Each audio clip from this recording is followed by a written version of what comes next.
In every age, humanity has told stories of beginnings. Yet what if the true beginning, the one written in stone and fire long before the dawn of recorded history, has been erased? Imagine for a moment that the textbooks are wrong, that the tidy narrative of human progress, from primitive hunter-gatherers to modern societies, is not the whole story. Imagine a past so ancient and so advanced that it rivals, perhaps even surpasses, what we are capable of today. This is the mystery of the First Age, the time before the flood, a civilization, or perhaps a series of civilizations lost to the relentless currents of water, fire, and secrecy. The deeper we dig, both literally and figuratively, the more cracks appear in the story we've been taught. We find maps that should not exist, stones cut with impossible precision, and myths from cultures separated by oceans yet united by the same tale. A world destroyed by a cataclysm, a flood that swept away empires, knowledge, and memories. Archaeologists dismiss them as coincidences, historians label them allegories, but the evidence keeps surfacing like a forgotten corpse rising from the depths. Someone, somewhere, is trying to tell us something, and perhaps someone else is trying to keep it buried. Every child learns about the so-called cradle of civilization, about Mesopotamia, about Sumer, about Egypt rising from the desert sands. But the further we look back, the stranger it gets.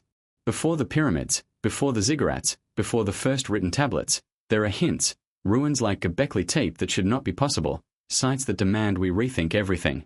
Was humanity truly primitive before 5,000 years ago? Or was that simply the rebirth of civilization after an earlier golden age had collapsed? Consider this. Every culture on Earth, from the frozen north to the islands of the Pacific, speaks of a flood. The Sumerians wrote of it. The Bible tells of Noah's Ark. The Hindus describe Manu, saved from rising waters by a great fish. The Maya and Aztec recorded their own drowning ages. How is it that civilizations, separated by oceans and millennia, all preserve the same memory of the world before and the world after? Are these myths, or are they fractured history, echoes of a truth older than time? And then there are the Watchers, the Nephilim, the gods who came down to earth in fiery chariots, beings who gave forbidden knowledge to mankind. Did these stories arise from imagination, or from contact with survivors of the First Age? If so, the knowledge they passed down could explain the mysteries of megaliths, of mathematics appearing full-formed, of astronomical understanding thousands of years before telescopes. If so, then our past is not what we think. It is something far more complicated and far more dangerous. But here is the most unsettling question of all. Why does modern science, archaeology, and academia resist this line of inquiry with such ferocity? Why are discoveries quietly shelved? Why are anomalous artifacts locked away? Why are those who question the timeline ridiculed or silenced? Perhaps it is simply arrogance, a refusal to admit we do not know. Or perhaps, just perhaps, there is something more deliberate at work. Knowledge, after all, is power, and if the truth of the First Age became known, it could shatter the foundations of religion, rewrite the story of humanity, and force us to confront the possibility that civilization is not a one-way climb, but a cycle of rise, fall, and erasure. Picture the world as it was over 12,000 years ago. Ice sheets covered much of the planet. Seas were lower. Vast lands now underwater were dry and habitable. Imagine cities along coasts that today lie hundreds of feet beneath the waves, swallowed when the ice melted and oceans surged. Imagine great centers of knowledge, stone temples aligned to stars, energy harnessed in ways we barely comprehend, swept away in a matter of years. This is not fantasy. This is geology. We know sea levels rose rapidly at the end of the last ice age. The question is, what was lost beneath those waters? Legends tell us it was everything. The first science, the first mathematics, the first writing, the first gods. Survivors carried fragments of that memory into the new world. They became the culture bringers, the teachers, the sages, the gods who taught humanity to rebuild. Could this explain why agriculture appears almost suddenly in the archaeological record? Why humans leapt from stone tools to complex cities in such a short time? What if the knowledge was not invented? It was remembered. This is the forbidden story, the one whispered in myth, hinted at in stone, and buried under centuries of denial. It is the story of a first age, an age before the flood, when humanity, or perhaps humanity alongside something else, achieved greatness beyond what we are allowed to imagine. The remnants are scattered: a submerged temple in India, a colossal platform in Lebanon, a forgotten cave in Turkey. Each fragment is a puzzle piece, but the full picture is too dangerous for those who benefit from the official version of history.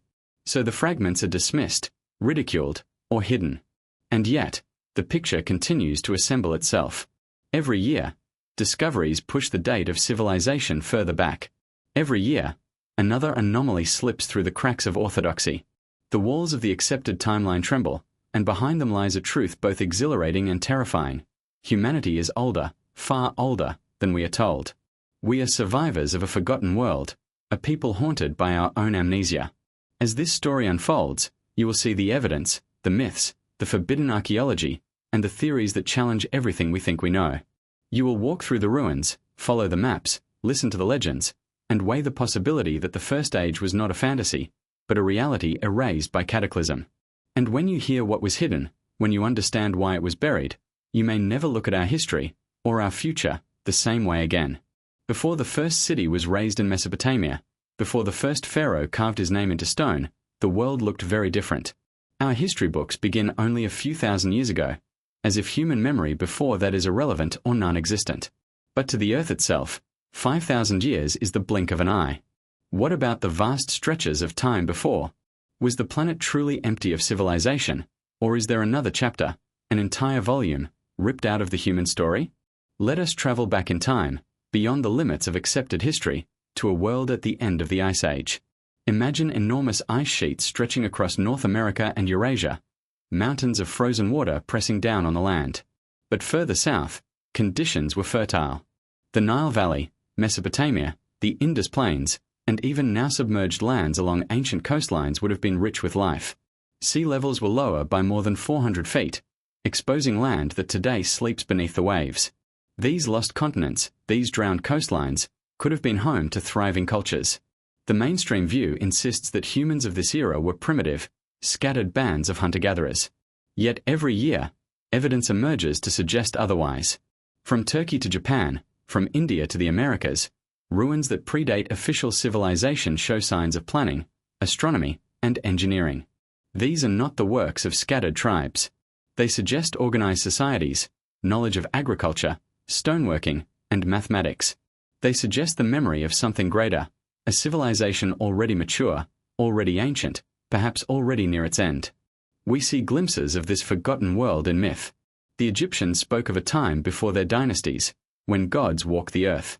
The Sumerians listed kings who ruled for thousands of years before the Great Flood. Hindu texts describe golden ages, the Satya Yuga, when humanity lived in harmony, only to be shattered by cycles of destruction. Are these mere stories, or preserved fragments of memory, encoded into myth? So they could survive even when the world was destroyed? Imagine standing on a coastal city of this lost age, perhaps in what is now the Gulf of Cambay off India, where sonar has revealed structures beneath the waves. The sea crashes against stone harbors. Ships sail outward on trade routes, carrying goods and ideas across oceans. Priests track the stars from tall platforms, using knowledge that seems impossible for their time. Farmers cultivate vast fields, supported by irrigation systems that would later reappear in Mesopotamia and Egypt. Now imagine the waters rising. Slowly at first, then faster, as the glacier melt, the seas claim the land. Cities vanish. Knowledge disappears. Survivors scatter. What would those survivors do? They would carry with them stories of a drowned homeland, of gods who punish the world, of floods that erase their greatness. They would rebuild, teaching new peoples the fragments of their old wisdom. This could explain why agriculture appears suddenly in multiple places around the same time, why pyramids and megaliths rise around the globe, why skywatching is central to so many early cultures. They were not inventing from scratch. They were remembering. Modern science tells us that around 12,000 years ago, the Younger Dryas period ended with violent upheaval. Massive floods, sudden climate shifts, and possibly comet impacts shook the planet. This is precisely when the myths say the Great Flood occurred. Coincidence, or confirmation? If the Earth was rocked by such devastation, entire coastlines and civilizations would have been wiped from the map. Is it really so unthinkable that advanced societies existed before, only to be drowned and erased? Mainstream archaeology resists this idea fiercely. The official narrative is tidy, linear. Humans evolved, learned to farm, then built cities. End of story. But nature rarely follows straight lines. Evolution is filled with leaps, collapses, and restarts. So why should human civilization be any different? The resistance, perhaps, comes from fear. Fear of rewriting everything we think we know. Fear that admitting to a first age means admitting that humanity is far older and far more fragile than we dare believe. The soil itself whispers of lost chapters. At sites like Göbekli Tepe in Turkey, massive stone pillars carved with animals and symbols stand as undeniable proof of advanced organization over 11,000 years ago, thousands of years before Mesopotamia.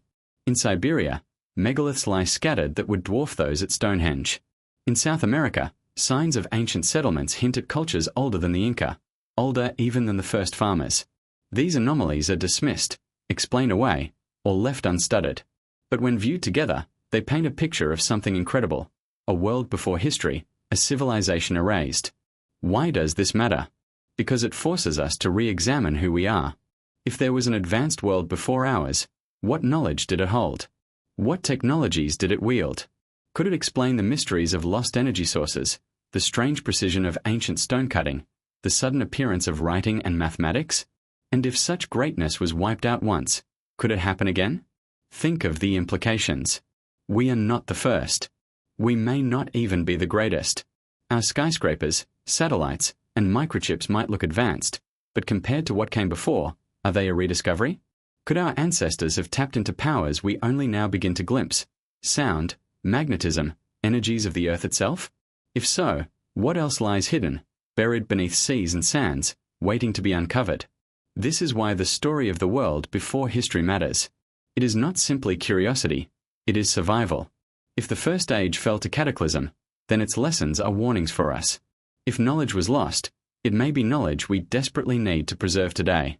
And if myths of cycles and destructions are true, then perhaps our time is not as secure as we believe. The stage is set. The earth, fertile and wild, home to mysteries too great to ignore, calls us to look deeper.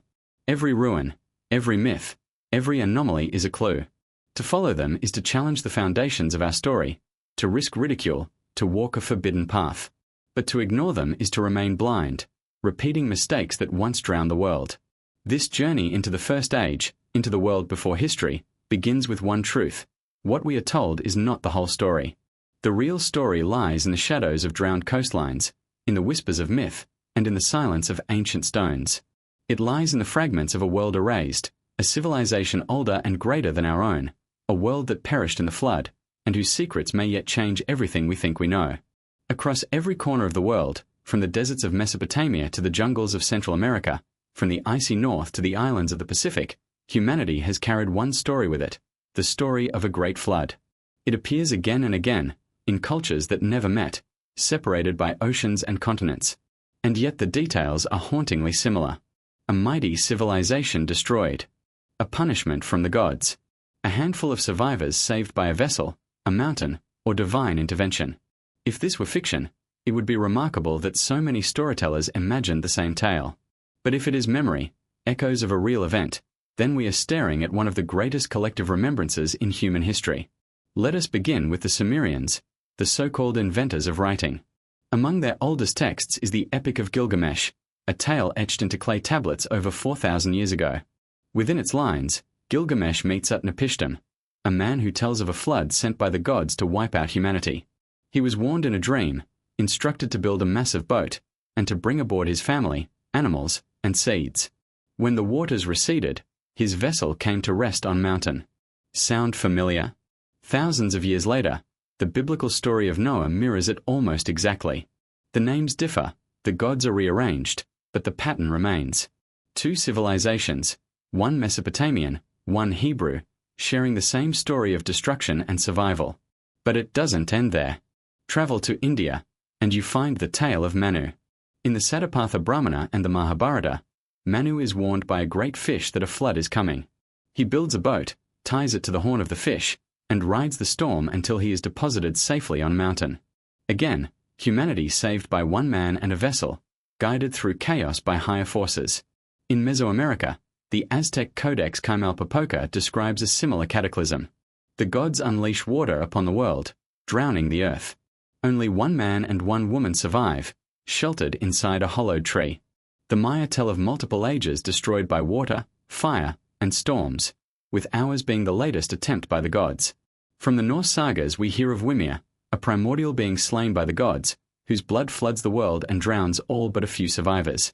In Polynesia, the story shifts slightly, but the essence is the same: angry deities, rising waters, and human survival through divine guidance. Even in the far north, among the Inuit, there are stories of great floods that reshape the land. The same tale, told in 1,000 tongues. The skeptic will argue, floods are a universal human experience. Rivers overflow, tsunamis strike, storms surge. Of course, many cultures would have flood myths. But these are not tales of local disasters. They are global in scope. They speak of the flood, the one that destroyed the world as it was known, the one that ended an age. They speak of a cataclysm so great that it burned itself into humanity's collective memory, passed from generation to generation until it reached us as myth. What makes this even more compelling are the details. The survivors are often culture bringers. After the flood, they teach humanity how to rebuild. They bring knowledge of farming, writing, astronomy, and law.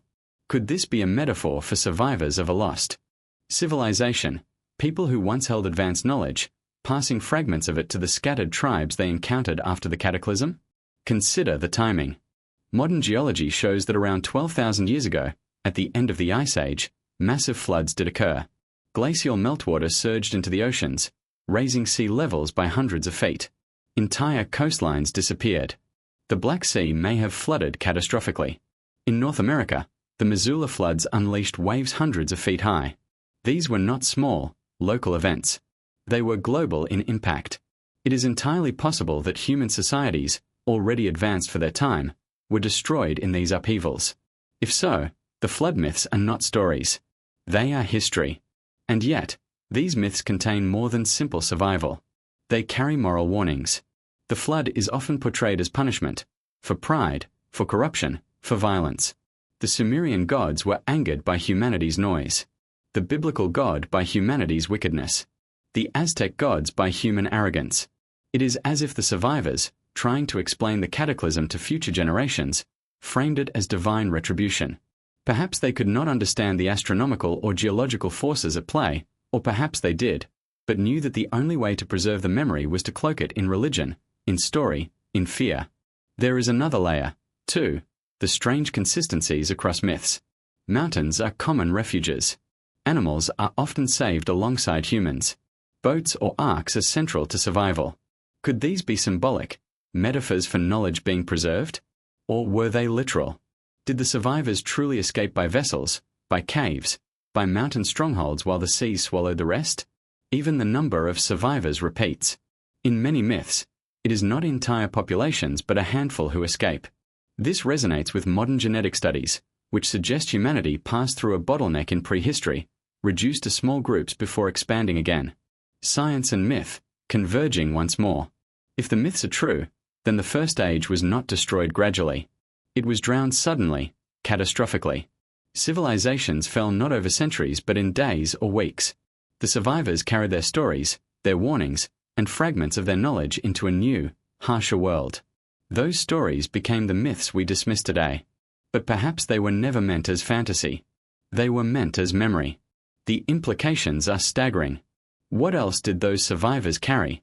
If they preserved the story of the flood for 12,000 years, what other truths might be hidden in their tales of gods, giants, and golden ages? What if the myths of the flood are simply the opening chapter in a much larger saga, a saga of humanity's forgotten history, erased by water, remembered in whispers? As we step deeper into this mystery, we must keep one question in mind. If so many cultures remembered the same event, why are we so quick to dismiss it? Why do we call it myth instead of history?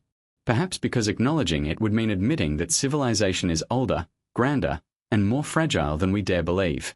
Perhaps because, deep down, we sense the warning carried in these stories, that what happened once could happen again. The flood myths unite us across cultures, across time, across oceans. They are the threads that connect the shattered fragments of a forgotten world. And if we follow those threads, they may lead us back, not to myth, but to the truth of the first age, the civilization that lived and died before the waters rose. Long before the flood swept across the earth, legends speak of beings who walked among men, teachers, rulers, and sometimes destroyers. They are called by many names: the Watchers in the Book of Enoch, the Anunnaki in Sumerian texts, the Nephilim in the Hebrew scriptures, the Shining Ones in countless myths. Wherever they appear, they are described as outsiders, greater than men, gifted with knowledge, and yet somehow forbidden. Their presence, if real, may be the missing link between humanity's sudden leap into civilization and the cataclysm that erased the first age. The book of Genesis, often read only for its religious message, contains one of the most cryptic passages in the Bible. It says, "There were giants in the earth in those days, and also after that, when the sons of God came in unto the daughters of men, and they bare children to them." This is the origin of the Nephilim, offspring of heavenly beings and human women, a hybrid race of giants and heroes. But what does this mean? Are we to take it literally, as beings descending from the sky and mixing with humanity? Or is it allegory for something else, something more technological, more forbidden? The Book of Enoch, a text banned from the biblical canon, offers more detail. It describes 200 watchers, angels who descended from heaven to live among humans. They swore an oath on Mount Hermon to take wives and bear children. But their rebellion was not only about desire. They brought knowledge. According to the text, they taught humanity metallurgy, the making of weapons, the use of cosmetics, the art of enchantments, the observation of the stars. In other words, they handed mankind advanced knowledge long before its time. To their leaders, this was a gift. To heaven, it was a sin. The result, according to Enoch, was chaos. The offspring of these unions were giants, ravenous and powerful, who consumed the earth's resources and turned violent against humanity. Bloodshed and corruption filled the land. This, the text says, was the true reason for the flood. Not simply human wickedness, but the contamination of creation itself. The flood was not only to cleanse the world, but to wipe away the hybrids, the Nephilim, and reset the order of things. But look beyond Scripture, and the story repeats. The Sumerians tell of the Anunnaki, beings from the heavens who came down to instruct humanity, to give kingship, to teach the arts of civilization. In Greek myth, we find the Titans, mighty beings born of gods and mortals, overthrown by the Olympians and destroyed in a flood of fire and water. In Mesoamerican legends, feathered serpent gods descend to guide mankind, offering knowledge of the calendar and agriculture. Different names, different faces, but the pattern is always there. Outsiders come, they teach, humanity rises, and then catastrophe strikes. Could these watchers have been real? Some suggest they were extraterrestrials, advanced beings mistaken for gods by primitive humans. Others believe they were simply remnants of an older, advanced human race, mistaken as divine because of their knowledge. Still others see them as purely spiritual beings. But whatever the interpretation, the symbolism is clear. There was knowledge, powerful knowledge, that came from outside the normal flow of human development. Knowledge that was forbidden, disruptive, dangerous. Why forbidden? Because it disrupted the natural balance.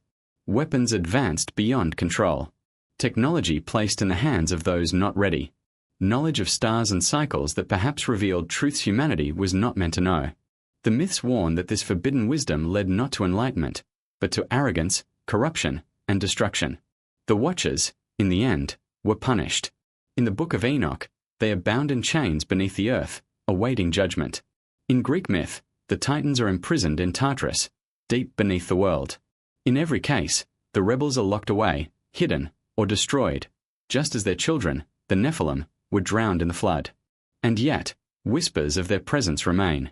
Across the world, we find accounts of giants, enormous skeletons unearthed in North America, strange elongated skulls in Peru, carvings of towering figures beside normal humans. Are these fabrications? Or faint remnants of the Nephilim, the children of the Watchers? If they existed, even in small numbers, they would be the living proof of a time when human history was entangled with something other, something forbidden. The question then arises, did the Watchers vanish completely? Or did fragments of their knowledge survive the flood? Some say their teachings lived on in mystery schools, in priesthoods that guarded hidden wisdom, in the symbols of serpents and eyes and stars carved into stone. Others argue that the Watchers never left, that they walk among us still, influencing events in shadows, guiding humanity toward another reckoning. Whether literal or symbolic, the story of the Watchers and Nephilim is a story of temptation and downfall. It is the tale of humanity reaching too far, too fast, with knowledge it did not earn. But it is also a story of memory, because if these beings are only myths, why do they appear everywhere, in every culture? Why do people who never met tell the same tale of gods or angels or shining ones descending from the heavens to mix with mortals? The flood, then, is not only a story of water. It is the closing act of a drama that began with the Watchers. The First Age rose, not just with human effort, but with forbidden guidance. It became too great, too corrupt, too dangerous, and so it was destroyed. But the story survived, in the Bible, in Enoch, in Sumerian tablets, in Greek myths, in the whispers of countless tribes. The Watchers may be gone, but their shadow remains in every legend of gods who once walked the earth. This is the legacy of the Nephilim, a reminder that humanity has always danced on the edge of forbidden knowledge. And perhaps a warning that every rise is followed by a fall, every gift by a price, and that the First Age ended not because it failed, but because it succeeded too well in mastering what it should not have touched. When people hear the word Atlantis, most think of fantasy, gleaming domes under the sea, crystal technology, or comic book adventures. But long before Hollywood and science fiction claimed the legend, Atlantis was described with precise detail by one of history's greatest philosophers, Plato. Unlike vague myths passed down through folklore, Plato gave exact measurements, locations, and a chilling warning. He insisted Atlantis was real, a mighty civilization destroyed in a single day and night of catastrophe. For centuries, scholars have debated whether his account was allegory or memory. But what if it was neither? What if Atlantis was history? Plato's story comes to us through two dialogues, Timaeus and Critias. Written around 360 BCE, these works are often read as philosophy.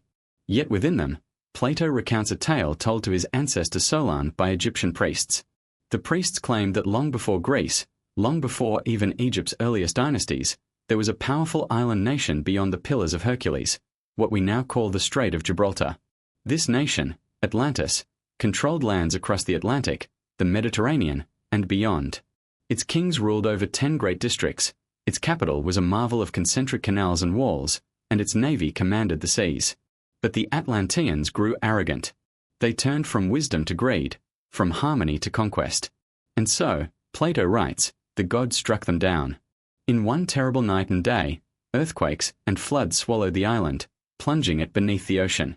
Atlantis was gone, erased, leaving only memory. The Greeks remembered only faint echoes, myths of gods and heroes. But the Egyptians, keepers of older knowledge, preserved the story, passing it to Solon, and from him to Plato. The immediate question is obvious. Was Plato inventing a parable about hubris, or was he faithfully recording ancient history? Mainstream historians insist it was allegory. Yet Plato was clear. He stated outright that the story was true, that it came from Egyptian records, and that it described events 9,000 years before Solon, that is, nearly 11,500 years before our time. Strikingly, that date aligns with the end of the Ice Age, when seas rose and global climate shifted violently. Skeptics argue no civilization could have existed then, but evidence suggests otherwise. Göbekli Tepe, Turkey's megalithic site, dates to about the same era. Submerged ruins in the Gulf of Cambay in India may be even older. Ancient maps like the Piri race chart depict coastlines as they would have looked before the ice melted. If Plato was lying, why do so many anomalies line up with his timeline? The geography is equally intriguing. Beyond the Pillars of Hercules lies the Atlantic Ocean.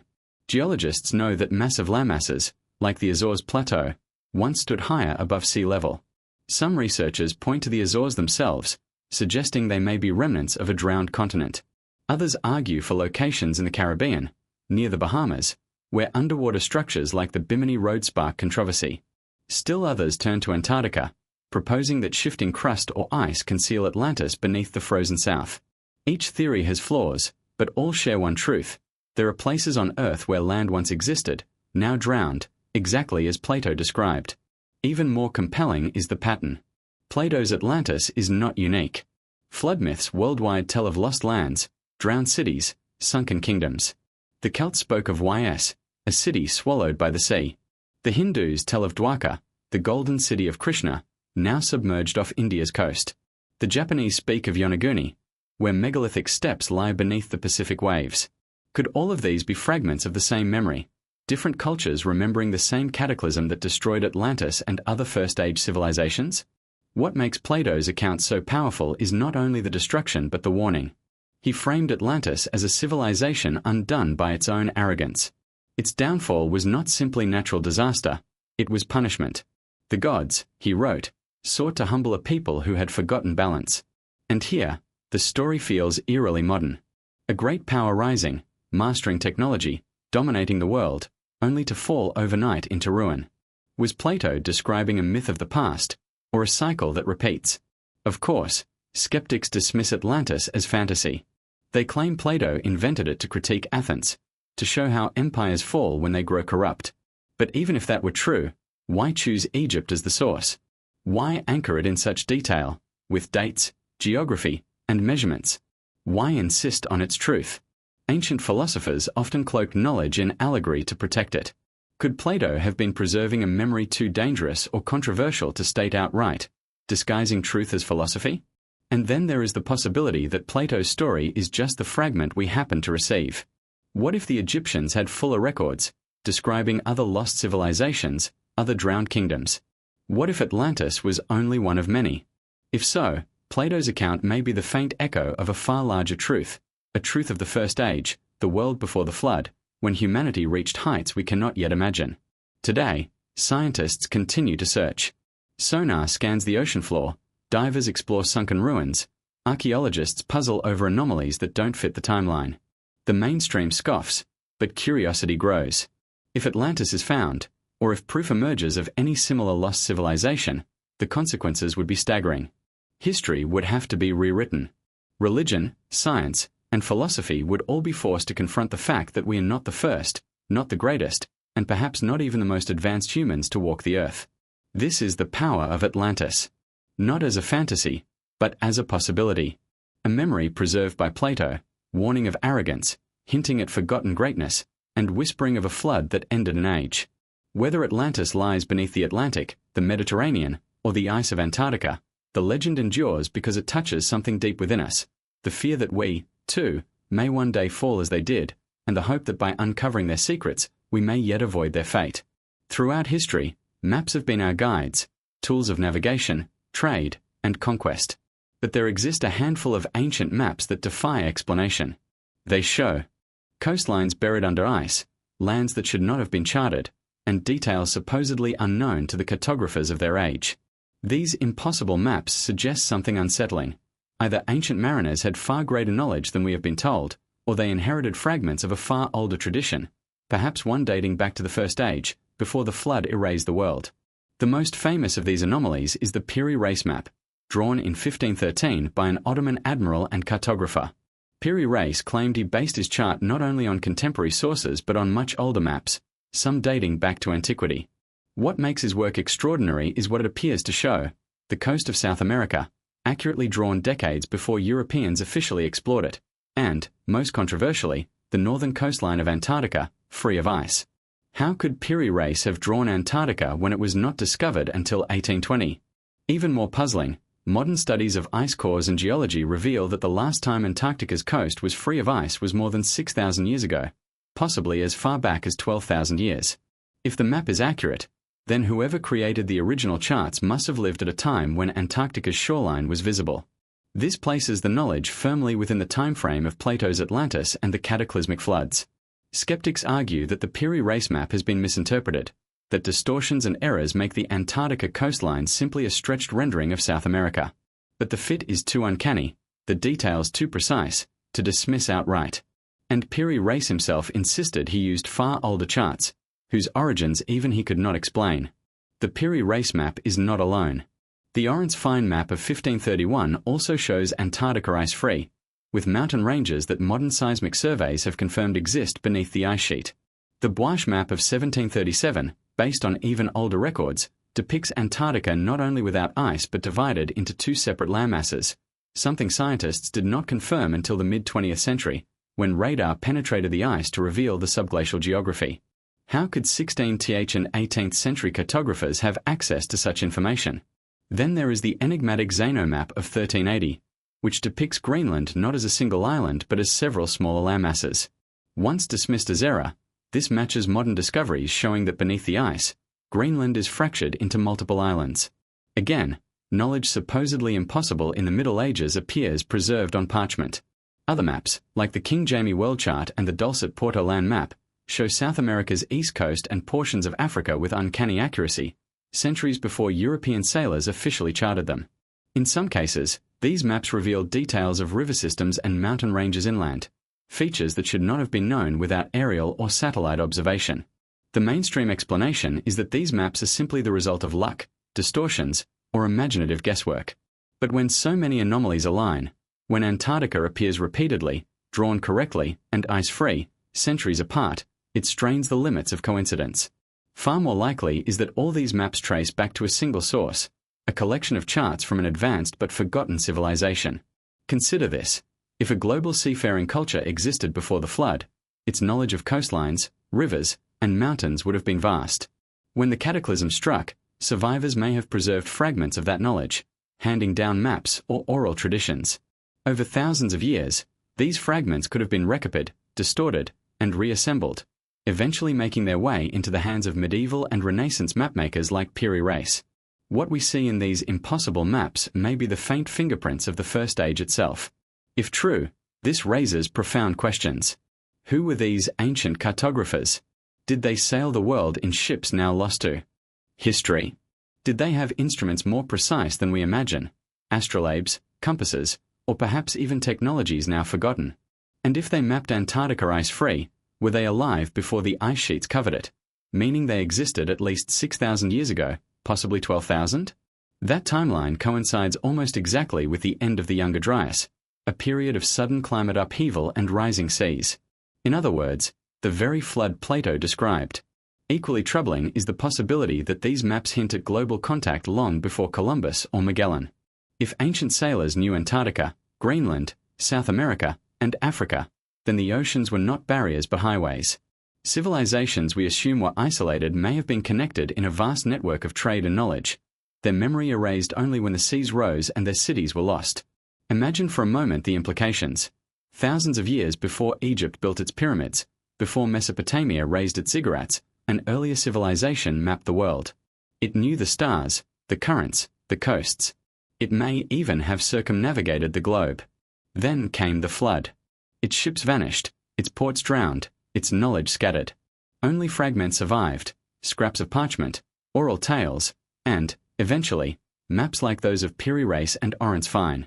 These scraps, when stitched together, reveal the ghost of a civilization far older than history admits. And yet, despite the weight of evidence, academia clings to the official timeline. The idea that an advanced seafaring culture existed 10,000 years ago threatens everything we think we know about human progress. It would mean rewriting textbooks, rethinking archaeology, and admitting that myths of Atlantis and pre-flood kingdoms may have a factual core. So, instead, the anomalies are dismissed, explained away as distortions. But the maps remain. They cannot be erased. Perhaps the most chilling thought is this: if the First Age had the ability to map Antarctica, what else did they know? Did they understand global weather patterns, ocean currents, and astronomy? Did they foresee the flood that destroyed them? Were the maps not only records of coastlines but warnings, guides left behind for survivors to navigate a world reshaped by cataclysm? The impossible maps whisper of a time when humanity, or something like humanity, walked the earth with knowledge we cannot reconcile with our timelines. They whisper of voyages across oceans, of contact between continents, of a world united not by technology we recognize but by something older, deeper, and now forbidden. If these whispers are true, then the world we live in is only the shadow of one far greater, drowned beneath the waves, but not entirely forgotten. If ancient maps whisper of forgotten knowledge, then megaliths scream of it in stone. Scattered across the world are structures so massive, so precise, so impossibly old that they defy every explanation offered by mainstream archaeology. These monuments, carved from mountains, lifted into place with techniques we cannot replicate, stand as silent witnesses to a time before history, perhaps to the First Age itself. When we think of ancient architecture, Egypt's pyramids often come first to mind. But the pyramids, as astonishing as they are, may not even be the oldest. Far older is Göbekli Tepe in southeastern Turkey, dated to around 11,600 years ago. Here, on a barren hill, stand circles of massive T-shaped pillars, some weighing over 20 tons. They are intricately carved with animals, lions, vultures, serpents, images bursting with symbolic meaning. The site predates Stonehenge by 6,000 years, predates agriculture itself, according to mainstream timelines. How could hunter-gatherers, without cities or farming, design and construct such a monumental site? To build Göbekli Tepe required planning, organization, and skill at a level archaeologists cannot reconcile with the idea of primitive man. And Göbekli Tepe is only the beginning. Across the world, we find megaliths that seem to appear out of nowhere, with no clear origin or developmental stages.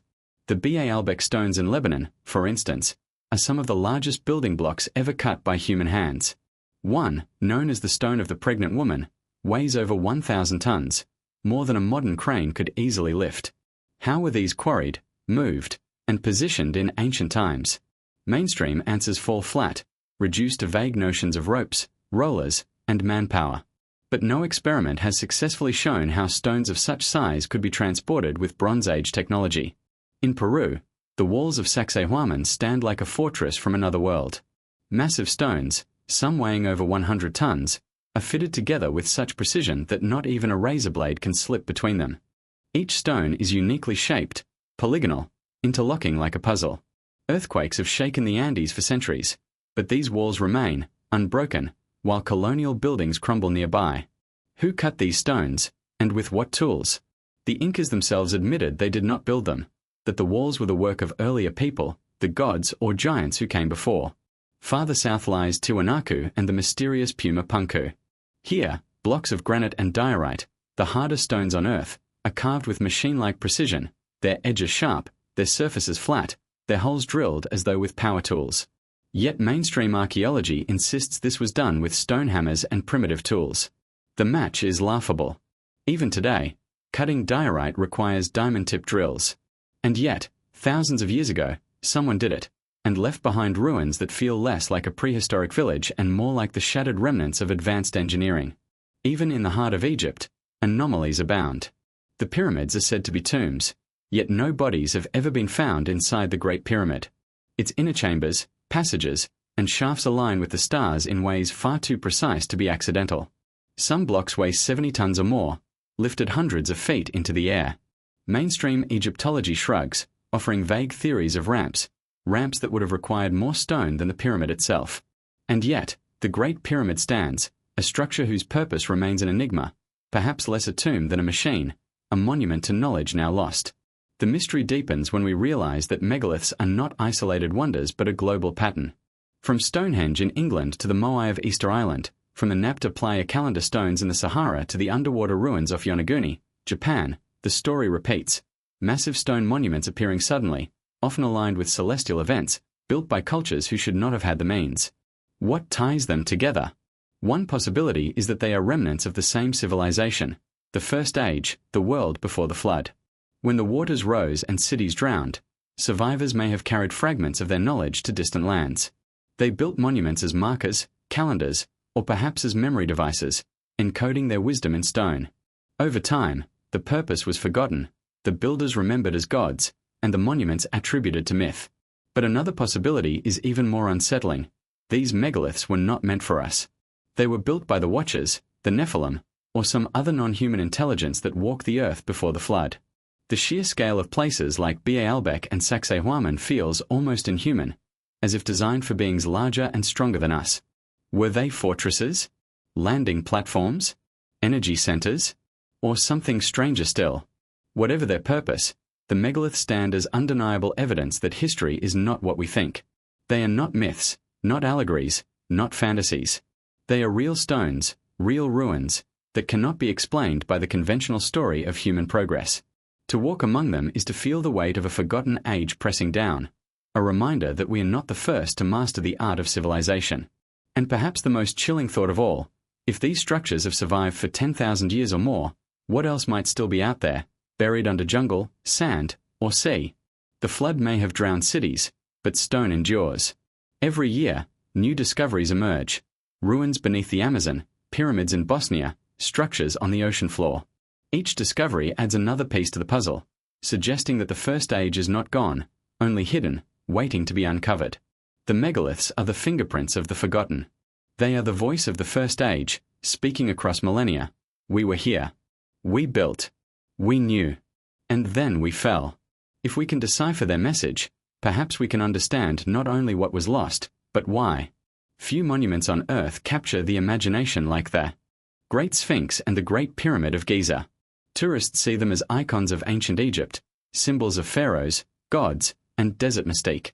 But behind their familiar silhouettes lies a mystery so deep, so unsettling, that many scholars and researchers have risked ridicule to pursue it. The truth is simple. These monuments may not be what we think they are. They may not even belong to the civilization we credit with building them. Instead, they could be the last surviving legacy of a lost world, a pre-flood civilization erased from history. The Great Sphinx is the most enigmatic of them all. Officially, Egyptologists date it to around 2500 BCE, built under Pharaoh Khafra. But the evidence doesn't fit. For one, the head of the Sphinx is disproportionately small compared to its massive body, suggesting it was recarved from an even older monument. Its face is heavily eroded, its contours softened not by sand and wind but by water. Geologist Dr. Robert Shark shocked the academic world in the 1990s when he demonstrated that the deep vertical fissures in the Sphinx's enclosure could only have been caused by prolonged rainfall that has not fallen on the Giza Plateau for thousands of years, not since the end of the Ice Age. If Shark is correct, then the Sphinx predates dynastic Egypt by millennia. It could be more than 10,000 years old, built in a time when mainstream history insists no civilization existed. This aligns eerily with the timeline of the flood myths, with Plato's Atlantis, with Göbekli Tepe. Could the Sphinx be a relic of the First Age? Was it carved by a forgotten people, later adopted and modified by the Egyptians who built around it? The Great Pyramid only deepens the mystery. Standing 481 feet tall, made of more than 2 million blocks of stone, some weighing up to 70 tons, it is the most precise monument of antiquity. Its base is level to within fractions of an inch. Its sides align almost perfectly with true north, a feat even modern engineers struggle to explain. And yet, we are told it was built with copper chisels, ropes, and manpower. No blueprints, no machines, just tens of thousands of laborious dragging blocks up massive ramps. But the pyramid refuses to behave like a tomb. No inscriptions decorate its interior chambers, unlike the lavishly carved tombs of the Valley of the Kings. No mummies were found inside. The so-called sarcophagus in the king's chamber is too large to fit through the passages, suggesting it was placed before construction was completed. The internal shafts point to specific stars, aligning with Orion's belt and Sirius, celestial markers that tie the pyramid not to funerary rites, but to the heavens. Even stranger, researchers like Christopher Dunn have suggested that the pyramid may have functioned not as a tomb at all, but as a kind of machine, a resonant energy generator that harnessed Earth's vibrations. The granite in its core contains quartz, a material known for its piezoelectric properties. The pyramid's geometry resonates with planetary frequencies. Was this a coincidence, or a deliberate design by builders who understood principles we have only recently begun to rediscover? Mainstream archaeology insists otherwise. They claim the pyramid was simply a tomb, built by Khufu. But why would a tomb require such astronomical precision, such mathematical elegance, such incomprehensible effort? Why align it with cardinal directions, equinoxes, and stars? Why encode within its dimensions the value of pi, the golden ratio, and even the exact length of the Earth's equator? These are not the marks of a simple burial chamber. They are the fingerprints of knowledge far beyond Bronze Age Egypt. Together, the Sphinx and the pyramid hint at a deeper story. The Sphinx may date back to a pre-flood civilization, a relic of the First Age. The pyramid may be a surviving fragment of their knowledge, repurposed, or perhaps misunderstood, by later dynasties. If true, then Egypt was not the cradle of civilization but the inheritor of a legacy far older, one that stretched back to a forgotten epoch. Even the ancient Egyptians themselves may have acknowledged this. They spoke of Zep Tepi, the first time, when gods walked the earth and civilization began. In their mythology, Zep Tepi was a golden age, a time before the flood, when wisdom was given by the gods. Could the monuments of Giza be the physical remnants of this mythic first time, standing silently through the ages as proof that Zep Tepi was real? The erosion of the Sphinx, the impossible precision of the pyramid, the astronomical alignments, the sheer scale of engineering. Each detail adds weight to the theory that these are not simply works of dynastic Egyptians but inheritances from something greater. And perhaps they were not built to honor death at all, but to preserve life, to act as markers, warnings, or even repositories of knowledge left behind for survivors of the flood. The chilling thought is this: if the Sphinx and pyramid are relics of a pre-flood civilization, what secrets might still lie hidden beneath the sands of Egypt? Ground-penetrating radar has revealed anomalies under the Sphinx, chambers that remain unexplored, sealed by the Egyptian authorities. Rumors persist of hidden libraries, the legendary Hall of Records, containing the wisdom of the First Age. If such knowledge exists, it has been kept from the world, locked away in darkness while humanity struggles with fragments. The Great Sphinx stares eternally to the east, watching the rising sun. The Great Pyramid towers, aligned with the stars. Together, they form a riddle carved in stone, a riddle that may point us to the truth of who we are and what came before us. Were these monuments built by human hands? Or by the Watchers, the gods of Zep-Tepi, beings whose knowledge bridged heaven and earth? Either way, their presence defies the story we've been told. If the monuments of Giza belong to the First Age, then history is far older, far deeper, than we dare imagine. And if that is true, then the flood was not the beginning of our story, but the middle. What lies beneath the sand may hold the answer, and perhaps the key to our future. The stones of Giza whisper in silence, but the ancient texts speak aloud, if only we dare to listen. Across civilizations, from Mesopotamia to the Levant, from Egypt to India, we find writings that contain strange knowledge, hidden wisdom, and stories too explosive for mainstream history to accept. These texts, often dismissed as myth or allegory, may in fact preserve fragments of a deeper truth, the forbidden knowledge of the First Age, passed down by survivors, watchers, or perhaps by the very beings who walked the earth before the flood. One of the most mysterious of these texts is the Book of Enoch. Banned from the biblical canon, preserved only in fragments, it tells a story far more detailed than the Book of Genesis. In its pages, we read how the Watchers descended to earth, taught mankind metallurgy, enchantments, astronomy, and the secrets of the heavens. They gave weapons, makeup, and even the knowledge of the moon cycles. To us, these may seem like primitive lessons, but to the people of that time, it was advanced, world-changing knowledge. The Book of Enoch says this was forbidden, a corruption of God's order. The result was the Nephilim, the giants who brought chaos and violence, leading to the flood. Why was this book excluded from the Bible? Perhaps because it reveals too much, because it paints a picture not of a spiritual fall alone, but of physical intervention by beings outside human history. If Enoch is true, then our leap into civilization was not natural but accelerated, triggered by outside forces. That is a narrative the guardians of history have long sought to suppress. But Enoch is not alone. The Sumerian tablets, some of the oldest writings in existence, describe the Anunnaki, those who came from the heavens. They tell of gods who descended to earth, who fashioned mankind by mixing their own essence with that of the existing creatures. They ruled over early kings, taught the arts of civilization, and demanded offerings. The parallels to Genesis and Enoch are unmistakable. The Sumerians spoke plainly. Humans were created, not evolved naturally, and they were taught by beings from the stars. In the Atrahasis epic and the Epic of Gilgamesh, we read of floods sent to cleanse the earth of corruption, of giants who defied the gods, of men seeking immortality. Again, the echoes are everywhere. Different cultures, different words, but the same story. Forbidden knowledge, hybrid beings, and a cataclysm that ended an age. Even the Hindu Vedas contain fragments of this forbidden knowledge.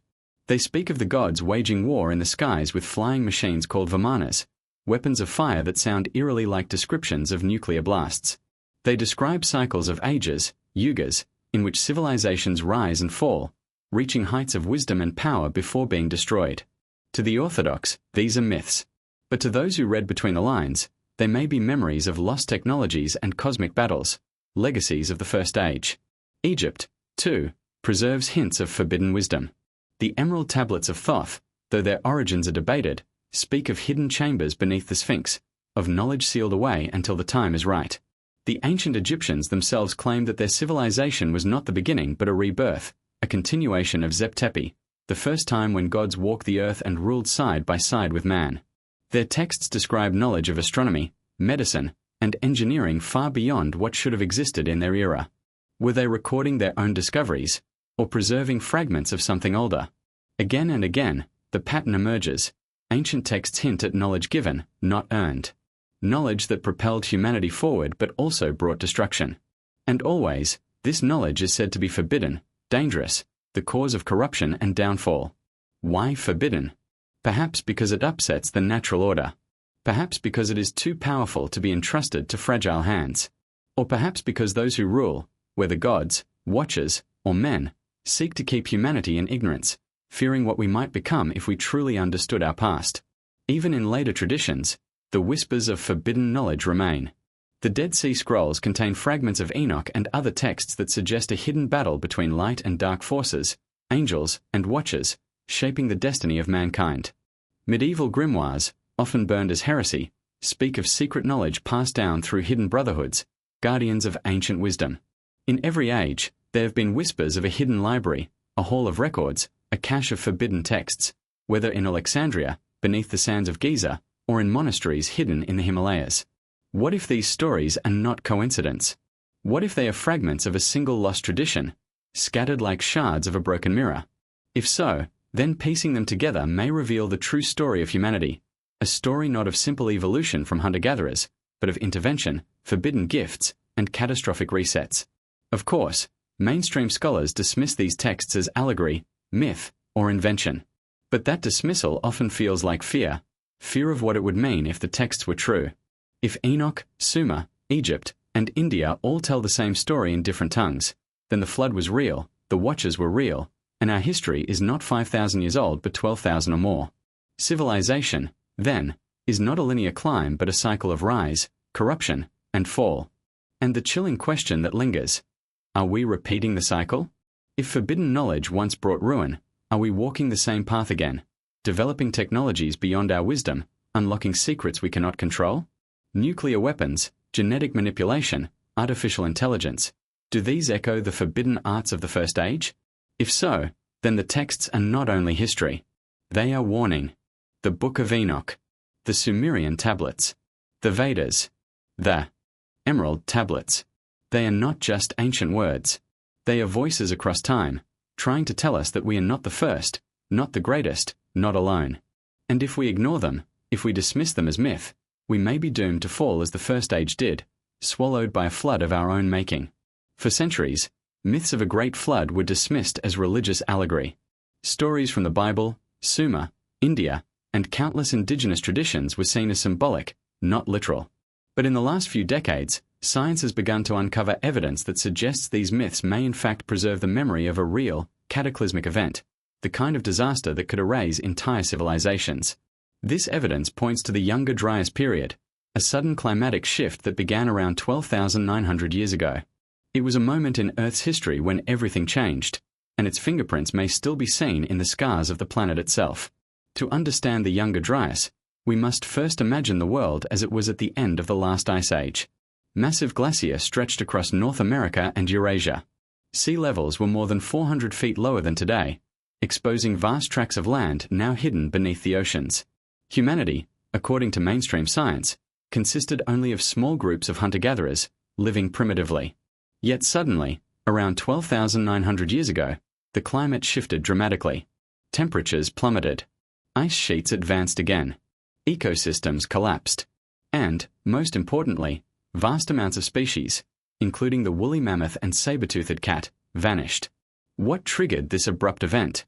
For years, scientists believed it was simply a natural climate fluctuation. But mounting evidence suggests something far more catastrophic: the Younger Dryas impact hypothesis. According to this theory, fragments of a massive comet struck the Earth around 12,900 years ago. The impacts, or even near-air bursts in the atmosphere, unleashed firestorms, melted ice sheets, and plunged the world into chaos. The smoking gun is found in the soil. Across North America and other parts of the world, researchers have discovered a distinct black mat layer, a thin band of dark sediment dating precisely to the start of the Younger Dryas. Within this layer are microscopic spherules, nanodiamonds, and high concentrations of platinum, all markers of cosmic impact. These are not the byproducts of volcanic activity or human industry. They are fingerprints of something extraterrestrial, something violent, something that struck the Earth with unimaginable force. Consider what such an impact would mean. A comet fragment several kilometers wide striking an ice sheet would unleash floods of meltwater, sending torrents rushing across continents. This could explain the mysterious scablands of the Pacific Northwest, vast landscapes carved by sudden, catastrophic floods, as though oceans had been unleashed in a matter of days. Mainstream geology once resisted the idea of such floods, until evidence became undeniable. Now, many accept that massive outburst floods shaped the land, but the question of what triggered them remains. The Younger Dryas impact provides the missing link. And here is where the connection to ancient myth becomes chilling. Around the world, cultures remember a great flood, a deluge that drowned civilizations, reshaped the earth, and forced survivors to begin anew. For the Hebrews, it was Noah's flood. For the Sumerians, it was Utnapishtim. For the Greeks, it was Deucalion. For countless Native American tribes, it was a flood sent by the gods to cleanse the world. These myths are striking not only for their universality but for their timing. If the Younger Dryas catastrophe occurred around 12,900 years ago, then the survivors of that cataclysm may well have passed down their trauma as stories, preserved for millennia. Some researchers believe that the flood myths may not be metaphor at all but memory, cultural memory of rising seas, melting glacier, and devastation. The end of the Younger Dryas, around 11,600 years ago, coincides eerily with Plato's timeline for the destruction of Atlantis. He wrote that a great civilization fell in a single day and night of floods and earthquakes, around 9,000 years before his time. Modern science now suggests that something apocalyptic did occur around that exact period. Was Plato preserving an ancient record, passed down from survivors of a forgotten world? The Younger Dryas impact hypothesis has been controversial. Many scientists resisted it because it challenges the slow, gradualist view of history. Catastrophe, in their eyes, was too sudden, too dramatic, too myth-like. Yet the evidence keeps mounting. In Greenland, ice cores reveal a spike of platinum dated to the exact moment of the Younger Dryas onset. In South America, similar black mats and spheres have been found, suggesting this was not a local event but a global catastrophe. Across continents, the same story emerges: fire, floods, extinction, and collapse. What makes this more haunting is the possibility that advanced civilizations of the First Age, if they existed, were wiped away in this event. Imagine cities built along coasts, now buried beneath 400 feet of ocean. Imagine monuments shattered by floods or buried in sediment. Only fragments, like Göbekli Tepe or the Sphinx, might survive to hint at what was lost. Mainstream archaeology insists no such civilizations existed. But if they did, the Younger Dryas would have erased them almost completely, leaving only whispers in myth and mystery. Even now, traces of that destruction linger in human memory. Ancient rituals speak of fire from the sky. Petroglyphs show figures of comets, serpents, and stars falling to earth. Oral traditions describe a sky serpent or fire snake that scorched the land. The timing is too perfect to ignore. Could it be that our ancestors witnessed the Younger Dryas impact firsthand, and their descendants turned trauma into myth? If so, then science and myth converge. The flood was real. The catastrophe was real. And it was global. Humanity did not simply rise from ignorance step by step. It survived disaster, inherited fragments of a lost past, and struggled to rebuild. This reframes history entirely. Civilization is not a straight line of progress but a cycle of creation, destruction, and rebirth. The most unsettling thought of all? Cosmic impacts are not rare. Earth has always been vulnerable. If it happened once, it can happen again. The Younger Dryas may not only explain the flood myths of the past but serve as a warning for the future. We, too, live under the same sky. We, too, are vulnerable to the fire that falls from above.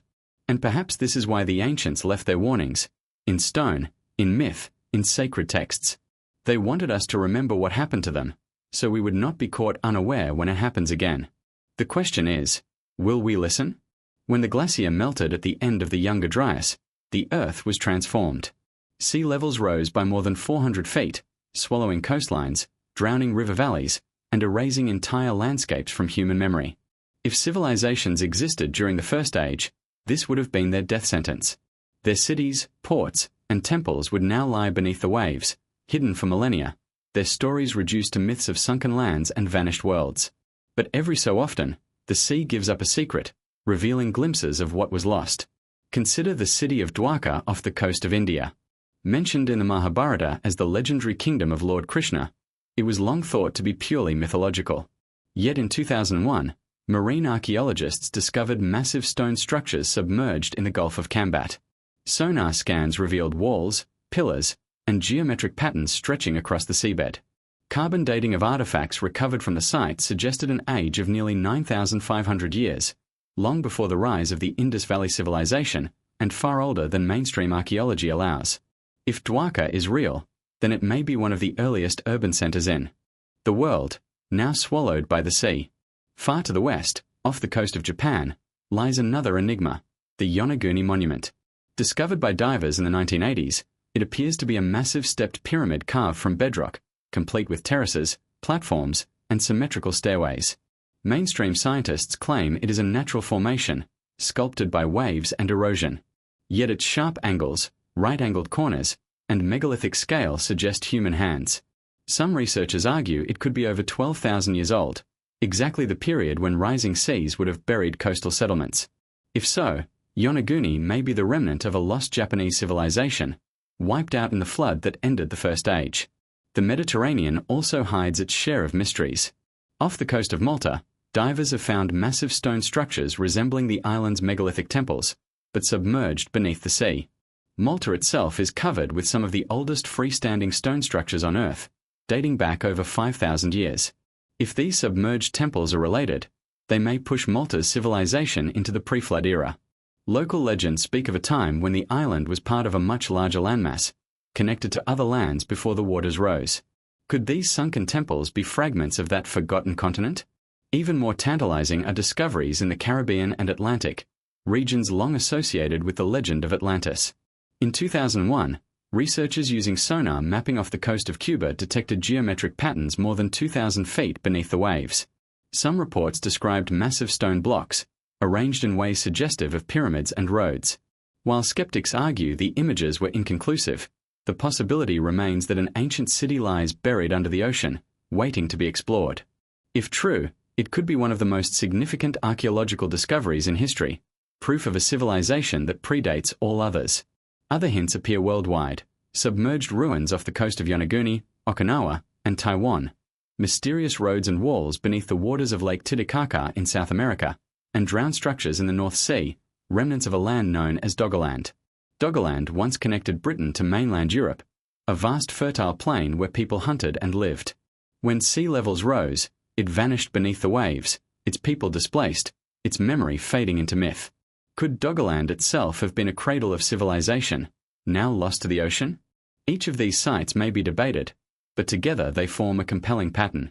Human history did not unfold neatly on dry land alone. Our ancestors lived on coastlines, near rivers, and fertile deltas, the very places most vulnerable to rising seas.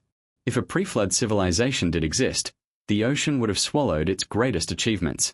What we see today, Göbekli Tepe, Jericho, Catalhoyuk, may be only the inland fragments, survivors of a much larger world now drowned.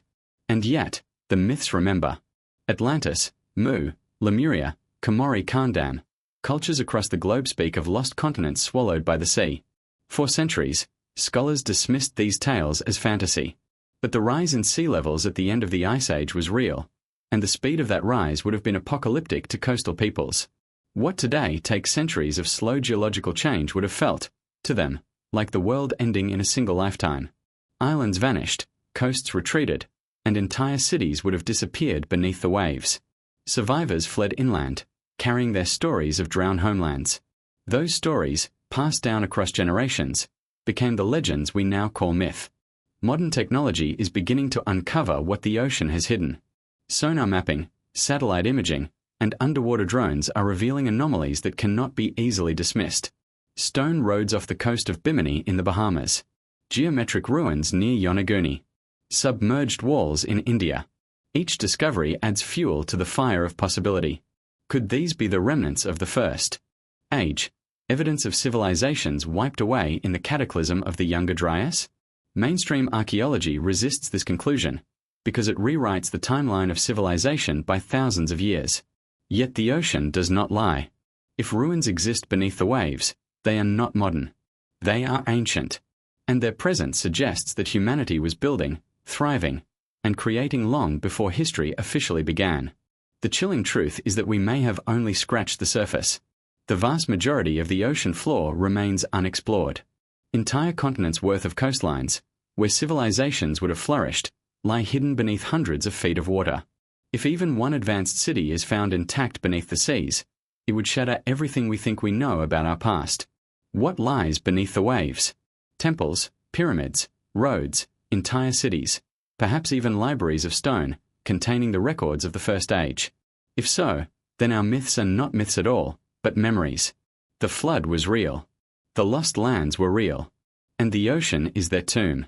Scattered across the globe are monuments so massive, so precise, and so impossible by conventional standards that they defy explanation.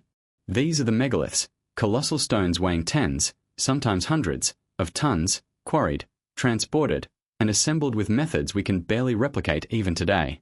Archaeology tells us they were built by primitive societies using ropes, logs, and sheer manpower. But as we stare at the precision of the cuts, the astronomical alignments, and the scale of the construction, a deeper possibility emerges, that these are not the works of simple tribes but the fingerprints of a forgotten civilization, one that carried knowledge from the First Age. Let us begin with Ba Albeck, in modern-day Lebanon. At the heart of this ancient site lies the trilithon, 3 colossal stones, each weighing over 800 tons, forming the foundation of the Temple of Jupiter.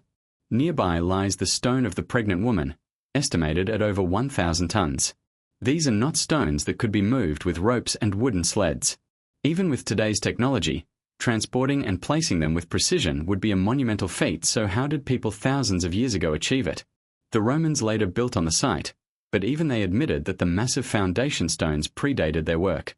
Who placed them there? And why? Then there is Stonehenge in England, a monument of towering megaliths aligned perfectly with solstices.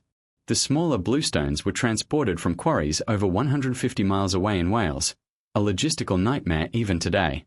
But Stonehenge is not unique. Across Britain and Europe, thousands of megalithic circles, dolmens, and standing stones dot the landscape. Some align with the stars, others with the movements of the sun and moon. Together, they suggest not only engineering skill but advanced astronomical knowledge. Were these monuments calendars, ritual centers, or something far more sophisticated, energy sites tapping into Earth's natural forces? In Peru, at sites like Sacsayhuaman and Ollantaytambo, we find stonework so precise it seems almost alien.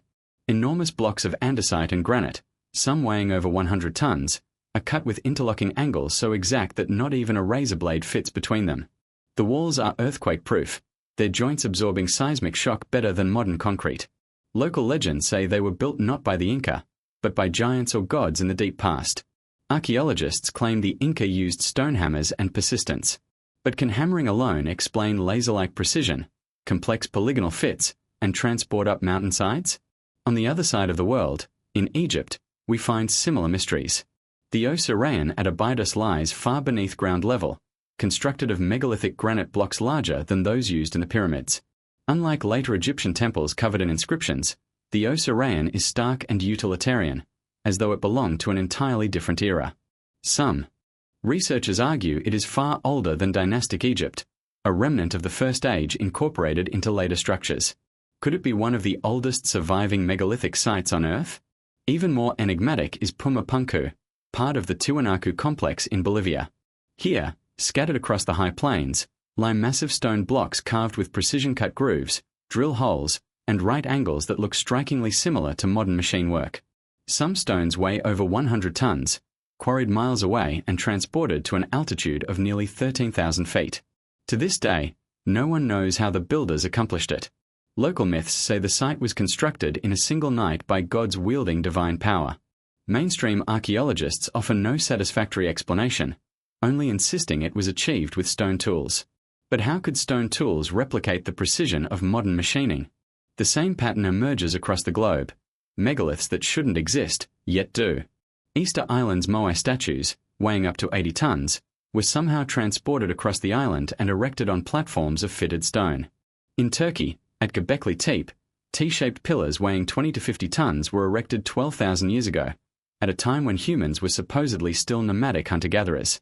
These pillars bear intricate carvings of animals, symbols, and celestial motifs, suggesting a complex belief system and advanced knowledge. What ties these sites together is not only the scale of their construction but their astronomical precision. Again and again, megaliths are aligned with solstices, equinoxes, star clusters, and lunar cycles. Stonehenge marks midsummer sunrise. The pyramids align with Orion's belt. Machu Picchu is oriented to the June solstice sunrise. Göbekli Tepe encodes constellations. This is not coincidence. Whoever built these structures possessed deep knowledge of the skies, knowledge they incorporated into stone to create monuments that could endure for millennia. The question is, where did this knowledge come from? If mainstream archaeology is correct, these were simple societies with no writing, no mathematics, and no advanced tools.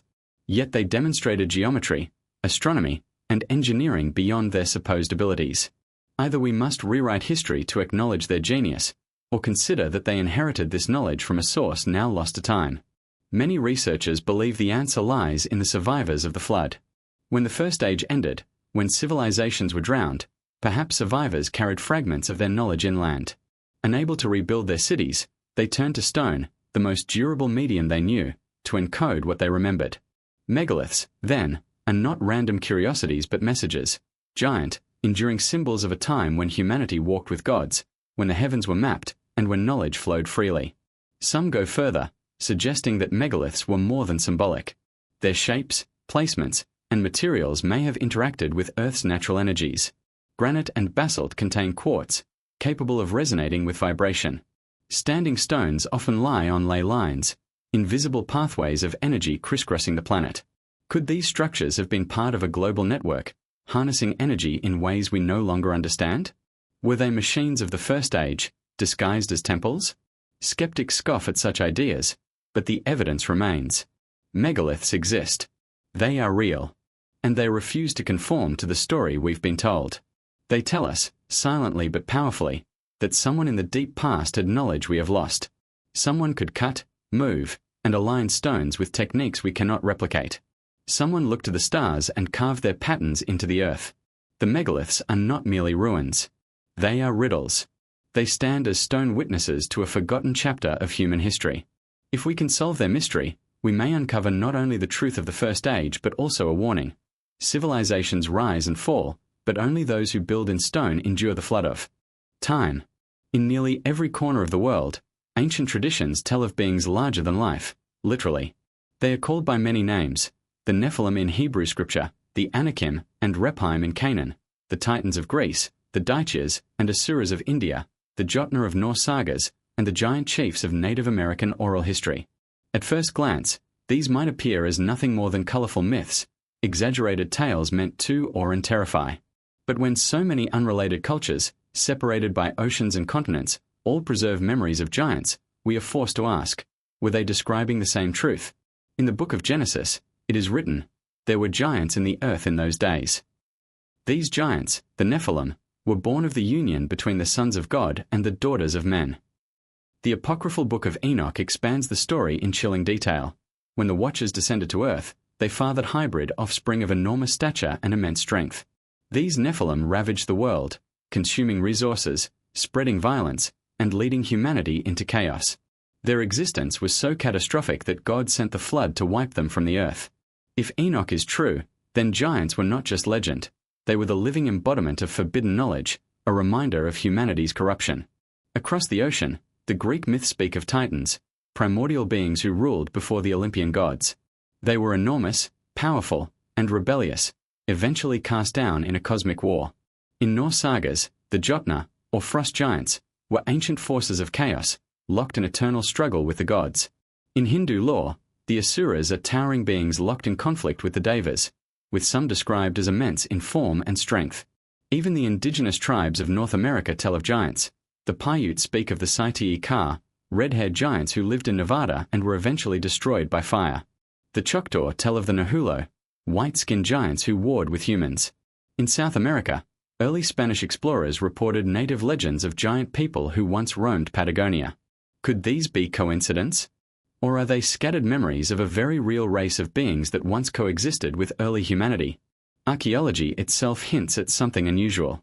In the 19th and early 20th centuries, newspapers across America reported strange finds, oversized skeletons unearthed from burial mounds, some measuring 7 to 12 feet tall. Many of these reports appeared in the Smithsonian's early records, only to vanish into obscurity.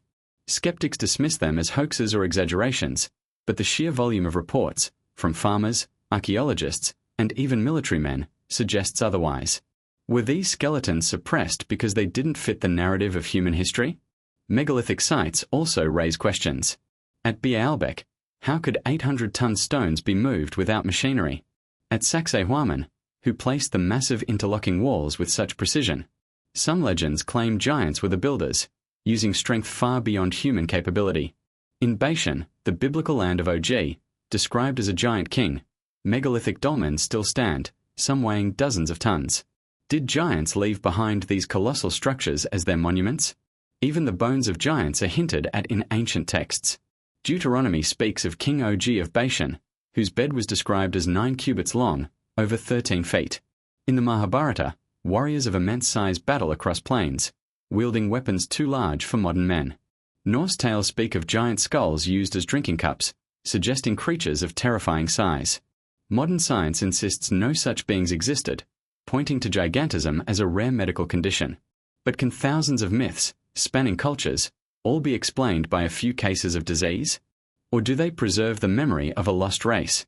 The possibility of giants raises another unsettling question. Were they human at all? If they were the offspring of the Watchers, as Enoch describes, then they were. Hybrids, part human, part something else.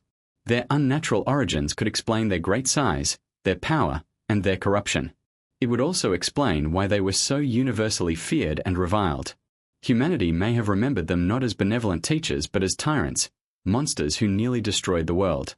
If giants truly walked the earth, what became of them? Perhaps most perished in the floods and cataclysms of the Younger Dryas.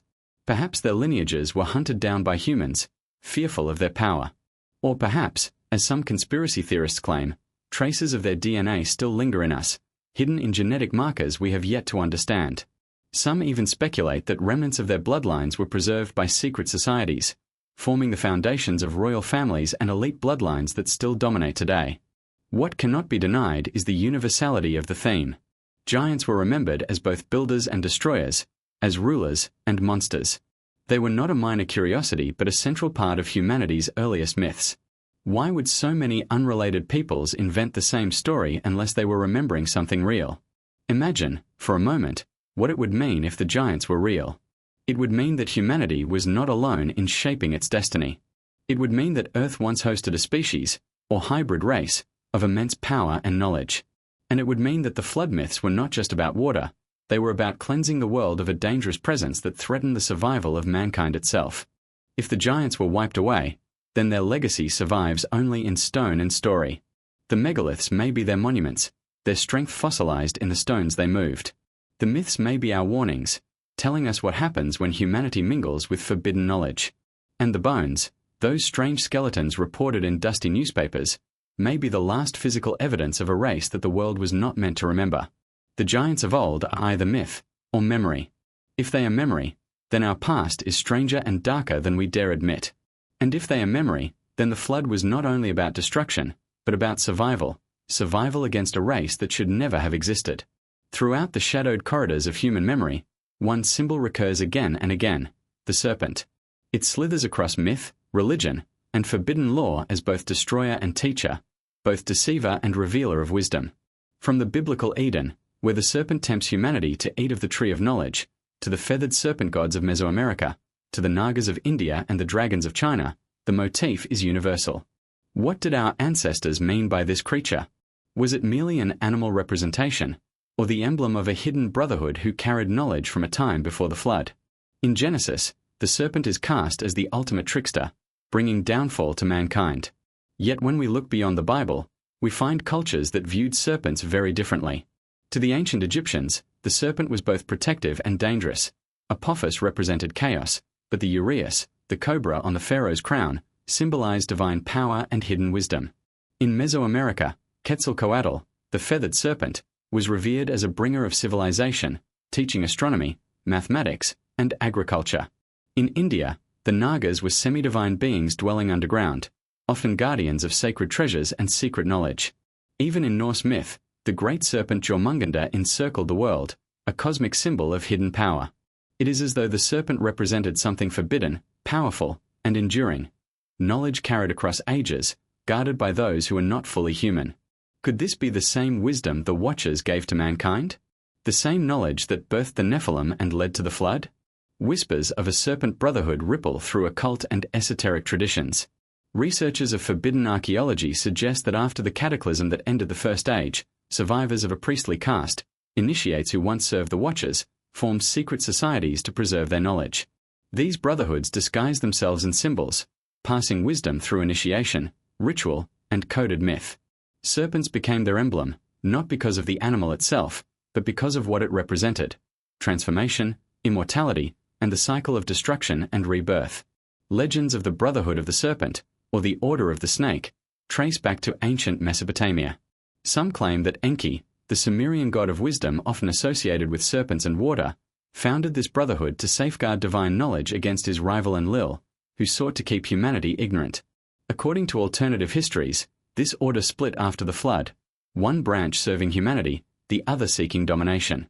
Could this duality explain why serpents appear as both saviors and deceivers across myths?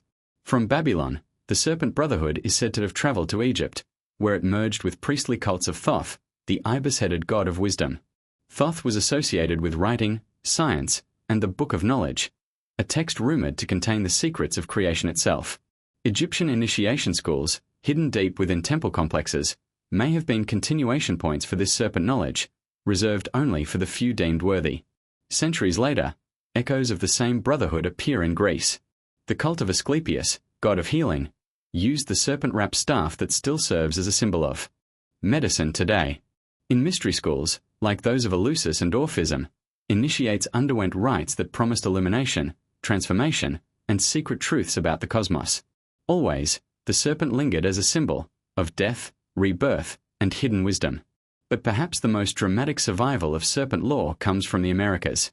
The Maya and Aztec civilizations built colossal temples to the feathered serpent, Quetzalcoatl or Kukulkan, who is described as a bringer of laws, calendar systems, and moral codes. According to some traditions, Quetzalcoatl even vowed to return one day, a promise that fueled prophecies centuries later when the Spanish arrived. Was Quetzalcoatl a deified memory of a pre-flood figure, a watcher, or one of their hybrid offspring, who carried forbidden wisdom into the New World? The serpent's connection to underground realms is also telling. From India's Nagas, said to dwell in subterranean palaces, to the Hopi stories of ant people who sheltered humanity beneath the earth during cataclysms, serpent beings are often guardians of knowledge hidden below the surface.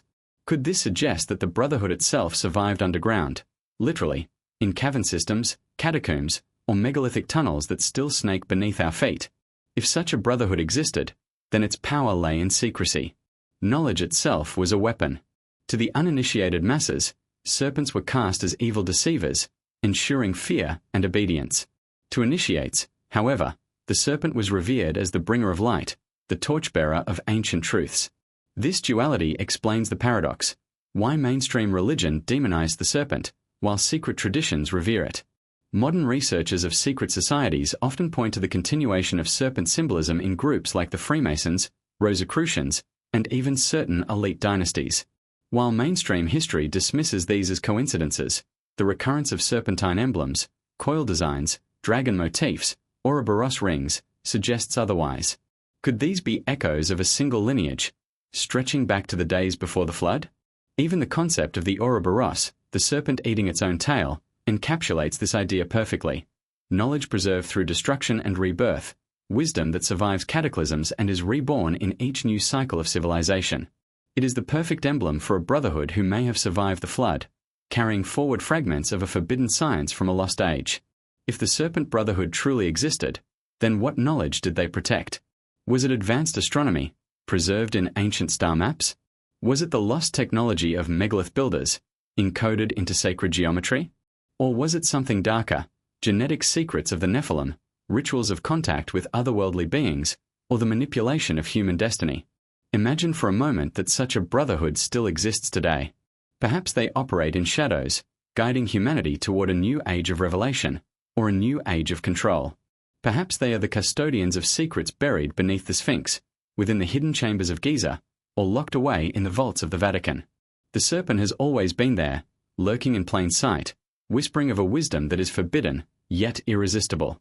Whether myth, metaphor, or memory, the Serpent Brotherhood represents one of the most enduring mysteries of pre-flood civilizations. They stand as guardians of a legacy too dangerous to share openly, a lineage of knowledge that has shaped human history from the shadows. And if they still walk among us, then the serpent is not a relic of myth, it is the symbol of a power that has never truly gone away. Across the world, in places where modern machines would still struggle, stand the most enigmatic monuments of the ancient world, the megaliths. Cyclopean walls, colossal pillars, and stone blocks weighing hundreds, sometimes thousands, of tons, cut, shaped, and placed with mathematical precision. They are silent witnesses of a time when humanity was supposedly primitive, yet they speak of a science and engineering beyond our grasp even today. Could these megaliths be the gateways to the First Age, the fingerprints of a pre-flood civilization that knew far more than we dare admit?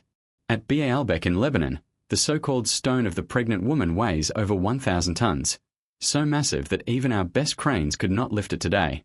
Who carved it, and why? Archaeologists claim it was part of a Roman temple, but the Romans themselves admitted they built upon older foundations.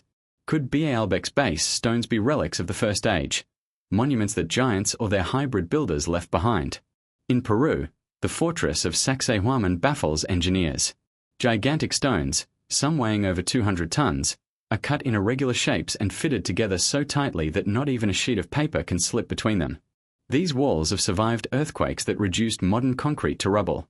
How did the builders achieve such seismic-proof perfection without iron tools or wheels? Were they preserving the engineering secrets of a vanished age? Even more mysterious are the pyramids of Giza.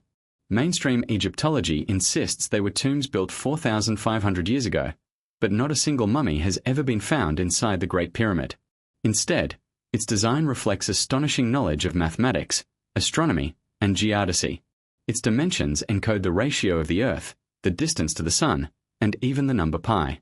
Was it merely a tomb, or a relic of an advanced science inherited from survivors of the flood? Some suggest the pyramid was not a tomb at all, but an energy device, a resonant machine aligned with the stars.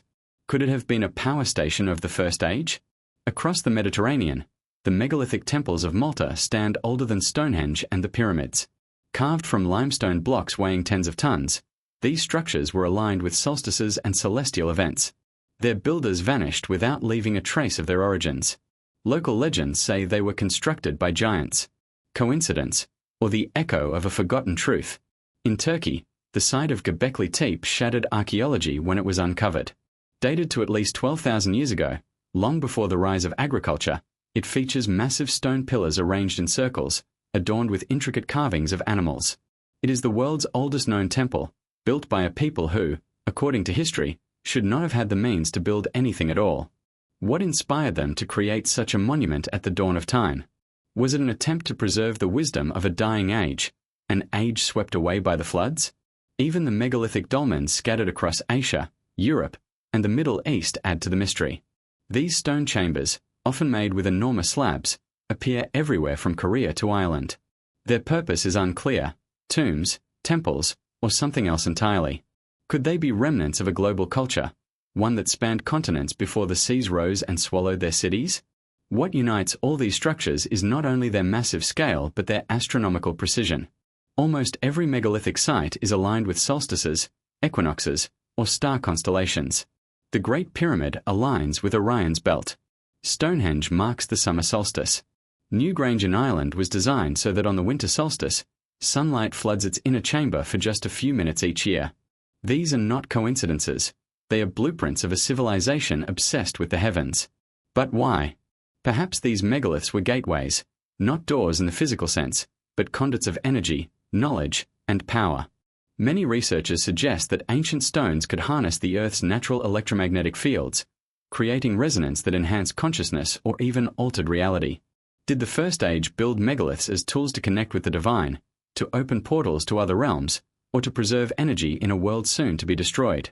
Another possibility is that they were markers of survival, built to withstand cataclysm. If an advanced civilization knew the flood was coming, what better way to preserve their knowledge than in stone, aligned with the stars, ensuring that future generations could rediscover the patterns of the cosmos? Perhaps the megaliths were messages, telling us, we were here. We knew the heavens. Remember us. Of course, mainstream archaeology dismisses these ideas. They tell us the megaliths were temples, tombs, or ceremonial sites, built with primitive tools and sheer manpower. But this explanation ignores the scale, the precision, and the global spread. It ignores the myths that consistently tie these sites to gods, giants, and floods. Most importantly, it ignores the inconvenient possibility that the megaliths are the last surviving architecture of a pre-flood civilization.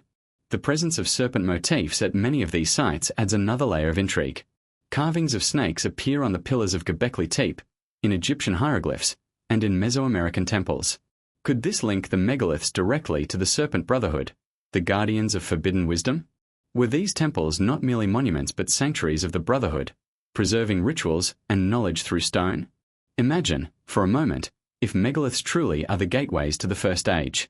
Then the world we live in is a vast archaeological puzzle, its most important pieces hidden in plain sight. Each towering stone is a page of a book written in geometry, astronomy, and myth. Each alignment whispers of a science that we are only beginning to rediscover. And each unanswered question beckons us closer to a truth that our ancestors may have desperately tried to preserve. The megaliths do not just defy explanation, they defy the very narrative of history. They tell us that humanity's story is older, deeper, and far more mysterious than we have been taught. And if these stones are indeed gateways, then perhaps they are waiting for us to unlock them, to step through, not into another place, but into another understanding of who we are and where we truly came from. When we step back and survey the myths of the world, one event towers above all others: the Great Flood. Nearly every ancient culture speaks of a deluge so devastating that it nearly erased humanity from existence.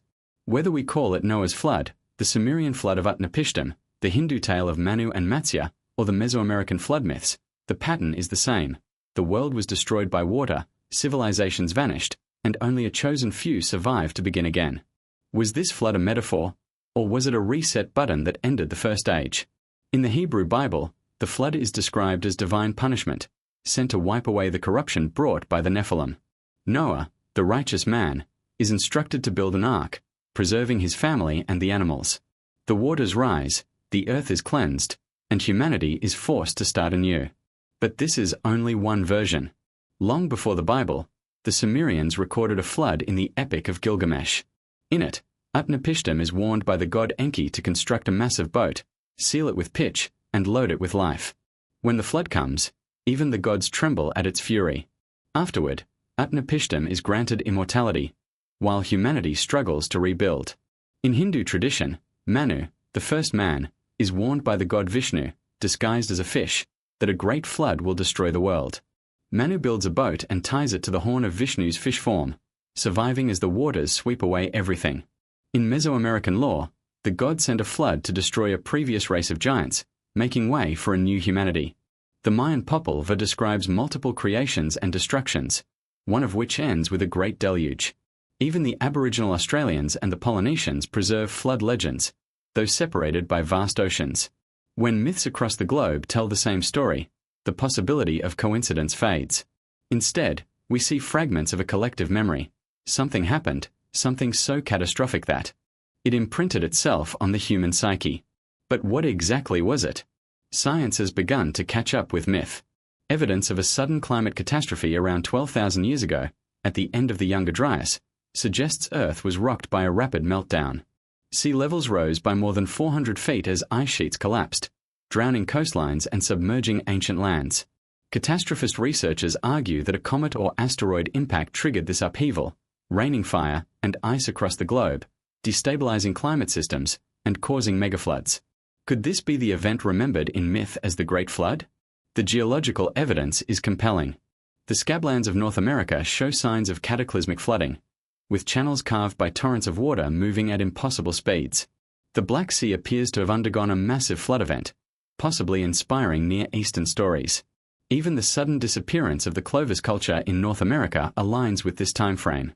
And around the world, we find sunken ruins beneath the seas, structures off the coast of Japan at Yonaguni, submerged temples in India's Gulf of Kambat, and drowned megaliths near Malta. Were these the coastal cities of the First Age, swallowed by rising waters? If so, then the flood was more than just a punishment, it was a reset. Civilizations that had grown advanced, perhaps too advanced, were obliterated.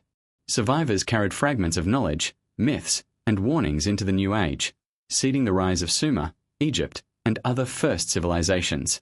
But these were not the true first, they were the inheritors of a world washed away. The flood myths also raise another question.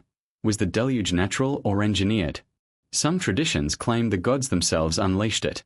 In Genesis, God causes the fountains of the deep to burst forth.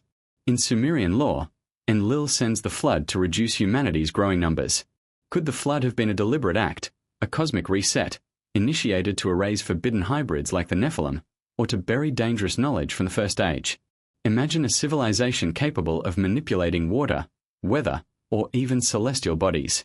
If the Watchers or their offspring had technology beyond our comprehension, could the flood have been triggered intentionally, either as punishment or as self-defense against their own creations? Some fringe researchers even suggest that remnants of ancient technology, perhaps massive energy systems linked to pyramids or megaliths, malfunctioned, causing environmental collapse. The flood, then, was not only a divine judgment but a technological disaster. The psychological impact of such an event cannot be overstated. To survivors, watching the world swallowed by waves, the flood would have seemed like the end of everything. Entire continents, cities, and bloodlines lost in days. To carry forward the memory, they wove it into myth, into ritual, into warnings. Never forget, the stories whispered, for it can happen again. But modern society has largely forgotten. We dismiss the flood as a parable, a fable meant to inspire moral lessons. Yet beneath the seas, evidence of drowned cities suggests otherwise. Beneath the myths, geological layers of sudden destruction whisper of truth. And in the ruins of megaliths, their alignments broken by shifting land and rising tides, we see the scars of a world reset. If the flood was the Great Reset, then everything we call history is merely the second act of a much older play.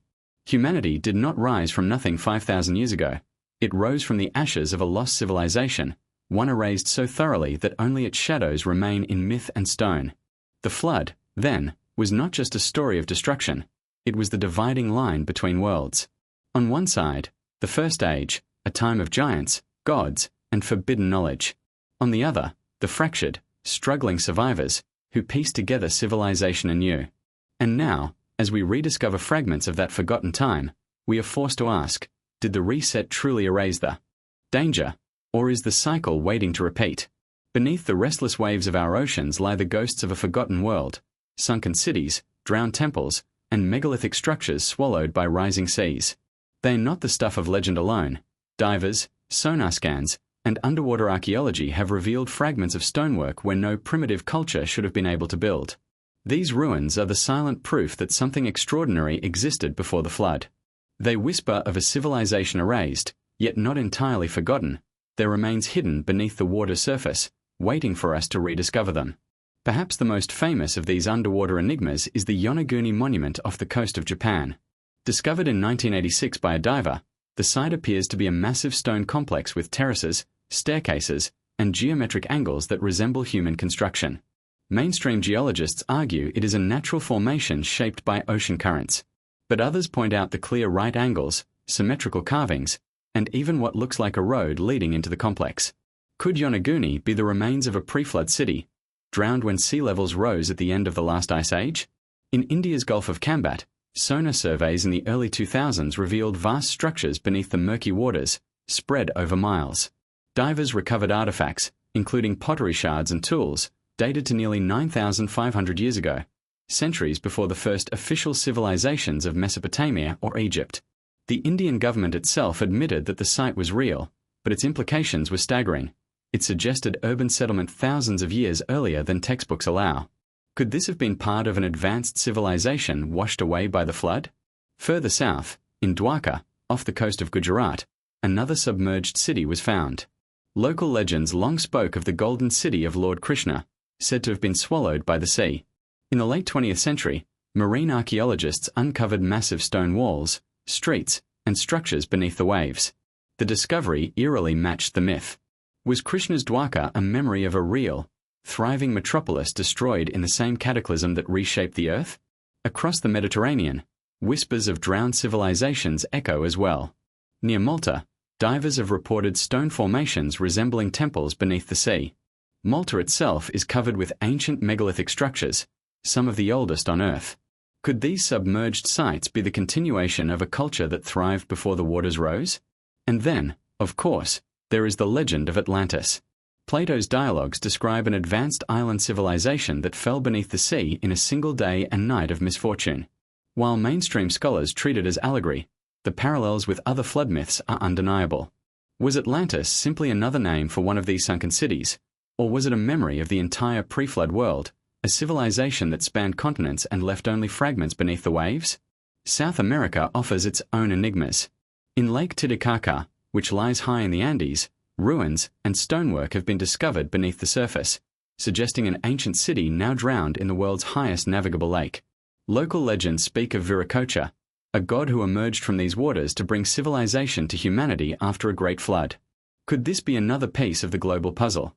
Evidence that survivors of a sunken world carried their wisdom inland, away from the seas that had devoured their homes? What is most striking about these submerged sites is their global distribution. From Asia to the Americas, from Europe to the Pacific, nearly every continent has ruins beneath the ocean. This aligns perfectly with geological evidence that sea levels rose dramatically at the end of the Ice Age, drowning coastlines that had once supported thriving settlements. If civilizations flourished along those coasts, as civilizations always do, then their destruction would have been total, leaving only scattered survivors. Mainstream archaeology hesitates to acknowledge these ruins as cities. The implications are simply too disruptive. If humans built urban centers 9,000 or even 12,000 years ago, then our entire timeline of history collapses. Agriculture, writing, and cities would no longer be inventions of the last 5,000 years, but the re-emergence of skills remembered from before the flood. Humanity would not be a species climbing upward. It would be a species recovering from a catastrophic fall. But the myths, ruins, and science together weave a story too consistent to ignore. The drowned cities show us that the flood was not only real, it destroyed a world already advanced in ways we cannot yet grasp. Survivors encoded the memory of their lost homelands into myth: Atlantis, Dwarka, Lemuria, Mu. Some of these may be distorted memories, others may be real locations now lost under the seas. But together, they testify to a forgotten truth, that our ancestors were not the first to build, dream, and organize. They were rebuilding from ruins. Imagine walking through the streets of Yonaguni before the waters rose, looking up at temples aligned to the stars. Imagine the lights of Dwarka glowing on the shoreline, before they were extinguished in a storm of rising tides. Imagine an entire global network of cities and ports, connected across oceans, gone in a single catastrophe. That is the legacy of the sunken cities, the lost heartbeat of the First Age. Perhaps, even now, more of these ruins lie waiting. Beneath the waves of the Caribbean, sonar has detected unusual formations near Cuba, sometimes described as pyramids. Off the coast of Egypt, the lost city of Heracleon was rediscovered after centuries beneath the Mediterranean. If such discoveries continue, we may yet uncover a city that proves beyond doubt that pre-flood civilizations were real, powerful, and global. Until then, the sunken ruins remain both evidence and mystery, mute witnesses to a forgotten age, erased by water, remembered in myth, and rediscovered stone by stone beneath the sea. And if they are indeed the shattered remnants of the First Age, then the flood did not erase everything. It left behind enough to remind us that history is deeper, older, and far stranger than we are allowed to believe. The further we journey into the evidence of pre-flood civilizations, the more we begin to encounter traces of something even more astonishing: technology that should not have existed thousands of years ago. These were not simply primitive societies stacking stones by brute force. Scattered across the world are hints of lost sciences and forgotten machines, technologies that modern engineers and scientists struggle to explain. Could these be the remnants of the first great civilization, a society whose knowledge was buried by the flood? When we examine megalithic sites like Baalbek in Lebanon, we find stone blocks weighing over 1,200 tons, cut and moved with precision that defies explanation. Even with today's cranes, we would struggle to lift such masses. Yet the ancients not only moved them but also fitted them seamlessly into monumental platforms. How? Were they using advanced machinery, some form of forgotten physics, or a technology we have yet to rediscover? The Great Pyramid of Giza is often cited as another enigma. Beyond its sheer size and precision, there are strange details that make some researchers wonder if it was more than a tomb. Its internal shafts align with specific stars, its dimensions encode mathematical constants like pi and the golden ratio, and its position on Earth corresponds with the geographical center of the landmasses. Some alternative researchers suggest it may have been a power plant of sorts, harnessing natural energies of the Earth. Could this be a surviving fragment of pre-flood science, knowledge passed down by survivors who remembered the technologies of their ancestors? Then there are the antiquated machines discovered in unlikely places. The Antikythera mechanism, pulled from a Greek shipwreck, is a complex device of gears and dials capable of predicting astronomical events with astounding accuracy. It dates back over 2,000 years, but nothing like it appears again until the development of modern clocks in the Middle Ages. If such technology existed in Greece, could it be a faint echo of something even older, carried forward from a lost civilization? Legends also speak of forgotten sources of power. In Mesopotamian texts, there are references to the me, sacred objects of divine technology. In the Hindu epics, the Vimanas are flying craft said to be powered by Mercury and capable of traversing the skies with deadly weapons. The descriptions are so detailed they almost read like engineering manuals rather than myths. Are these simply symbolic tales, or memories of actual machines from the First Age? Even stranger are the anomalous artifacts that should not exist at all. In various parts of the world, miners and archaeologists have uncovered objects embedded in rock layers that predate human civilization. Metallic spheres with perfect grooves found in South Africa, mysterious ancient batteries discovered in Baghdad, and even reports of carved stone and tools sealed within coal deposits. If authentic, these discoveries point to a technological presence far older than any recorded civilization. Another piece of the puzzle lies in ancient knowledge of the stars. The Sumerians recorded the movements of celestial bodies with extraordinary accuracy, even those not visible to the naked eye. The builders of Stonehenge and other megalithic sites aligned their monuments with solar and lunar cycles to a precision that suggests advanced astronomical understanding. The Dogon tribe of Mali possessed detailed knowledge of Sirius B, a star invisible without telescopes, long before modern astronomy confirmed its existence. Could all this knowledge be the residue of a lost science, handed down through oral tradition from survivors of the pre-flood age? Mainstream archaeology dismisses these anomalies as coincidence, misinterpretation, or overestimation of ancient skills. But the pattern is difficult to ignore. Everywhere we look, ancient people seem to know too much, build too precisely, and leave behind objects and stories that defy their supposed capabilities. If they were indeed heirs to a pre-flood civilization, then their mystical powers were nothing more than science and technology, sciences we have not yet rediscovered. Some researchers suggest that the key may lie in energy. The ancients may have understood natural forces, electromagnetism, resonance, and geologic power, in ways that we are only beginning to grasp. The positioning of pyramids, obelisks, and stone circles often coincides with energy-rich zones of the Earth. Was this knowledge of the Earth's power their technology? Were these monuments not just temples but machines, designed to stabilize, harness, or perhaps even weaponize natural forces? If this is true, it could explain why so much of it was lost. After the flood, when civilizations collapsed, only fragments of knowledge survived, enough to inspire myths and legends but not enough to rebuild the machines. Survivors spoke of gods, flying chariots, and lost cities because they no longer had the tools to replicate them.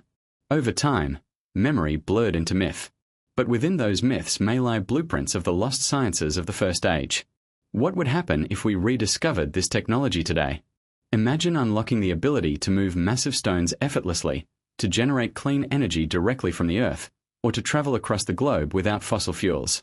Imagine if the ancients had mastered flight or even space travel long before us. The implications are staggering. Humanity would not be the pinnacle of progress but rather the second, or third, attempt at global civilization. The forbidden technology of the ancients is not only a window into the past, it may also be a warning for the future. If they reached great heights before the flood, why did they fall? Did their technology contribute to their destruction, perhaps by destabilizing the planet's balance or unleashing forces they could not control? If so, then rediscovering their secrets could be both our salvation and our doom. As we piece together the puzzle, the evidence grows stronger. The world before the flood was not a simple world of hunters and gatherers. It was a world of builders, engineers, and scientists, masters of technologies that we are only beginning to imagine. And if their knowledge was drowned beneath the waves, then perhaps it is still there, waiting for us to uncover it, just as we have uncovered their cities and their stories. The question that now lingers is chilling. What else did they leave behind? And could it still be hidden, deep in the earth or beneath the sea, waiting for us to stumble upon it? If a global flood destroyed the cities and technologies of the First Age, then what became of their knowledge? Did every secret vanish into the depths, leaving humanity to crawl back into ignorance? Or did fragments survive, hidden away in libraries, sealed in vaults, guarded by secret societies, and disguised as myth until the right moment of rediscovery? The idea of hidden libraries has haunted explorers and scholars for centuries.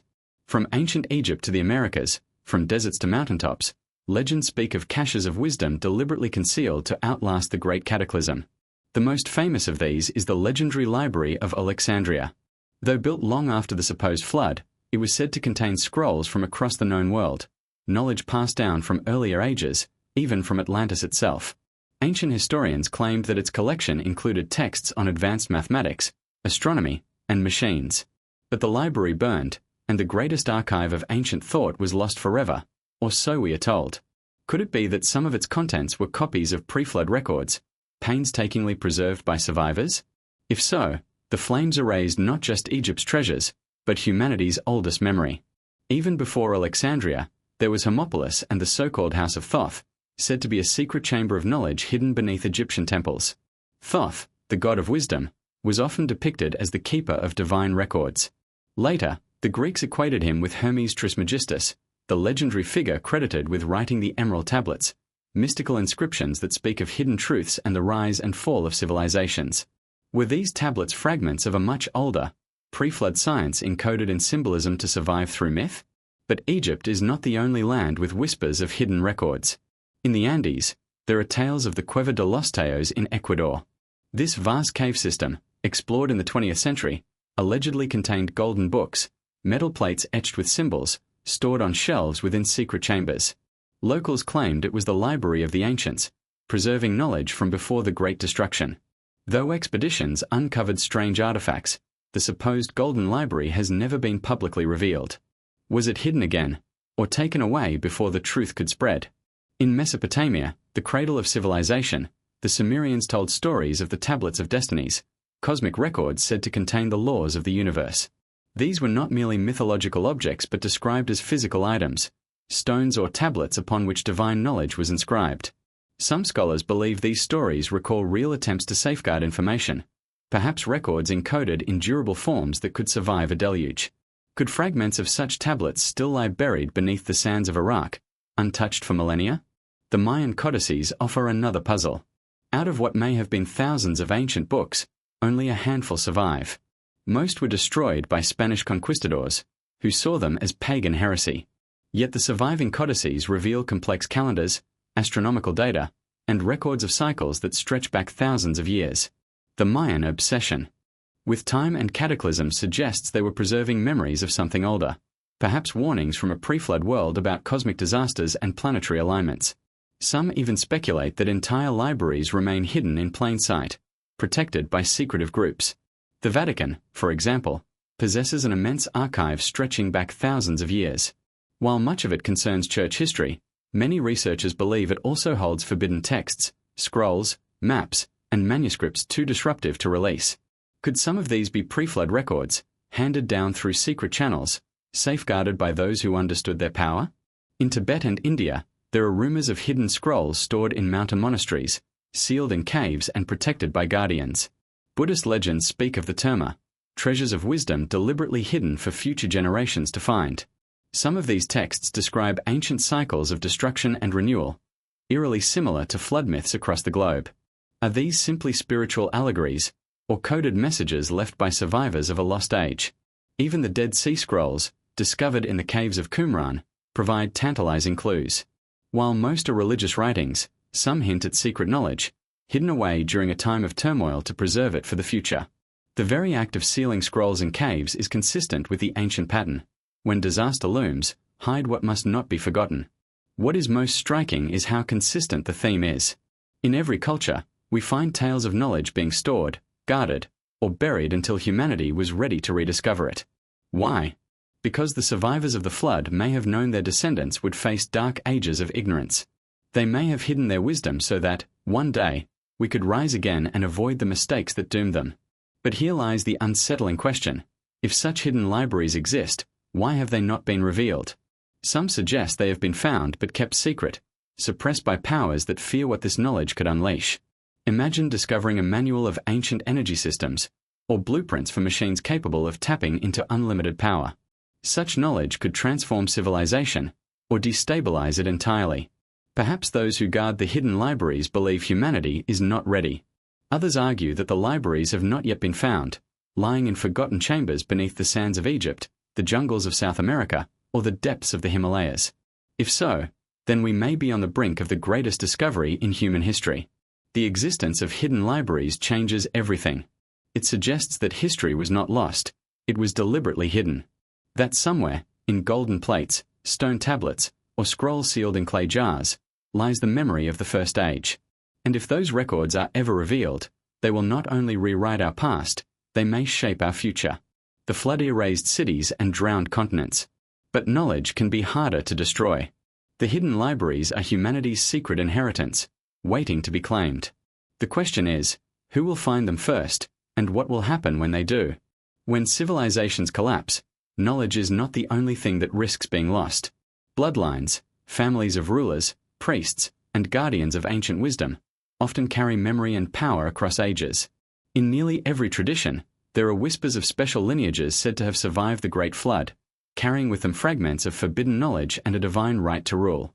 These bloodlines may be the living legacy of the First Age, quietly guiding history long after the waters receded. The Sumerian King List is one of the most enigmatic documents of antiquity. It records kingship stretching back tens of thousands of years, long before the supposed dawn of civilization. According to the text, before the flood, kings reigned for impossibly long lifespans, some lasting over 20,000 years. After the flood, lifespans diminished dramatically, but kingship descended from heaven once again. What are we to make of this? Were these long-lived rulers symbolic, or do they hint at a bloodline of beings, human or otherwise, who ruled in the age before the deluge? The Bible offers a parallel in the genealogy of Noah. He was not only a righteous man but also a chosen survivor, carrying humanity's seed into the post-flood world. His sons, Shem, Ham, and Japheth, became the patriarchs of new nations, each carrying fragments of memory and tradition. Later dynasties, especially those claiming divine ancestry, often trace their lineage back to Noah, positioning themselves as heirs of the survivors. If the flood was real, then Noah's bloodline would represent a living link to the First Age. In Egypt, the pharaohs claimed descent from the gods themselves. Ancient king lists begin not with humans but with divine rulers, known as the Neteru, who reigned for millennia before the time of men. After them came the Shemsu-Hor, the followers of Horus, semi-divine beings said to have ruled before dynastic Egypt. Could the Shemsu-Hor have been the remnants of a pre-flood elite, transplanting their knowledge into the Nile Valley to rebuild after catastrophe? The Inca told similar stories. Their emperors claimed descent from the sun god, Inti, and legends speak of Viracocha, a bearded godlike figure who appeared after a great flood to teach humanity laws, agriculture, and building techniques.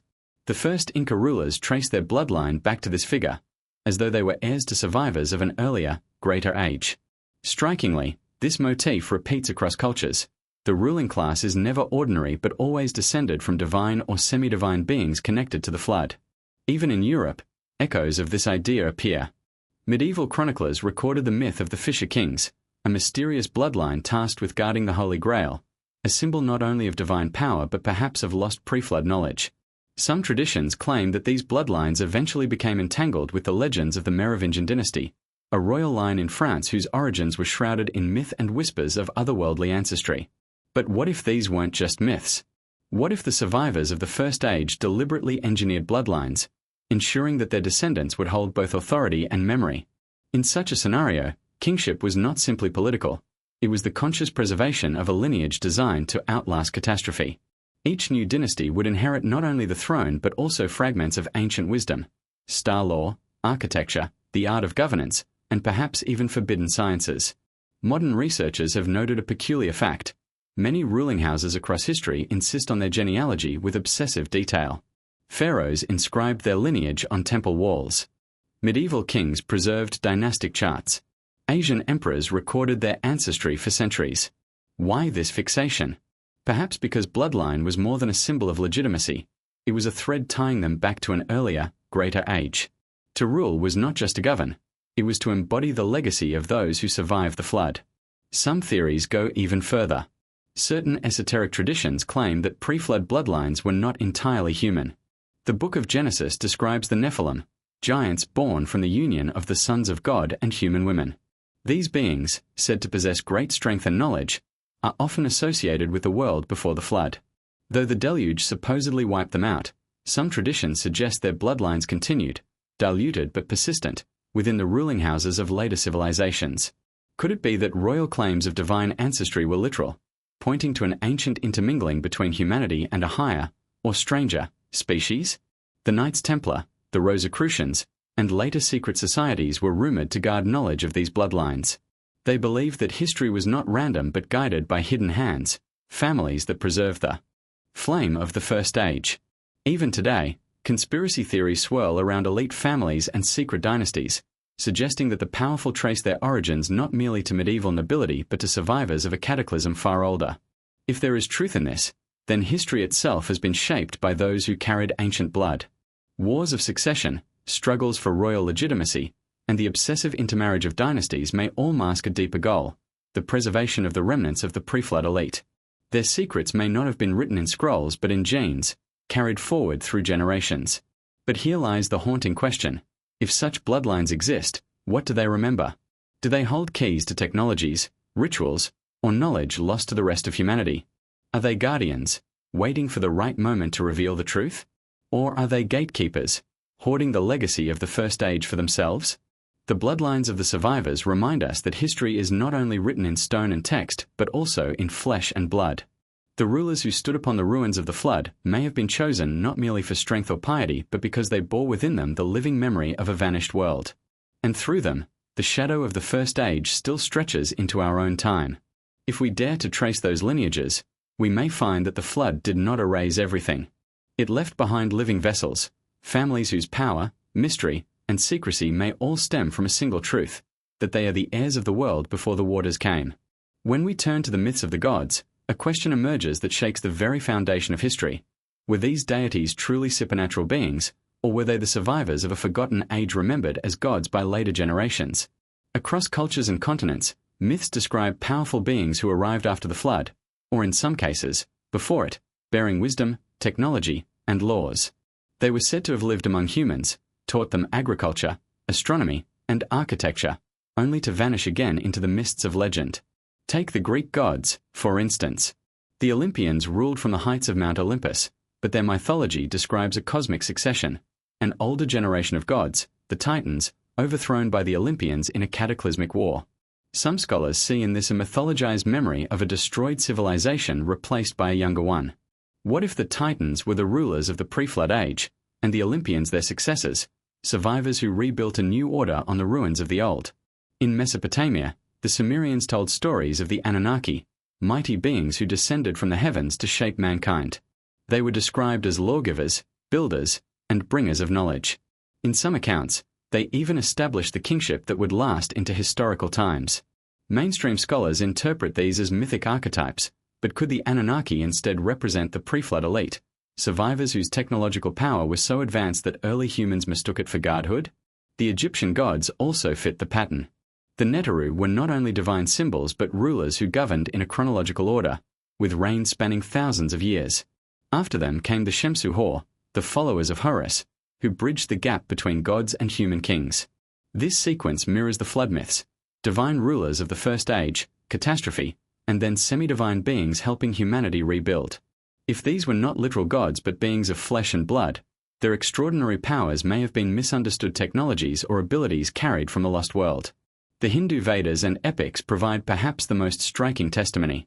They describe gods wielding flying craft, the Vimanas, capable of traversing the skies and even engaging in aerial battles with devastating weapons. These stories include details that sound eerily technological: descriptions of propulsion systems, instructions for creating powerful energy sources, and accounts of weapons that resemble modern nuclear blasts. Were these gods truly deities, or were they survivors of a pre-flood civilization who preserved their knowledge in the form of myth? In the Americas, too, we find similar echoes. The Aztecs spoke of Quetzalcoatl, the feathered serpent god, who brought knowledge of calendars, agriculture, and civilization before departing across the sea. The Maya had Kukulkan, nearly identical in description. The Incas revered Viracocha, a bearded godlike figure who appeared after a great flood to teach humanity the arts of building and governance. Could these have been actual survivors, teachers who emerged from the ruins of the First Age to rebuild, remembered as gods because of their advanced knowledge? Even in Africa, the Dogon tribe tells of beings called the Nomo, who came from the sky bringing wisdom, particularly about the star system Sirius. Their stories include accurate astronomical knowledge of Sirius B, a star invisible without telescopes. How could a tribal culture know such details unless it had been taught, or inherited? them from a civilization with advanced science. If the Nommo were not extraterrestrials, as some theorists suggest, perhaps they were survivors of a lost human civilization whose knowledge of the heavens was later mythologized. One of the most intriguing consistencies across these myths is the theme of civilization bringers. After catastrophe, a figure or group emerges, bearing laws, science, or tools, raising humanity out of savagery. These gods or demigods are not distant, abstract beings but teachers, rulers, and architects. They walk among men, then vanish, leaving behind temples, stories, and bloodlines. This is exactly what we would expect if survivors of the pre-flood age carried fragments of their culture into the post-flood world, only to be remembered later as gods. Some ancient texts even acknowledge this directly. In the Epic of Gilgamesh, after the flood, the hero meets Utnapishtim, the immortal survivor of the deluge, who possesses forbidden knowledge. In the Bible, the patriarchs who lived after the flood were often described with extraordinary lifespans and wisdom, as though they retained something of the pre-flood condition. These echoes suggest that the line between gods and humans may have been thinner than we think, perhaps not gods at all, but a remnant elite of extraordinary capability. Skeptics argue that myths are simply stories, poetic ways of explaining natural forces. Yet when the same pattern appears across civilizations oceans apart, the coincidence grows harder to accept. The gods were not abstract sun or sky deities. They were rulers, teachers, and builders with strangely consistent attributes. They often arrived after floods or cataclysms. They always brought knowledge. And they always left behind legacies too advanced for their time. If we dare to entertain the possibility that these gods were survivors of the First Age, then their myths become history in disguise. Their powers were not miracles but misunderstood sciences. Their temples were not shrines but remnants of pre-flood technology. Their wars were not allegories but memories of real conflicts between survivors competing to shape the new world.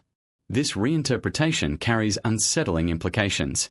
If the gods were survivors, then humanity's entire concept of divinity may be based on a memory of the First Age elite. Our religions, myths, and sacred traditions may all trace back to flesh and blood beings who walked the earth before the flood and left their fingerprints on every culture. And perhaps, just perhaps, they are not all gone. Some traditions insist that the gods promise to return. Could this mean that somewhere, their bloodlines and knowledge still endure, waiting for the right moment to re-emerge? If so, the gods may not be distant beings in heaven but the hidden survivors of a civilization older and more advanced than we dare admit. The myths of the gods are not simply stories. They may be the distorted echoes of survivors, beings who endured the flood, carried fragments of the First Age into the New World, and were remembered as divine because they seemed greater than ordinary men. And if they were real, then humanity's history is not the story of slow progress, but the story of rebuilding after catastrophe, guided by teachers who once ruled as gods. After the flood, survivors spread across the earth, carrying fragments of memory and shards of ancient knowledge. But scattered remnants were not enough. They wanted to rebuild what had been lost. Myths from across the world describe humanity's attempt to recreate the glory of the First Age. Perhaps the most famous of these stories is the Tower of Babel, a tale not only of arrogance, but of a deliberate attempt to reconnect with the powers of the pre-flood world, an effort that was violently suppressed.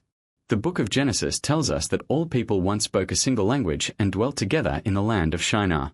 There, they resolved to build a city with a tower that reaches to the heavens, to make a name for themselves and prevent being scattered.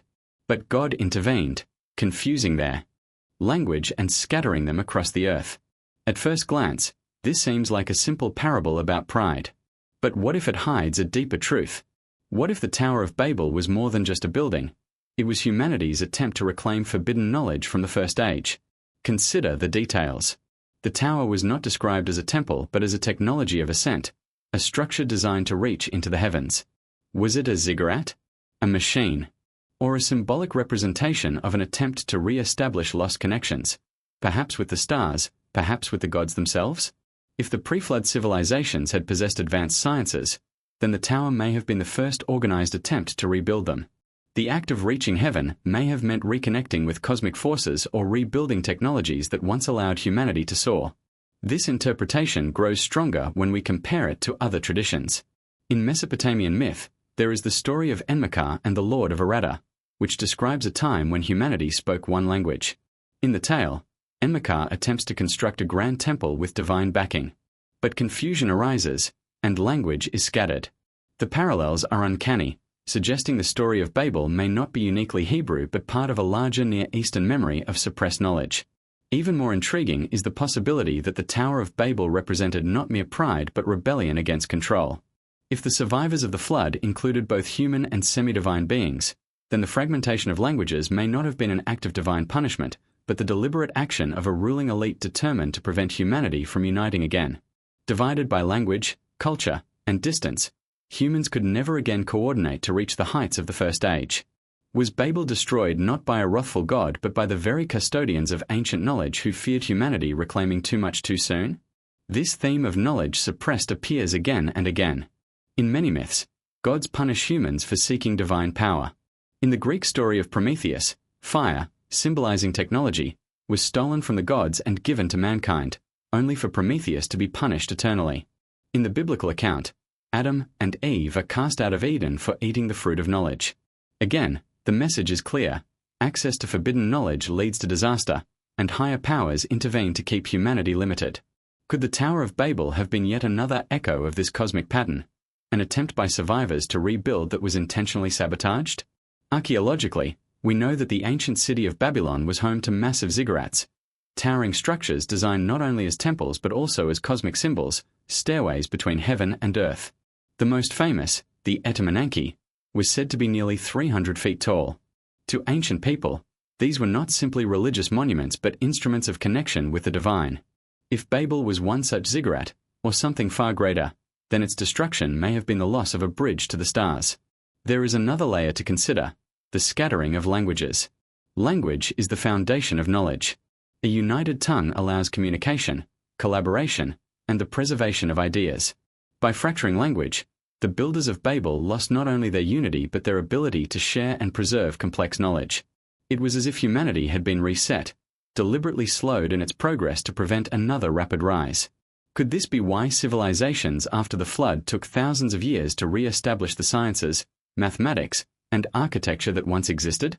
Some researchers even propose that the Tower of Babel represents an ancient attempt at space travel, a bold claim, yet one that aligns with myths of ascent. The desire to reach the heavens may not have been purely spiritual. If the First Age possessed aerial craft, as the Vimanas and other legends suggest, then the tower may have been symbolic of an attempt to rebuild a launch platform, a beacon, or even a transmitter to reconnect with beings beyond Earth. If so, then the destruction of Babel was not punishment, it was containment. What makes this even more provocative is how the Babel story connects with broader patterns of forbidden archaeology. Time and again, we find traces of knowledge that appear suddenly, as if dropped into civilizations by outsiders. Writing in Sumer, pyramids in Egypt, calendars in Mesoamerica, all emerge abruptly, with no slow evolution. Could this suddenness be the result of fragmented knowledge leaking out after Babel, as survivors passed on what they could in pieces rather than in unity? The Tower of Babel may thus represent a turning point in human history. Before it, there was unity, memory, and an effort to rebuild. After it, there was division, confusion, and the slow crawl of progress. Humanity was scattered, not only physically but intellectually, kept from ever again achieving the cohesive brilliance of the First Age. The legacy of Babel remains with us today. Languages still divide us. Nations still struggle to unite. Knowledge still remains compartmentalized, guarded by institutions, governments, and secret societies. The dream of Babel, of one humanity reaching together for the heavens, remains unfinished. Perhaps it is not only a myth of the past but a prophecy of the future, that one day, humanity will attempt again to rebuild the tower, not of brick and mortar, but of science and global unity. And when that day comes, will the guardians of forbidden knowledge stop us once more? The story of Babel, then, is not simply about pride or divine wrath. It is the story of humanity's first great rebellion after the flood, a rebellion to reclaim the power of the First Age. And its destruction is a chilling reminder that there are forces, ancient and enduring, determined to keep that knowledge hidden. Among the most controversial and haunting traditions of the ancient world are the accounts of giants, towering beings of immense strength, often described as both human and divine. They appear in myths from nearly every continent, and their presence is most vividly captured in the biblical tradition of the Nephilim. Who were these giants? Were they allegories of chaos and brutality, or actual remnants of a hybrid race that walked the earth before and even after the flood? The book of Genesis tells us that in the days before the flood, the sons of God came unto the daughters of men, and their union produced mighty offspring, giants, men of renown. These Nephilim were said to be great warriors, violent and corrupt, whose presence contributed to the wickedness that led to the flood itself. Mainstream theology often dismisses this as symbolic, but the sheer consistency of giant myths across cultures raises a provocative question. What if these stories preserve a literal memory of beings who actually existed? The apocryphal Book of Enoch expands on this tale, describing how divine beings called the Watchers descended to earth, took human wives, and bore monstrous children, giants so enormous that they devoured the resources of the world, even turning to cannibalism. These Nephilim, according to Enoch, taught humanity forbidden knowledge, metallurgy, sorcery, and the arts of war. Their corruption was so great that the flood became necessary to wipe them out. Yet even in this text, there is an unsettling hint. Some of their bloodlines may have survived. When we turn to other traditions, the pattern repeats. In Mesopotamia, myths speak of giant kings, figures of immense size and strength, some of whom were associated with the antediluvian era. In Greek mythology, the Gigantes fought against the Olympian gods in a cosmic battle. In Norse legends, the Jotnar, the giants, existed before and alongside the gods, representing a primordial race. The consistency is chilling. Before the ordered world, there were giants, hybrids, beings of chaos whose presence shaped the destiny of mankind. Even more compelling are the accounts from the Americas. The Paiute of Nevada tells stories of the Saiti Ka, a race of red-haired giants who were eventually driven into a cave and destroyed by fire. In Mexico, the Aztecs spoke of the Quinametsan, giants who inhabited the world in previous ages, building the pyramids before the current race of humans. The Inca told of Viracocha's creation of giants who became disobedient, prompting their destruction. How could cultures separated by oceans and centuries all tell of the same kind of beings, giants tied to the earliest ages of the world? Archaeology has provided tantalizing, though disputed, clues. Reports from the 19th and early 20th centuries describe the discovery of enormous skeletons, bones far larger than those of normal humans, found in burial mounds across North America, in Sardinia, and even in the deserts of the Middle East.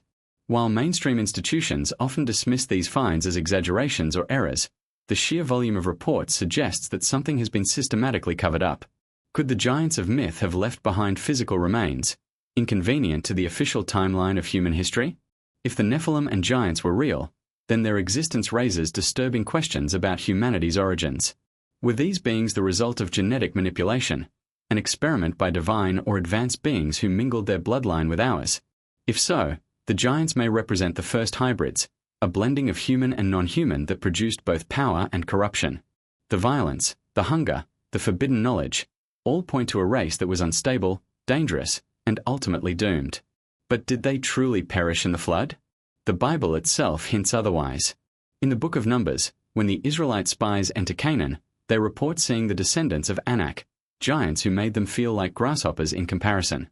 Goliath, the Philistine warrior slain by David, is described as over 9 feet tall. Deuteronomy mentions Og, the king of Bashan, whose bed was 13 feet long. These are not allegories. They are treated as historical figures within the text. How could giants exist after the flood if their race had been wiped away?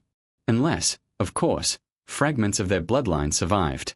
This possibility suggests a continuity between the first age and the post-flood world. The Nephilim may not have vanished entirely. Their remnants could have lived on in isolated tribes, in bloodlines intermingled with humanity, or even in hidden places beneath the earth.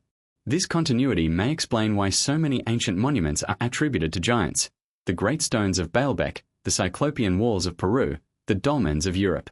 These structures seem beyond the capacity of ordinary ancient humans. Could they have been the handiwork of giants, or of humans working under their direction? Even stranger are the traditions of giants sleeping beneath the earth, waiting to rise again. In the Middle East, stories speak of beings imprisoned in hidden chambers until the end of days. The Book of Enoch describes the fallen watchers bound in caverns beneath the mountains.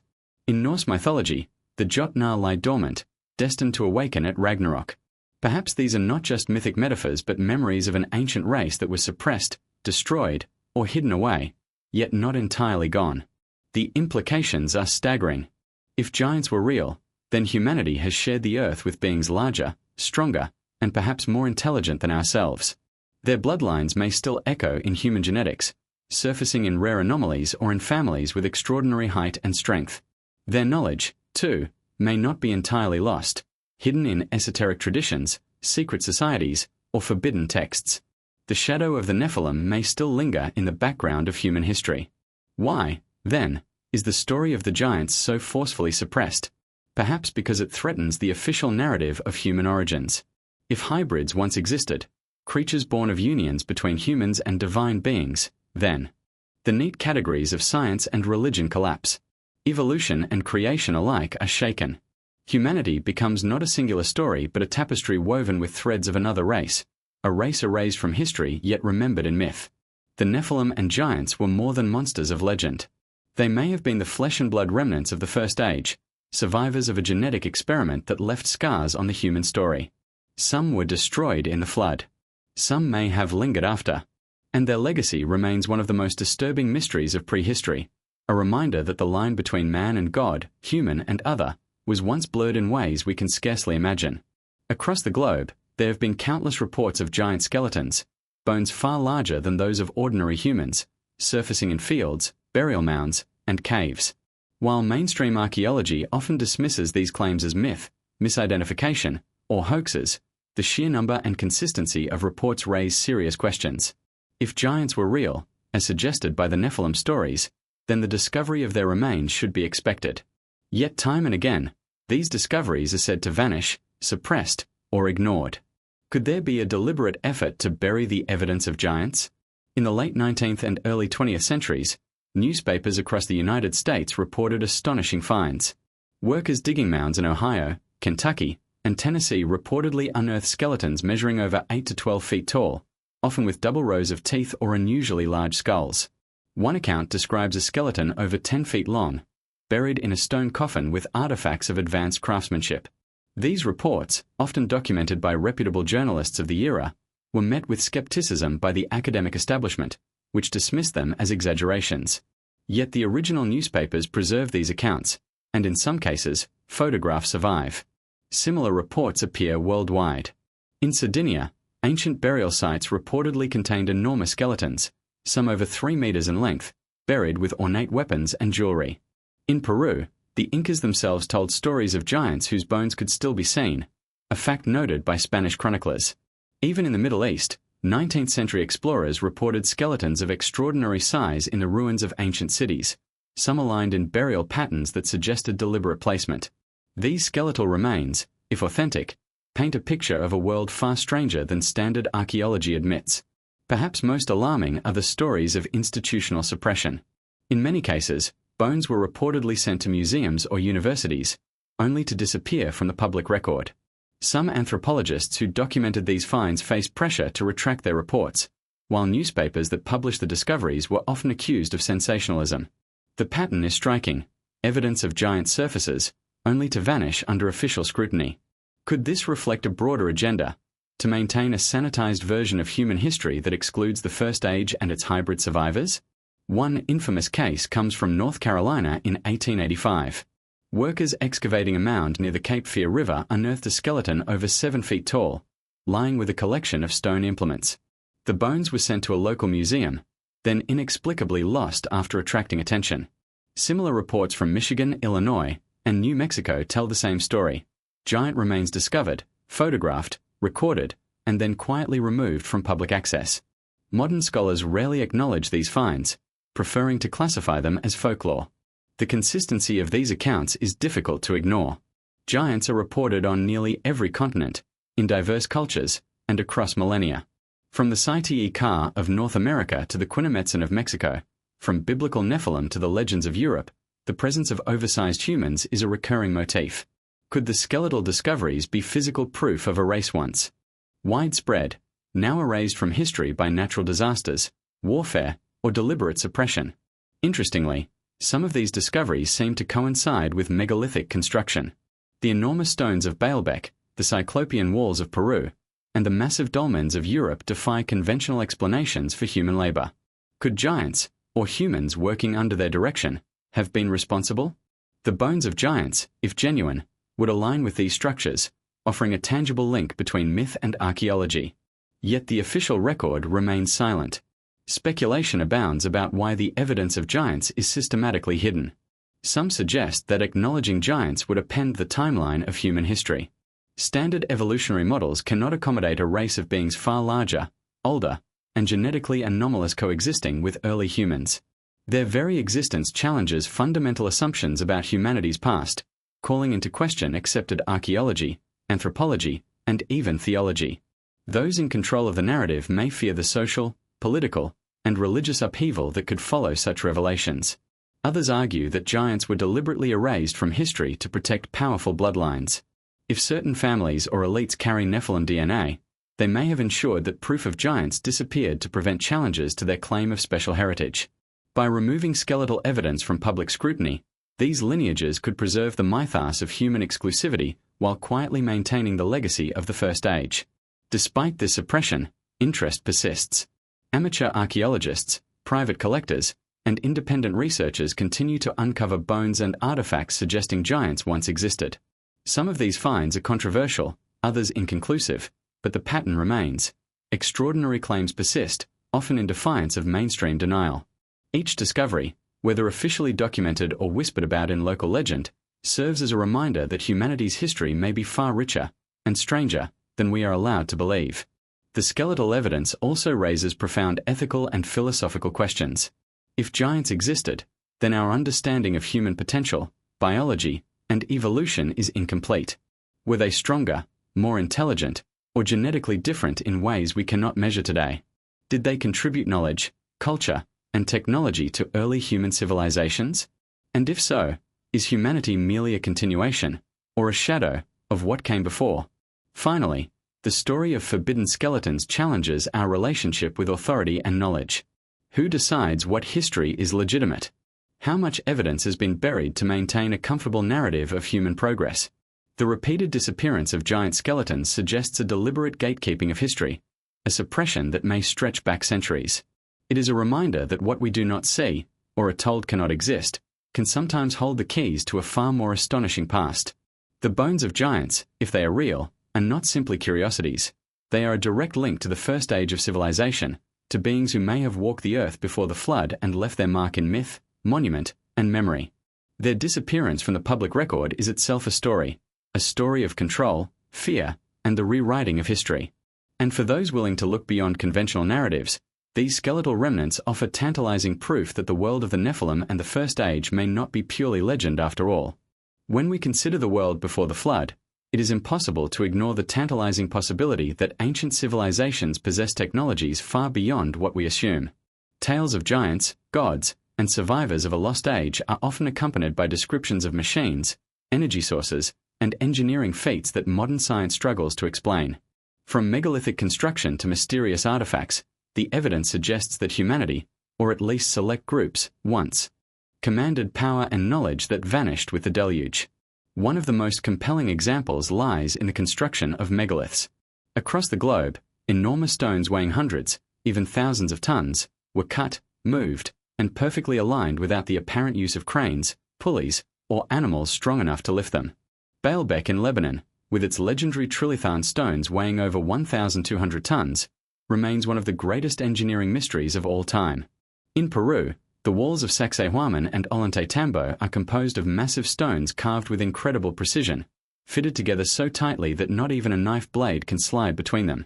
Modern engineers marvel at the skill required, and many have speculated that machines or techniques far more advanced than simple human labor were used. Ancient texts also hint at the use of machines. In the Hindu epics, the Vimanas are flying craft described with astonishing detail. These texts reference propulsion systems, energy sources, and mechanisms for flight that suggest knowledge of aerodynamics and energy conversion millennia before modern physics. Could these accounts be allegorical, or are they encoded memories of actual pre-flood technologies? Some researchers believe that these machines could have harnessed natural energy sources, like magnetism or resonance, to achieve feats that today would require engines, fuel, and electronics. There is also evidence of lost energy sources. The Baghdad battery, discovered in Iraq, is a ceramic vessel containing a copper cylinder and an iron rod, thought to generate electrical current. While its true purpose remains debated, it demonstrates that ancient people may have understood electricity in some form.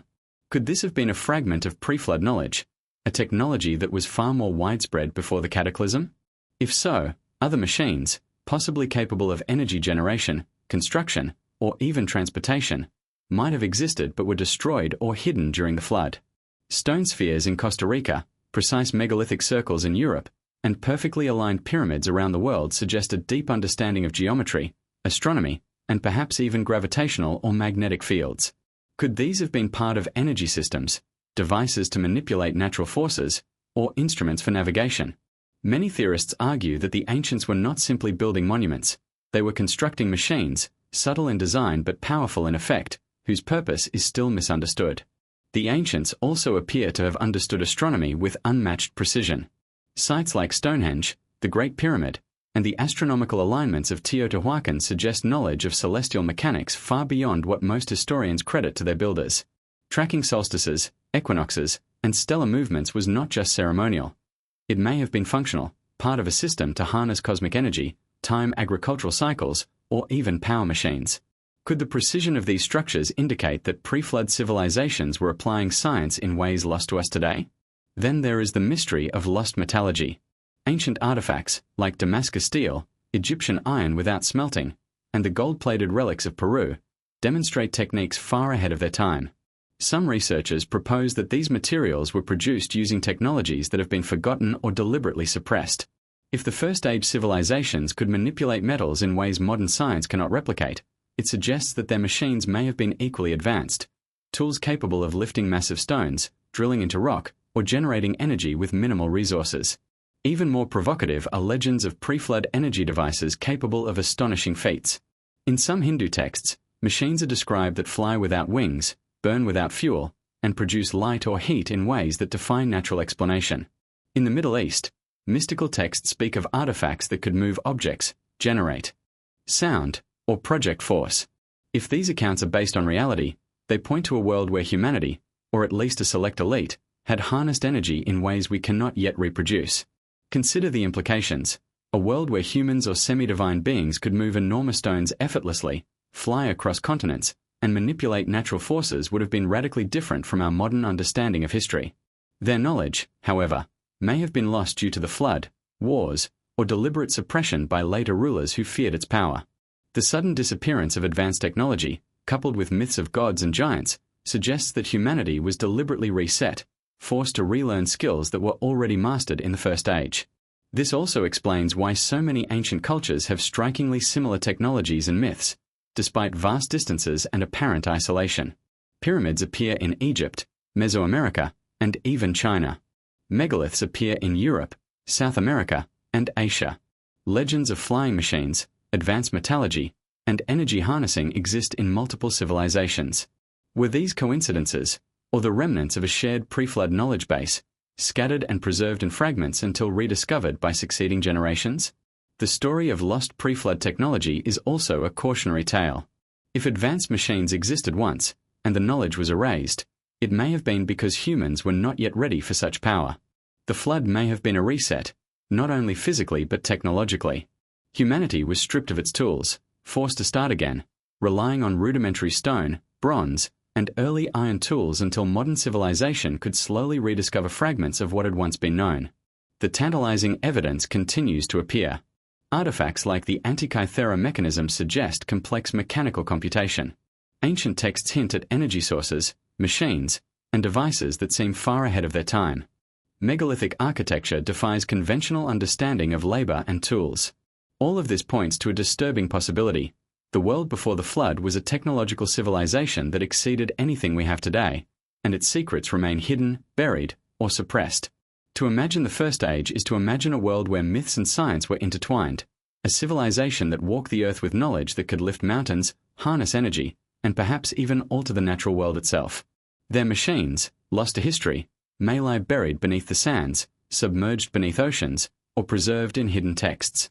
Rediscovering them would not only rewrite our understanding of history but challenge the very boundaries of what we consider possible. The evidence, fragmentary as it is, suggests a single, unavoidable truth. Humanity once wielded power and knowledge that rivaled the imagination of gods, and it was erased in a global cataclysm. What remains is legend, myth, and tantalizing glimpses of what once was, a technological age before the flood, waiting to be pieced together. One of the most tantalizing mysteries of the pre-flood world lies beneath the oceans. Countless myths speak of cities swallowed by the sea, remnants of civilizations lost to a cataclysm that reshaped the planet.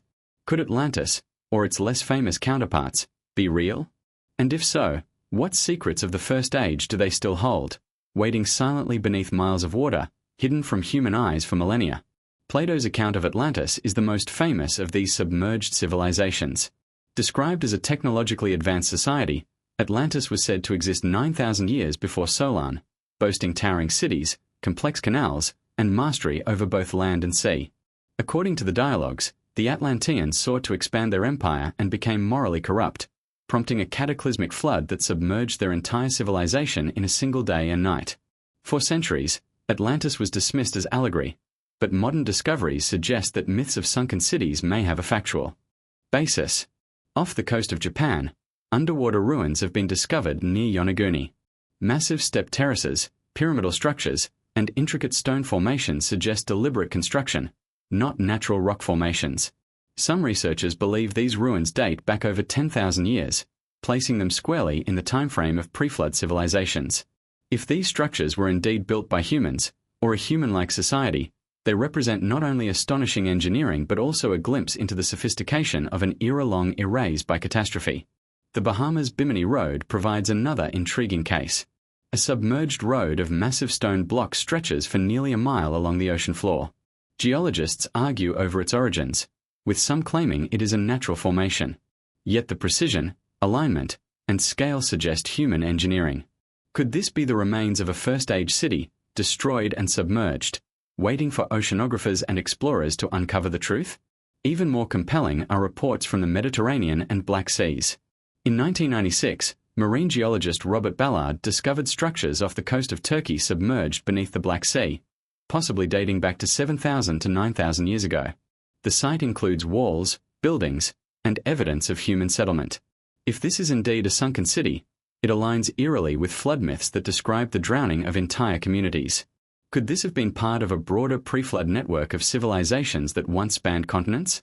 In Central America, the legend of Aztlan, the mythical homeland of the Aztecs, is said to describe a sunken origin. Similarly, Mesoamerican myths speak of cities destroyed by floods, waters that swallowed temples, and gods who instructed survivors in rebuilding civilization. These stories, though often symbolic, are remarkably consistent with global flood narratives and suggest that sunken cities were part of human memory long before written history. Archaeological evidence under the oceans hints at something astonishing. These cities were not primitive settlements. Stone walls, perfectly aligned streets, canals, and terraces indicate advanced engineering knowledge, hydraulic systems, and urban planning that surpasses what most historians attribute to prehistory. It seems plausible that the first-age civilizations possessed technology and urban sophistication lost in the flood, leaving behind only fragments for later generations to rediscover. The mysteries do not end with the structures themselves. Some submerged sites contain artifacts that defy conventional explanation. Stone carvings depicting star charts, tools that appear far too advanced for their era, and even hints of metallurgy have been reported by underwater explorers. If authentic, these artifacts would suggest that pre-flood civilizations were capable of not only architectural feats but also astronomical observation, scientific experimentation, and technological development rivaling modern standards.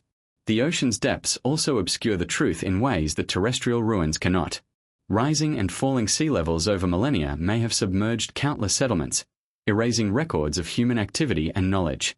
Tsunamis, tectonic shifts, and rising oceans could have engulfed entire cities in moments, preserving them like time capsules, yet hidden from casual discovery.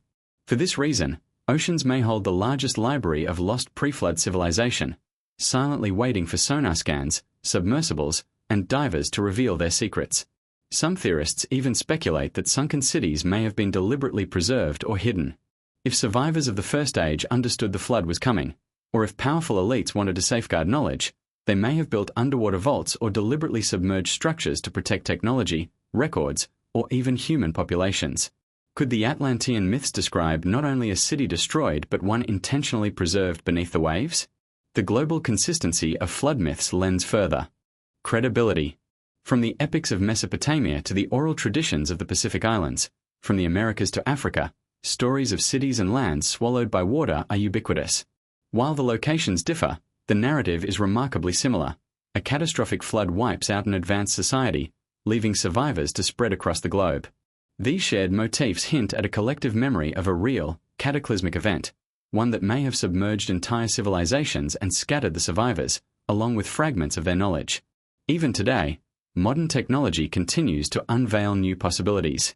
Sonar mapping, deep-sea submersibles, and satellite imagery reveal geometric patterns on ocean floors that were once dismissed as natural. As exploration progresses, the likelihood of discovering pre-flood cities increases. These ruins, if confirmed, would not only rewrite history but prove that human civilization, or its precursors, was far older and more advanced than textbooks admit. The sunken cities of the First Age serve as a chilling reminder of both human ambition and vulnerability. They are monuments to knowledge, architecture, and society erased by water, yet they also hint at survival, preservation, and secrets waiting to be rediscovered. For the explorers, historians, and adventurers who dare to look beneath the waves, these submerged cities are more than ruins. They are a gateway into the hidden world before the flood, a lost chapter of history whose revelations could change our understanding of humanity itself. The oceans, vast and silent, guard these secrets jealously. And while some may dismiss myths of Atlantis and other submerged civilizations as fantasy, the evidence continues to accumulate. Cities, structures, and artifacts that suggest an advanced pre-flood world was real, and it lies hidden beneath the waves, waiting for the right eyes to uncover it. The story of pre-flood civilizations cannot be separated from the catastrophic floods that reshaped the Earth. Across myths, oral traditions, and even geological evidence, the deluge appears as a defining event, a force that erased cities, altered coastlines, and reset humanity's progress. But what if these floods were not simply natural disasters? What if they were the reason the first age of civilization was lost, and why knowledge, technology, and giants vanished from history? Flood myths are virtually universal. From the biblical story of Noah to the Mesopotamian tale of Utnapishtim in the Epic of Gilgamesh, from the Hindu accounts of Manu to the legends of the Americas and Polynesia, humanity has consistently remembered a global deluge. In each account, the flood is catastrophic, often described as divine punishment or cosmic realignment, but always leaving survivors to repopulate and rebuild. The universality of these myths suggests that they are rooted in real events experienced collectively by ancient peoples. Geological evidence supports the notion that massive floods occurred in prehistory. The Black Sea Deluge theory, proposed by William Ryan and Walter Pittman, suggests that around 7,600 years ago, the Mediterranean breached a natural dam at the Bosporus, flooding the Black Sea basin and transforming it into a deep inland sea. This sudden rise of water would have engulfed countless settlements, perhaps creating the origin of flood myths in the region. Other evidence comes from sediment layers in the Persian Gulf, the Indian subcontinent, and the Sahara, pointing to sudden, massive inundations in the Holocene era. Could these be the remnants of the cataclysms remembered as the Great Flood? Some researchers point to evidence of even older floods, occurring 12,000 to 15,000 years ago, at the end of the last ice age.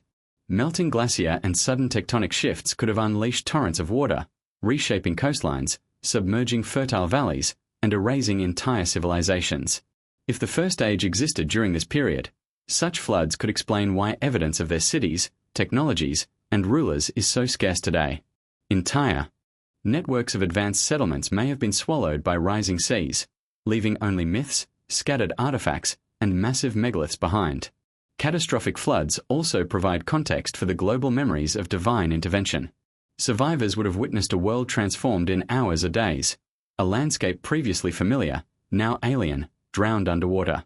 This kind of trauma could easily have been mythologized over generations, turning natural disaster into divine punishment in the collective memory. The flood was not merely a physical event, it became the lens through which subsequent generations interpreted morality, power, and the fragility of human achievement. The impact of such floods on civilization would have been profound. Entire cities, agricultural systems, and trade networks could vanish overnight, creating a technological and cultural reset.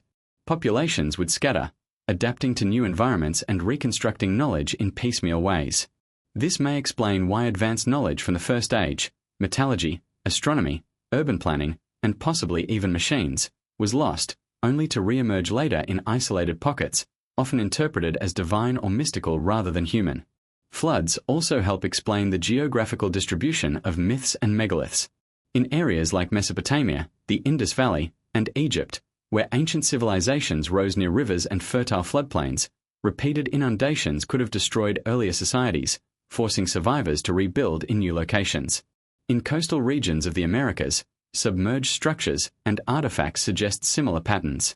The cyclical destruction and rebuilding may have been a hallmark of the post-flood world, shaping cultural memory, architecture, and social hierarchies. Interestingly, these catastrophic events may have altered human evolution and adaptation. Populations surviving in scattered refuges would have faced new selective pressures, scarcity of resources, extreme environments, and the need for social cohesion. This may account for rapid developments in agriculture, toolmaking, and governance after the floods, as humans struggled to preserve the fragments of pre-flood knowledge. In a sense, catastrophe became a crucible for human ingenuity, forcing survivors to innovate while attempting to recover lost wisdom. The psychological imprint of floods is equally significant. Water is a recurring symbol in myths, representing both destruction and rebirth. The deluge became a metaphor for moral cleansing, divine judgment, and the cyclical nature of life. Survivors may have remembered more than physical devastation. They may have carried with them stories of fallen cities, lost giants, divine beings, and forbidden knowledge. These memories, passed down orally, evolved into the rich mythologies we find in every corner of the globe. Even today, flood legends shape cultural memory. Annual festivals, rituals, and sacred narratives commemorate water as both a destructive and purifying force. From Mesopotamian flood tablets to Hindu rituals honoring Manu, from Pacific Islander tales of submerged islands to Native American flood myths, the consistency is striking. Across time and space, human beings have preserved the memory of catastrophe, encoding history in the language of myth. But beyond storytelling, catastrophic floods may have left tangible evidence waiting to be discovered. Submerged cities, terraces, canals, and artifacts are scattered across the ocean floors, riverbeds, and lakes of the world. Rising sea levels may have erased shorelines, but the remnants remain, offering clues to civilizations lost in water. By studying sediment layers, geomorphology, and underwater archaeology, we may finally uncover the material proof of the First Age, bridging myth and science in ways previously unimagined. Ultimately, floods were more than natural disasters. They were the great reset of human civilization. They erased cities, bloodlines, and technologies, scattered survivors, and embedded their memory into the mythic consciousness of all cultures. Understanding these events is crucial for reconstructing pre-flood history. If the First Age existed, its rise and fall cannot be separated from the waters that consumed it. Catastrophic floods are the key to understanding why humanity had to rebuild from scratch, why knowledge was lost, and why myths of gods, giants, and sunken cities persist across continents. In contemplating these floods, one is left with a sobering thought. The world we see today may be the aftermath of a much older, more advanced civilization. A civilization erased by water but never forgotten, its echoes preserved in myth, memory, and the geological record beneath our feet and seas. The floods are not just stories. They are the shadow of a past civilization that challenges everything we think we know about human history.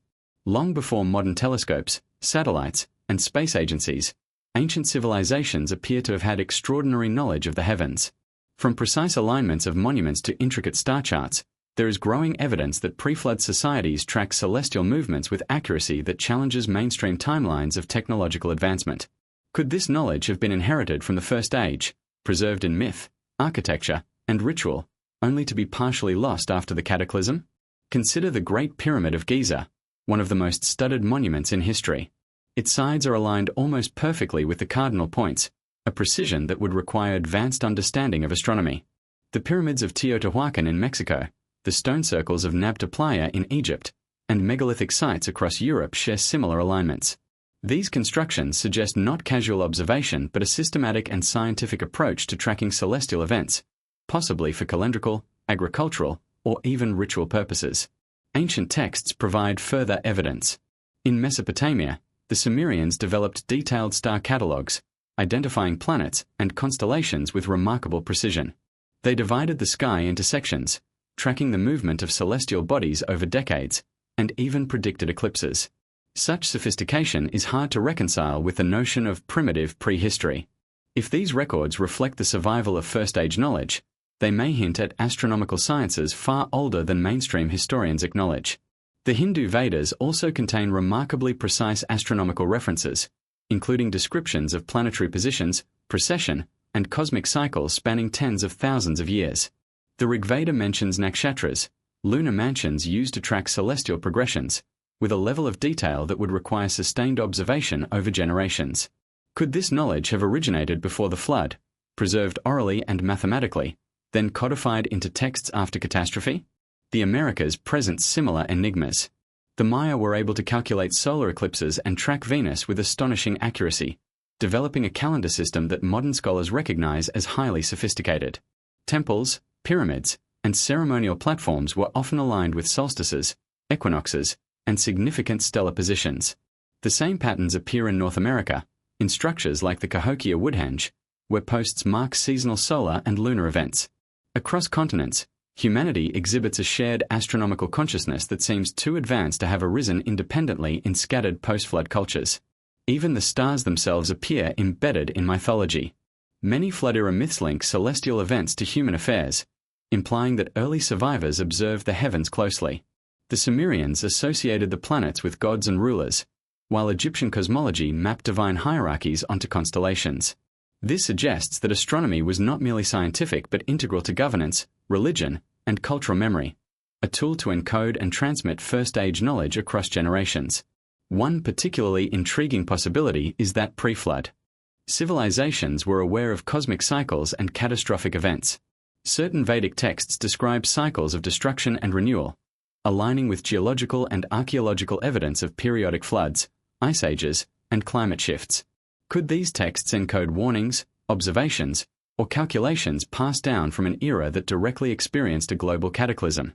If so, the meticulous tracking of celestial bodies may have had practical purposes, predicting disasters, navigating oceans, or even controlling agriculture in a precarious post-flood world.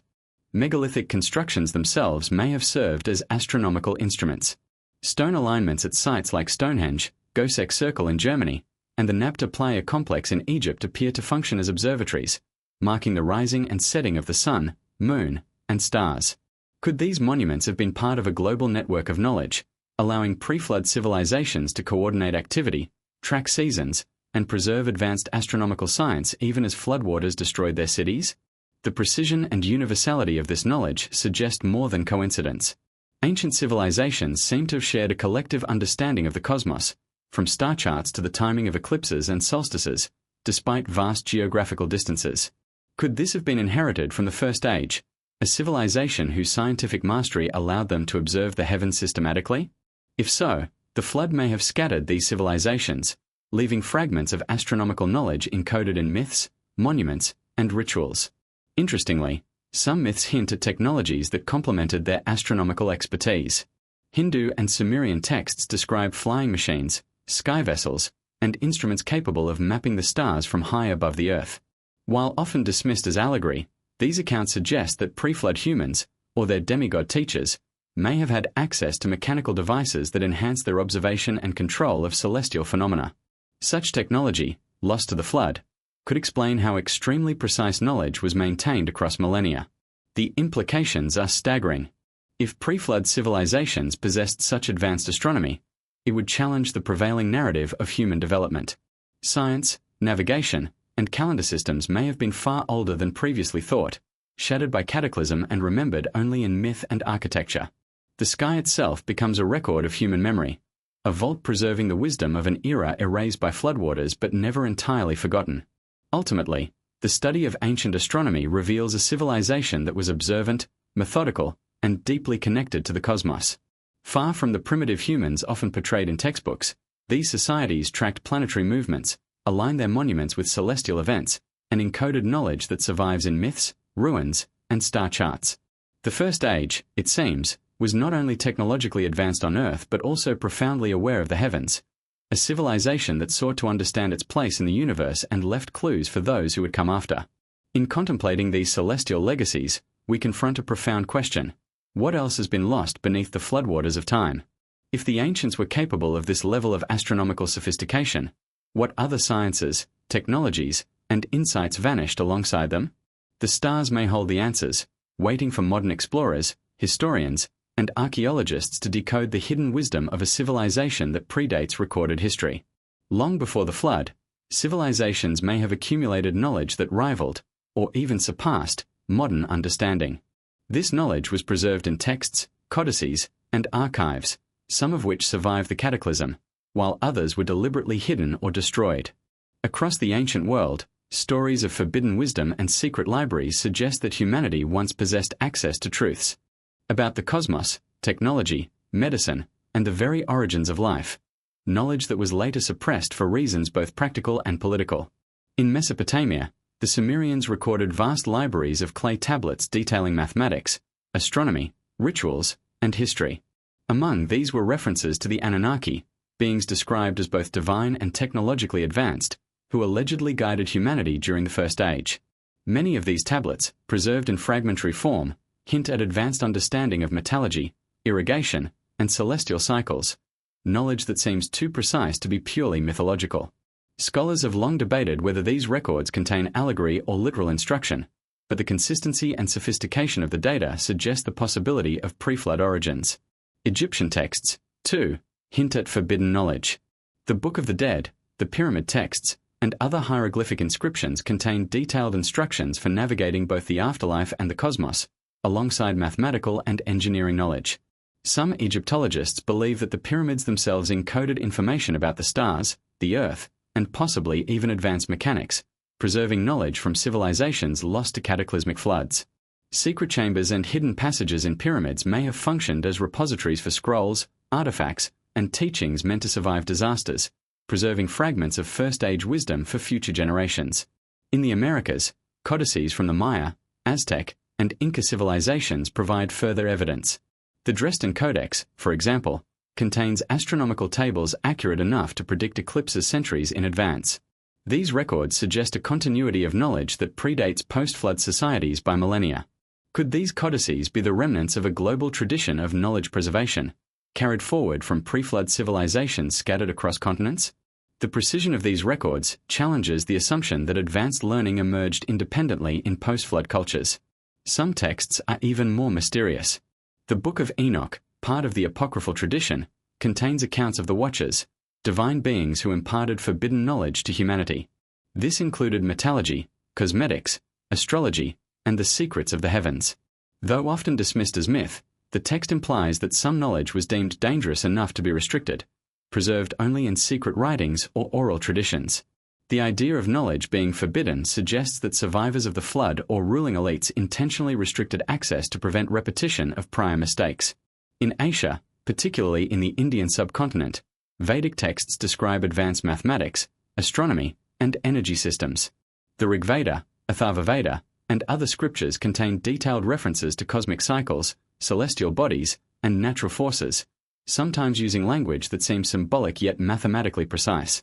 Some scholars suggest these texts encode practical instructions for harnessing energy, engineering, or even flight. Could this be the remnants of first-age knowledge, preserved in sacred forms to protect it from destruction during cataclysmic floods? The notion of hidden libraries extends beyond individual texts. Legends speak of vast repositories of forbidden knowledge, concealed in mountains, deserts, and even beneath the oceans. The Egyptian city of Alexandria housed the famous Library of Alexandria, said to contain scrolls from every civilization known at the time. Some speculate that this library held records from pre-flood civilizations, including texts describing lost technologies, giants, and global floods. Its destruction may have erased a significant portion of humanity's direct link to the First Age, leaving only fragments encoded in myths and surviving manuscripts. In Europe, Celtic and Druidic traditions reference secret teachings preserved in oral form, and later in manuscripts kept by monasteries. These texts often describe the stars, the cycles of nature, and sacred knowledge intended only for initiates. Similarly, in Tibet and Central Asia, monasteries are said to have preserved ancient wisdom from vanished civilizations, including advanced meditation techniques, medicine, and cosmology. Across cultures, a pattern emerges. Knowledge deemed too powerful or dangerous was deliberately restricted, hidden, or encoded in ways that could survive cataclysm but remain inaccessible to the uninitiated.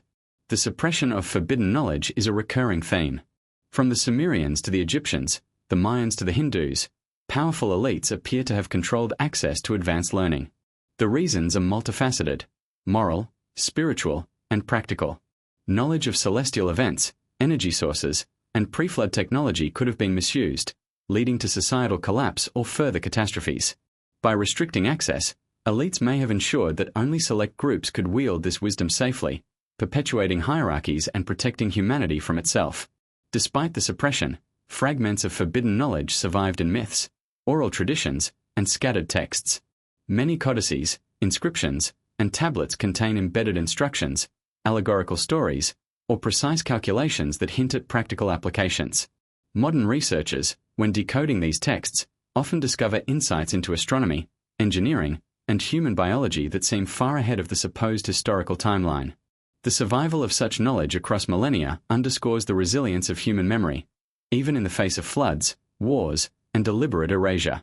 The very existence of forbidden texts challenges our understanding of history. If pre-flood civilizations truly existed and possessed advanced knowledge, then humanity's linear timeline, from primitive hunter-gatherers to post-flood civilizations, may be incomplete or misleading. The evidence of hidden libraries, codices, and oral traditions suggests a world where knowledge was both a tool and a weapon, carefully curated, partially lost, and encoded for survival. Ultimately, the story of forbidden knowledge is not merely about missing texts or lost libraries. It is about the enduring presence of the first age in human consciousness, a civilization that existed, thrived, and left a legacy intentionally obscured. Every surviving codex, tablet, or myth is a window into that world, offering glimpses of technology, wisdom, and understanding that modern humanity has only begun to rediscover. The hidden libraries of the ancient world are not just relics, they are keys to a forgotten past, whispering secrets of a time when humans walked alongside giants, harnessed advanced technologies, and observed the cosmos with knowledge we are only now starting to comprehend. Timekeeping has always been central to civilization, but the accuracy and sophistication of pre-flood calendars suggest that humanity, or those who guided it, possessed a far deeper understanding of cosmic cycles than commonly believed. Across cultures, monuments, codices, and astronomical alignments reveal a deliberate effort to track the passage of years, the movement of planets, and the rhythms of nature. Could this knowledge have originated in the First Age, preserved carefully by survivors who witnessed the cataclysmic floods that reshaped the world? One of the most striking examples is the Mayan calendar, which records cycles spanning thousands of years. The Mayans tracked solar years, lunar months, and even Venus's appearance with remarkable precision, allowing them to predict eclipses centuries in advance. The long count calendar, in particular, suggests an awareness of cosmic cycles extending far beyond the lifespan of any individual. Scholars often marvel at the Mayan sophistication, but some theorists propose that this knowledge could have roots in pre-flood civilizations, passed down and encoded in surviving codices and oral traditions. In Egypt, the civil calendar and lunar calendar were integral to agriculture, religion, and statecraft. The ancient Egyptians meticulously tracked the annual flooding of the Nile, using it to structure planting cycles and civic life. Temples and pyramids were aligned with the solstices, stars, and lunar phases, turning architecture into an instrument for precise timekeeping. Could these systems be echoes of a more ancient knowledge, preserved after the flood as a way to maintain continuity in society while recovering lost pre-flood wisdom? Stone monuments around the world provide additional evidence. Stonehenge in England, with its alignment to solstices, functioned as a calendar, tracking the sun's movements and marking seasonal transitions. Similar alignments appear in Nabta Playa in Egypt, Göbekli Circle in Germany, and the Karnak stones in France. These sites suggest that pre-flood societies had a global awareness of time and cycles, embedding astronomical and calendrical knowledge into their most enduring constructions. The precision implies sustained observation over generations, possibly reflecting a legacy of first-age science. Even the ancient Chinese tracked time with remarkable precision. Early astronomical records describe the movement of the moon, planets, and stars, forming the basis of calendars used for agriculture, ritual, and governance. The ability to predict eclipses, intercalate months, and align festivals with celestial events suggests not only careful observation but also advanced mathematical understanding. If this knowledge was inherited from pre-flood civilizations, it may explain how disparate societies developed such synchronized, sophisticated timekeeping systems independently. The use of pre-flood cycles may have been more than practical. It could have been symbolic. Many myths describe ages of humanity, periods dominated by giants, divine beings, or cataclysmic events. In Hindu cosmology, the Yugas, Satya, Treta, Dvapara, and Kali, track vast epochs spanning tens of thousands of years. Similar cycles appear in Mesopotamian, Greek, and Mesoamerican traditions, often linked to celestial observations. These chronological frameworks suggest that pre-flood civilizations were not merely marking seasons, they were tracking human history itself, creating a calendar of ages that connected the present to a forgotten past. The concept of long-term timekeeping implies a highly sophisticated culture, capable of maintaining knowledge across generations and preserving it through architecture, codices, and ritual. It also suggests that the First Age was aware of global events, including cataclysms like floods, and sought to encode them for posterity. The careful measurement of time may have been a survival strategy, ensuring that knowledge of cycles, seasons, and cosmic events was not lost, even in the face of disaster. Remarkably, some ancient calendars anticipate phenomena we have only recently confirmed. The alignment of pyramids with star systems, the prediction of lunar eclipses in Mayan codices, and the incorporation of solstice events into temples across continents suggest that pre-flood civilizations possessed an empirical understanding of astronomy and chronology. These observations may have been combined with ritual and mythology to ensure that the lessons of the First Age survived in symbolic and practical form. The interplay of myth and mathematics is particularly intriguing. By embedding astronomical cycles into stories of gods, giants, and floods, pre-flood societies may have created a memory system capable of surviving catastrophic events. Oral traditions, codices, and monuments acted as repositories, preserving knowledge for generations that followed, long after the floods reshaped the physical world. In this sense, calendars were not merely tools, they were instruments of cultural survival, linking humanity to a time before catastrophe. The global consistency of pre-flood timekeeping is remarkable. From the Mayans in the Americas to the Egyptians in Africa, from the Chinese along the Yellow River to the megalith builders in Europe, civilizations independently developed precise calendars and astronomical observation methods. Could this be coincidence, or evidence of a shared pre-flood legacy, a network of knowledge surviving cataclysm and encoded in human culture? The alignment, mathematical precision, and sheer sophistication of these systems strongly suggest the latter. Ultimately, the study of pre-flood calendars reveals a civilization deeply attuned to the cosmos, conscious of human epochs, and capable of preserving knowledge through disaster. By tracking the stars, monitoring cycles, and encoding these patterns into monuments, codices, and myths, pre-flood civilizations may have created a blueprint for humanity, a way to survive, adapt, and rebuild after the flood. These systems are not relics of superstition, they are evidence of a lost mastery over time itself, a glimpse of the First Age's wisdom, and a reminder that human history may be far older, deeper, and more interconnected than modern scholarship admits. The medical knowledge of pre-flood civilizations may have been as advanced and mysterious as their architecture, astronomy, and technology. Across myths, texts, and archaeological finds, there are indications that humans, or perhaps guided by the so-called divine teachers of the First Age, possessed insights into anatomy, physiology, herbal medicine, and even genetic manipulation far beyond what post-flood societies initially understood. Could the survivors of the flood have inherited a sophisticated body of medical knowledge, only partially preserved and transmitted through rituals, codices, and oral traditions? In Mesopotamia, Sumerian texts describe detailed surgical procedures, herbal remedies, and treatments for a wide array of ailments. Clay tablets contain references to herbal mixtures, poultices, and medicinal plants with remarkably specific instructions for use. Some remedies align with modern pharmacology, suggesting that these early civilizations had a precise empirical understanding of plants and their chemical properties. If these practices date back to pre-flood times, they represent a continuity of medical knowledge that survived cataclysmic events and was deliberately encoded for posterity. The ancient Egyptians also demonstrate an impressive grasp of anatomy and medicine. Hieroglyphs on temple walls, papyrus scrolls, and burial inscriptions describe surgical procedures, diagnoses, and treatments for injuries and diseases. The Ebers Papyrus, for instance, contains over 700 remedies for ailments ranging from digestive issues to skin infections, as well as techniques for surgery, splints, and prosthetics. Some of these techniques could not have been discovered without systematic observation and practical experience, knowledge that may trace back to pre-flood societies, preserved through centuries of oral and written tradition. Even the Greeks, often credited with pioneering medicine, acknowledged that their knowledge was inherited from older civilizations. Hippocrates and his contemporaries referenced Egyptian, Babylonian, and possibly Indian teachings, suggesting a continuity of medical understanding stretching back into the First Age.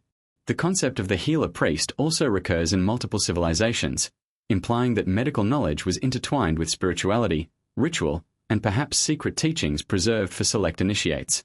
Herbal medicine appears to be a recurring link between pre-flood and post-flood knowledge.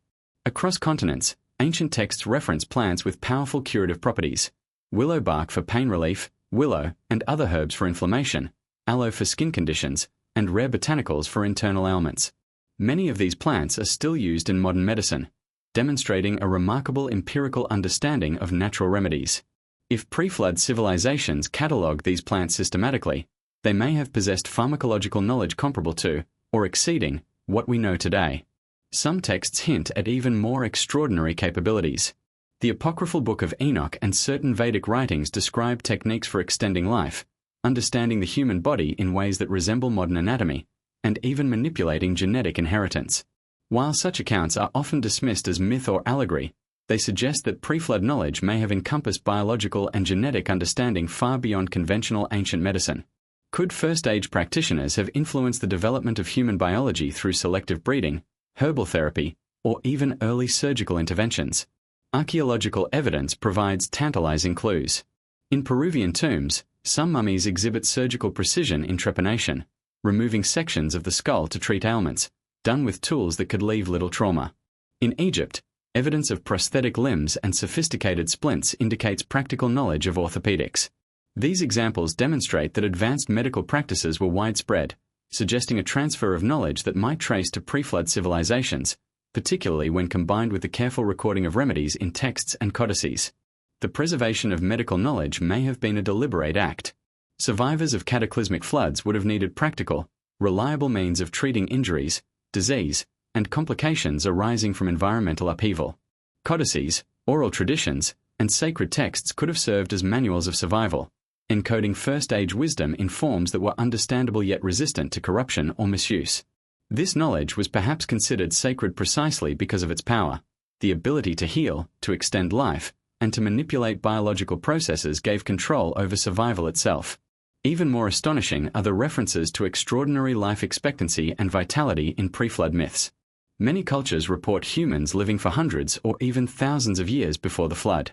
While some interpret this literally, others suggest that these accounts could reflect advanced knowledge of nutrition, medicine, and genetics, techniques that enhance longevity and physical resilience. Survivors who inherited fragments of this knowledge may have encoded it symbolically, embedding it in stories, rituals, and medical practices accessible only to those trained in the ancient ways. The implications of pre-flood medicine extend far beyond health. Knowledge of anatomy, physiology, and genetics could have allowed these civilizations to influence population, enhance physical abilities, and even manipulate reproductive outcomes. If such knowledge existed and was intentionally suppressed or lost during the floods, it explains why subsequent societies had to relearn basic medical principles over millennia, slowly rebuilding a fraction of what had been known. Ultimately, the story of pre-flood medicine is not only about healing. It is about the intersection of science, observation, and survival. The knowledge preserved in texts, artifacts, and myths represents a continuity of learning that survived. Cataclysmic floods and cultural upheavals. These practices offer a glimpse into a civilization that was scientifically sophisticated, spiritually aware, and intimately connected to the natural world, a civilization capable of extraordinary medical feats that modern humanity is only beginning to understand and appreciate. In contemplating these lost medical traditions, one cannot help but wonder, what other secrets of the First Age remain hidden in codices, mummies, and oral memory? If humanity once wielded such advanced knowledge over biology, longevity, and health, the pre-flood world was likely far more advanced and sophisticated than conventional history acknowledges. Unlocking even a fraction of this medical wisdom could reshape our understanding of human potential, the history of medicine, and the very story of survival itself. Art has always been a mirror of civilization, a reflection of beliefs, knowledge, and power. Yet the art of pre-flood civilizations seems to go far beyond mere aesthetics. Across continents, from carvings and sculptures to murals and figurines, there exists a hidden language of symbols, a visual record that hints at advanced technology, celestial knowledge, and historical events lost to conventional history. These works suggest that the First Age was capable of encoding complex information in artistic form, preserving knowledge in a way that would survive floods, wars, and millennia of human forgetfulness. Consider the cave paintings of Lascaux in France and Altamira in Spain, which date back tens of thousands of years. While traditionally interpreted as hunting rituals or spiritual expressions, some researchers argue these images depict more than survival. They may represent astronomical events, seasonal cycles, and even mathematical concepts. Patterns in animal alignments, dots, and geometric shapes correspond to star positions, solstices, and lunar cycles, hinting at a sophisticated understanding of the cosmos. Could these ancient artists have been encoding pre-flood knowledge, embedding instructions and observations within their art? In South America, the Nazca lines offer one of the most dramatic examples of prehistoric symbolic expression. These enormous geoglyphs, visible only from the sky, depict animals, geometric shapes, and abstract patterns spanning miles. Some researchers suggest the lines served as astronomical markers, aligning with solstices, equinoxes, and planetary positions. Others propose they were part of ceremonial pathways or communication systems. Regardless, their precision and scale suggest an advanced civilization with knowledge of geometry, surveying, and possibly even energy systems. Knowledge that may have survived the floods encoded in art rather than written language. Mesoamerican civilizations also provide compelling examples. The intricate carvings, murals, and codices of the Maya and Aztecs depict celestial beings, advanced machinery, and extraordinary events. Some murals illustrate flying devices, cosmic battles, and humans interacting with gods or technologically enhanced beings. These images may not be purely mythological. They could be visual representations of pre-flood technology and celestial knowledge, preserved in symbolic form for generations after cataclysm. Art, in this sense, becomes a medium for memory, safeguarding information that might otherwise have been lost. Even in Egypt, symbolism permeates art at the highest level. Hieroglyphs, reliefs, and tomb paintings often encode knowledge about astronomy, mathematics, and the natural world. The precise alignment of figures, the depiction of stars and constellations, and the recurring motifs of serpents, pyramids, and divine tools suggest deliberate encoding of information, accessible only to those trained to interpret it. Temples and tombs themselves act as monumental art, merging symbolism with structure to communicate knowledge across time, possibly preserving fragments of first-age wisdom. Globally, recurring symbols suggest a shared pre-flood iconography. Spirals, concentric circles, triangles, and zigzag patterns appear in Europe, Africa, Asia, and the Americas. Some researchers argue these geometric motifs encode mathematical principles, energy flow, or cosmological knowledge. Their ubiquity, combined with their technical sophistication, challenges the notion of isolated cultural evolution. Instead, it hints at a universal visual language, developed by pre-flood civilizations to transmit knowledge across space and time. In addition to geometric and astronomical motifs, depictions of giants, advanced tools, and flying devices appear repeatedly in global art. In Mesopotamia, cylinder seals show towering figures interacting with humans. In India, temple carvings and manuscripts describe vimanas, flying machines capable of extraordinary feats. In Peru, figurines depict beings of extraordinary size or unusual anatomy. These images could represent myth, but when considered alongside megalithic architecture, advanced metallurgy, and astronomical knowledge, they may indicate records of real pre-flood beings and technologies, preserved symbolically through art. Art also served as a mnemonic device, encoding rituals, laws, and survival knowledge. Oral traditions and codices were fragile and could be lost in cataclysms, but art could survive floods, fires, and centuries of neglect. Through symbolic imagery, pre-flood societies may have transmitted instructions for construction, medicine, astronomy, and ethics to survivors.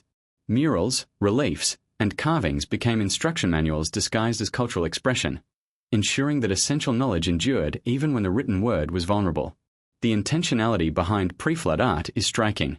Patterns, alignments, and symbolism are rarely random. Geoglyphs correspond to celestial alignments. Carvings encode mathematical ratios. Murals depict events with startling clarity, sometimes foreshadowing astronomical or environmental phenomena. This deliberate encoding suggests that art was not merely decorative, but a sophisticated medium for preserving knowledge, a visual archive of civilization lost to cataclysmic floods. Moreover, some art appears to incorporate energy concepts or forgotten technologies. Certain symbols, such as spirals, concentric circles, and interlocking motifs, appear repeatedly at sacred sites and megalithic structures. Some theorists suggest these patterns represent energy flow, resonant frequencies, or other phenomena no longer understood by modern science. Could these symbols be diagrams or instructions for technology lost during the flood, preserved in the visual language of art? Ultimately, Pre-flood art is not just a window into aesthetics or religion. It is a repository of knowledge, a bridge connecting the present to a civilization erased by catastrophe. Every symbol, pattern, and depiction is a clue, pointing to advanced understanding of the cosmos, mathematics, technology, and human potential. Art, in this context, becomes a powerful testament to the ingenuity, observation, and foresight of the First Age, preserving knowledge across millennia for those willing to decode it. In contemplating the symbolic legacy of pre-flood art, one realizes that humanity's past may be far deeper and richer than conventional history admits. Art was not merely cultural expression. It was memory, instruction, and preservation, a tool by which advanced knowledge survived floods, destruction, and the erosion of time itself.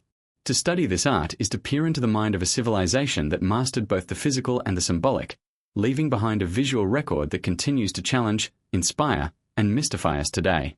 When examining the remains of pre-flood civilizations, one of the most striking revelations is their engineering and architectural mastery.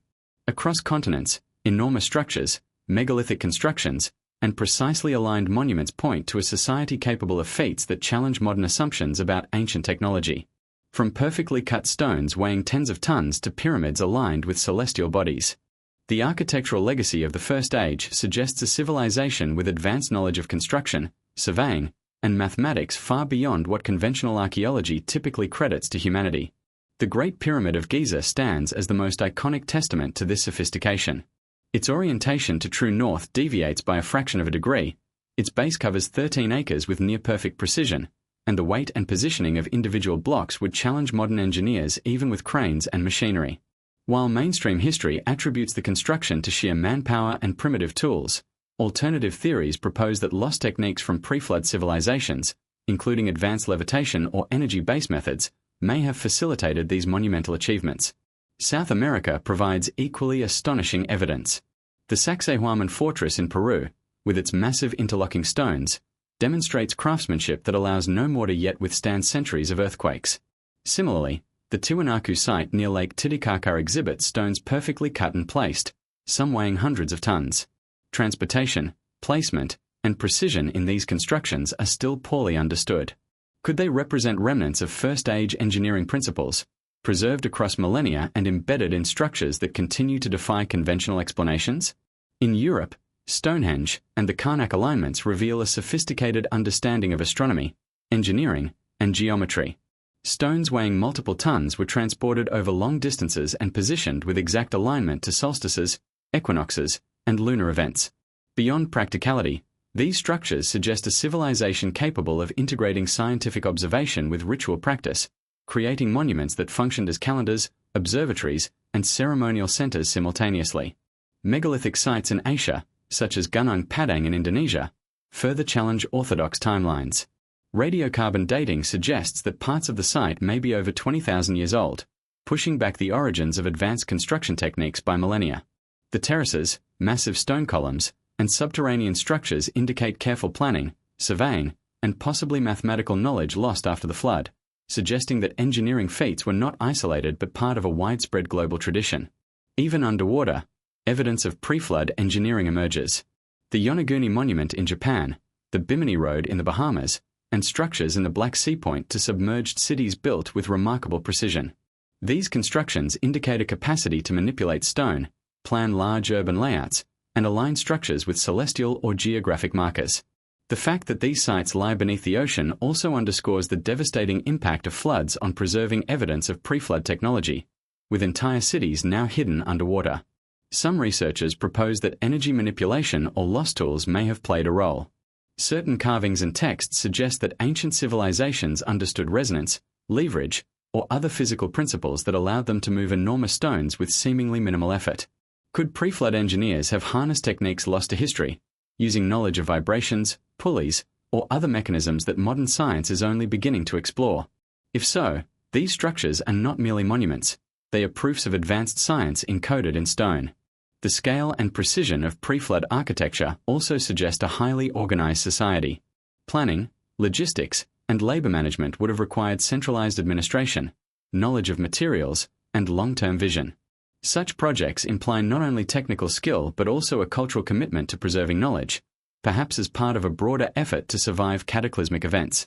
Every perfectly aligned pyramid, massive fortress wall, and carefully laid stone terrace becomes a testament to human ingenuity and foresight, a legacy that survives even when written records do not. Globally, similar architectural patterns emerge, hinting at a shared pre-flood engineering knowledge. Pyramidal structures, megalithic terraces, underground tunnels, and aligned observatories appear from Egypt to Central and South America, from Asia to the islands of the Pacific. While cultural interpretations differ, the techniques and principles show striking similarities: precision cutting, interlocking stonework, and alignment with celestial phenomena. Such consistency suggests knowledge transferred across regions, possibly through a network of first-age civilizations, before the flood scattered survivors and disrupted cultural continuity. The purpose of these constructions was likely multifaceted.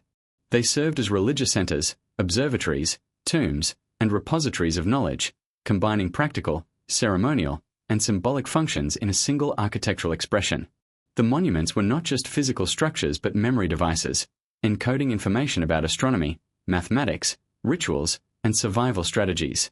In this sense, pre-flood architecture was both functional and educational, designed to withstand cataclysms and transmit essential knowledge to future generations. Megalithic engineering also implies a mastery of materials. From precisely cut granite to volcanic stone and limestone, ancient builders demonstrated understanding of durability, weight distribution, and structural integrity. Quarrying, transporting, and assembling these materials required careful planning and advanced techniques, potentially reflecting knowledge inherited from the First Age. In some cases, the stones are so precisely cut that even modern diamond tools would struggle to replicate the smooth surfaces and perfect joins, suggesting methods now lost to humanity. Ultimately, pre-flood engineering and architecture are more than impressive monuments. They are evidence of a civilization with advanced knowledge of science, mathematics, astronomy, and logistics. These structures are silent witnesses to a lost age, a civilization erased by catastrophic floods yet preserved in stone. They challenge the conventional narrative of human progress, suggesting that the First Age was not primitive but technologically sophisticated, capable of feats that modern engineering still struggles to explain. In contemplating these megaliths, one realizes that human history is far older and more complex than textbooks suggest. The stones, terraces, and monuments are not mere relics. They are messages from a lost civilization, encoded in geometry, alignment, and sheer scale. They invite modern explorers, historians, and archaeologists to decipher their secrets, promising revelations about a pre-flood world where humanity achieved mastery over stone, space, and perhaps even forces we have yet to understand. When we study pre-flood civilizations, one of the most compelling questions is whether these societies were isolated or globally connected. Conventional history assumes that early civilizations developed independently, limited by geography and primitive transportation. Yet mounting evidence suggests the existence of a complex, global network of trade and communication long before the cataclysmic floods. Artifacts, architectural techniques, and shared symbolic systems hint at an ancient world where ideas, goods, and knowledge traveled vast distances, linking civilizations across continents in ways that continue to baffle modern researchers. Consider the trade of exotic materials. Obsidian from Anatolia appears in sites hundreds of miles away. Lapis lazuli from Afghanistan has been found in Mesopotamian tombs. Jade from Central America surfaces in Pacific island contexts. Such findings suggest that pre-flood societies maintained long-distance trade networks, exchanging materials, technologies, and perhaps even specialized knowledge. This was not mere opportunistic exchange. It appears systematic, with evidence of standardized weights, measures, and organized logistics pointing to sophisticated coordination. Artifacts themselves often challenge conventional timelines. Stone carvings, metalwork, and ceramics found far from their origin suggest global circulation of goods and ideas. Egyptian artifacts have been discovered in the Levant. Mesopotamian seals appear in the Indus Valley. Mesoamerican materials may have crossed oceans long before recorded history acknowledges such capability. These anomalies indicate that pre-flood civilizations were far more interconnected than mainstream scholarship allows, maintaining networks that facilitated cultural, technological, and economic exchange. Shared symbolic systems reinforce the idea of a connected world. Spirals, concentric circles, and geometric motifs appear across continents, from Europe to the Americas, from Africa to Asia. These repeated symbols suggest cultural communication, either through trade, migration, or shared observation of natural and celestial phenomena. The prevalence of these motifs in artifacts, art, and architecture indicates a global awareness and possibly a collective repository of knowledge maintained across dispersed societies. Maritime capabilities likely played a critical role in this connectivity. Ancient texts, oral traditions, and archaeological evidence point to advanced seafaring knowledge long before the advent of classical naval technologies. The Sumerians documented trade with distant lands via river and sea. The Phoenicians navigated vast stretches of the Mediterranean. Pacific Islanders traversed thousands of miles of open ocean using star navigation. Could pre-flood civilizations have shared similar or even more advanced maritime techniques, enabling transoceanic trade, communication, and cultural exchange? If so, the floods may have destroyed ports, coastal cities, and harbors, obscuring evidence of this maritime network. Some researchers propose that technologies for long-distance communication may also have existed. Shared architectural alignments, megalithic layouts, and similar symbolic systems could have functioned as markers, messages, or signals across regions. Even oral traditions, codices, and mythological stories may have served as transmission mechanisms for knowledge, maintaining continuity across continents in the absence of formal writing systems. This suggests that the First Age was not only connected economically but intellectually, with ideas and innovations flowing between civilizations. Economic and cultural networks are further implied by shared technological advances. Metallurgy, ceramics, and construction techniques often appear in geographically distant regions with remarkable similarity. Copper smelting in Anatolia, gold work in Egypt, and bronze technology in China may reflect knowledge transfer facilitated by trade. Such diffusion challenges the notion of independent invention, instead suggesting a pre-flood exchange of technical expertise, maintained despite distance and natural barriers. The distribution of rare artifacts also supports this notion. Beads, ceremonial items, and precious stones appear far from their sources, sometimes in contexts that defy conventional explanation. These items were not merely decorative. They likely carried symbolic, ritual, or technological significance. Their movement implies a global system of value, exchange, and knowledge transmission, connecting societies through material culture as much as through ideas. Religion, myth, and ritual further illustrate connectivity. Flood myths, serpent symbolism, and solar worship recur across continents, pointing to shared narratives that may have originated in pre-flood times. These recurring motifs suggest either a common ancestral memory or active exchange of cultural ideas across civilizations. Trade, communication, and migration may have reinforced these shared stories, embedding them in local traditions while maintaining a core memory of the First Age. The implications are staggering. A globally connected pre-flood world would have been capable of exchanging knowledge about astronomy, medicine, architecture, metallurgy, and agriculture across continents. Floods, earthquakes, and other cataclysmic events may have disrupted these networks, scattering survivors and obscuring evidence. Yet the fragments that remain, artifacts, motifs, inscriptions, and shared technologies, provide a tantalizing glimpse into a world where humanity was already advanced, organized, and interconnected long before the civilizations we study in school textbooks. Ultimately, the study of pre-flood trade and global connectivity forces us to reconsider our assumptions about human development. These societies were not isolated or primitive. They were part of a vast network, capable of moving goods, knowledge, and culture across continents. Trade was more than commerce. It was a mechanism for survival, innovation, and continuity. By connecting the scattered fragments of evidence, from exotic materials to shared symbols, we begin to see the outline of a lost global civilization, sophisticated, connected, and tragically disrupted by cataclysmic floods. In contemplating this network, one realizes that the story of human civilization is far older, more interconnected, and more sophisticated than conventional history admits. The oceans, rivers, and deserts may have been highways of knowledge, linking the centers of the First Age in ways that modern researchers are only beginning to understand. Every artifact, motif, and trade route is a clue, whispering the secrets of a civilization that existed, thrived, and communicated on a global scale long before recorded history recognized its existence. When we think of pre-flood civilizations, images of monumental architecture, advanced astronomy, and hidden knowledge often dominate the narrative. Yet there is another aspect of these societies that demands attention: their weaponry and warfare. Far from primitive, evidence suggests that pre-flood peoples possessed sophisticated tools of combat, strategic thinking, and defensive technology that challenge our conventional understanding of ancient societies. These findings hint at organized military systems, advanced metallurgy, and possibly even technologies that have been lost to time, obscured by floods and deliberate historical suppression. Artifacts from Mesopotamia provide some of the earliest evidence. Sumerian texts describe metal swords, shields, and composite bows, alongside detailed strategies for organizing armies and conducting sieges. Some weapons, such as long daggers and spearheads, were constructed with exceptional skill, demonstrating an understanding of metallurgy that allowed for both durability and efficiency. Clay tablets suggest training regimens and formations that imply a highly organized military structure, perhaps necessary to protect knowledge, cities, and trade networks in an era when civilizations were vying for survival. Egyptian tombs and reliefs reinforce this picture. Warriors are depicted wielding copper and bronze weapons, chariots drawn with precision, and shields designed to protect against both projectile and melee attacks. The sophistication of Egyptian combat suggests not only technical mastery but also strategic intelligence.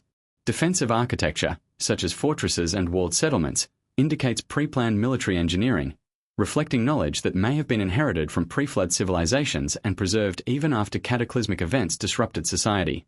Mesoamerican civilizations provide further clues.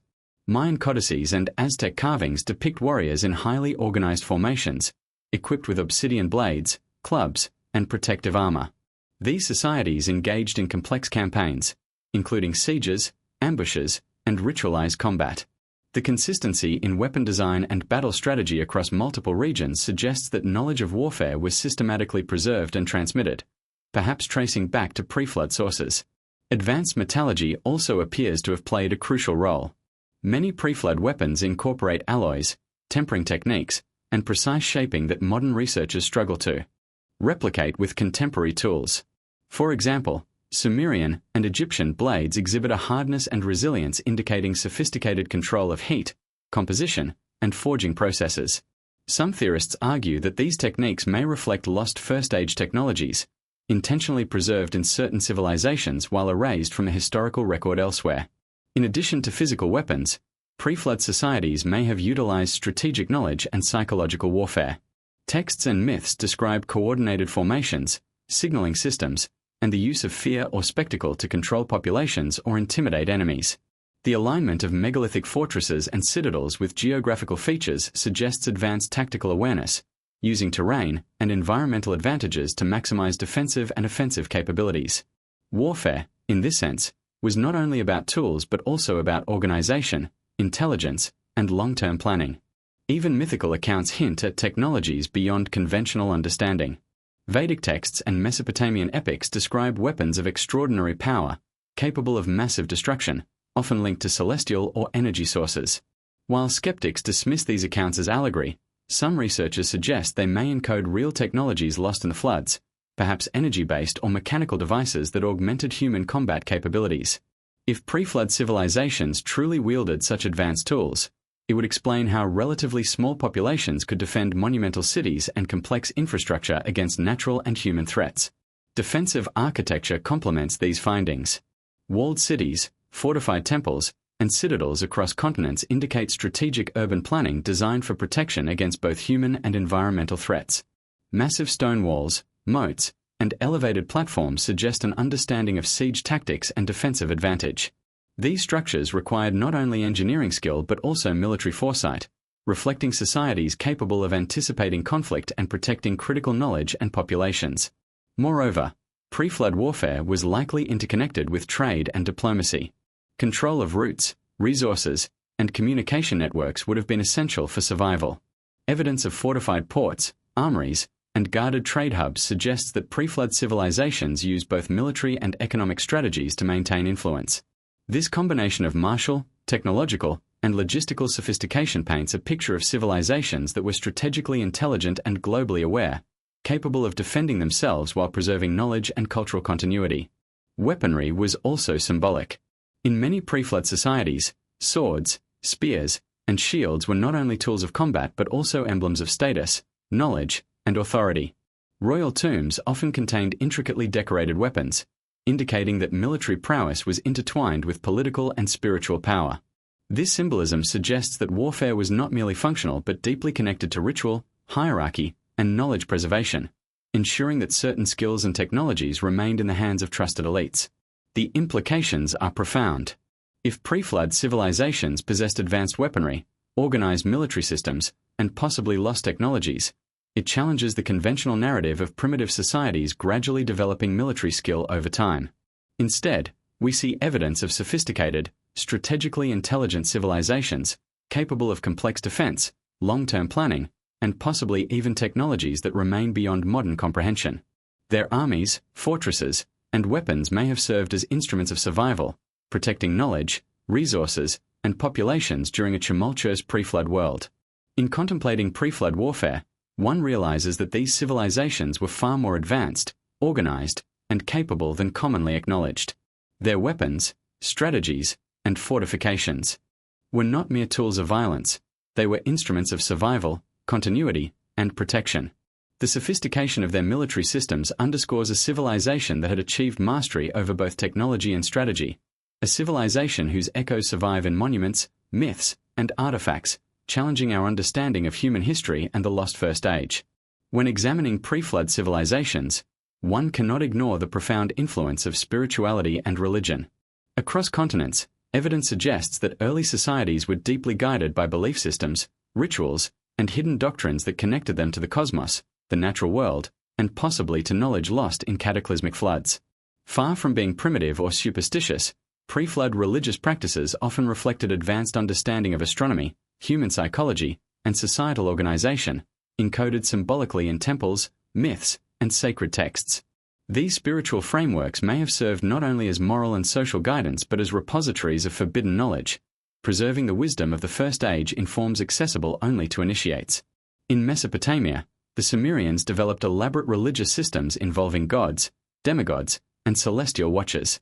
Temples, ziggurats, and shrines were aligned with stars and planets, reflecting a belief that divine forces controlled cosmic order. Rituals were often precise, requiring exact timing and knowledge of celestial cycles. Such practices suggest that religion and astronomy were inseparable, and that spiritual observances doubled as scientific tools, preserving knowledge about the universe, seasons, and celestial events within the framework of sacred tradition. Egyptian spirituality provides a striking example of this intersection. The alignment of pyramids, obelisks, and temples with solstices and stellar positions demonstrates that Egyptian religious architecture functioned as both worship space and cosmic observatory. The intricate symbolism embedded in hieroglyphs, reliefs, and burial texts often encodes astronomical, mathematical, and metaphysical knowledge. Priests, acting as custodians of this wisdom, safeguarded sacred knowledge, ensuring that critical information about the cosmos and human existence survived the centuries, even if only partially accessible to the general population. Mesoamerican civilizations followed similar patterns. Mayan and Aztec religious practices combined ritual, astronomy, and political authority, linking celestial observation with societal governance. Ceremonial centers were often aligned with the sun, moon, and planets, marking significant seasonal and cosmic events. Rituals, sacrifices, and festivals were timed with remarkable precision, indicating not only spiritual devotion but scientific understanding encoded in ritual. This suggests that pre-flood societies integrated their spirituality with empirical knowledge, preserving advanced insights through religious practice. Even ancient texts hint at hidden or forbidden doctrines. The apocryphal Book of Enoch, along with Vedic scriptures and certain Egyptian writings, describes secret teachings passed to chosen initiates. These teachings cover subjects ranging from the structure of the cosmos to the use of natural energies, advanced medicine, and even long-lost technologies. The selective transmission of this knowledge suggests that pre-flood religious systems were not only concerned with morality or worship but served as custodians of wisdom, protecting it from misuse while guiding humanity through a volatile world. Sacred symbolism also permeates art and architecture.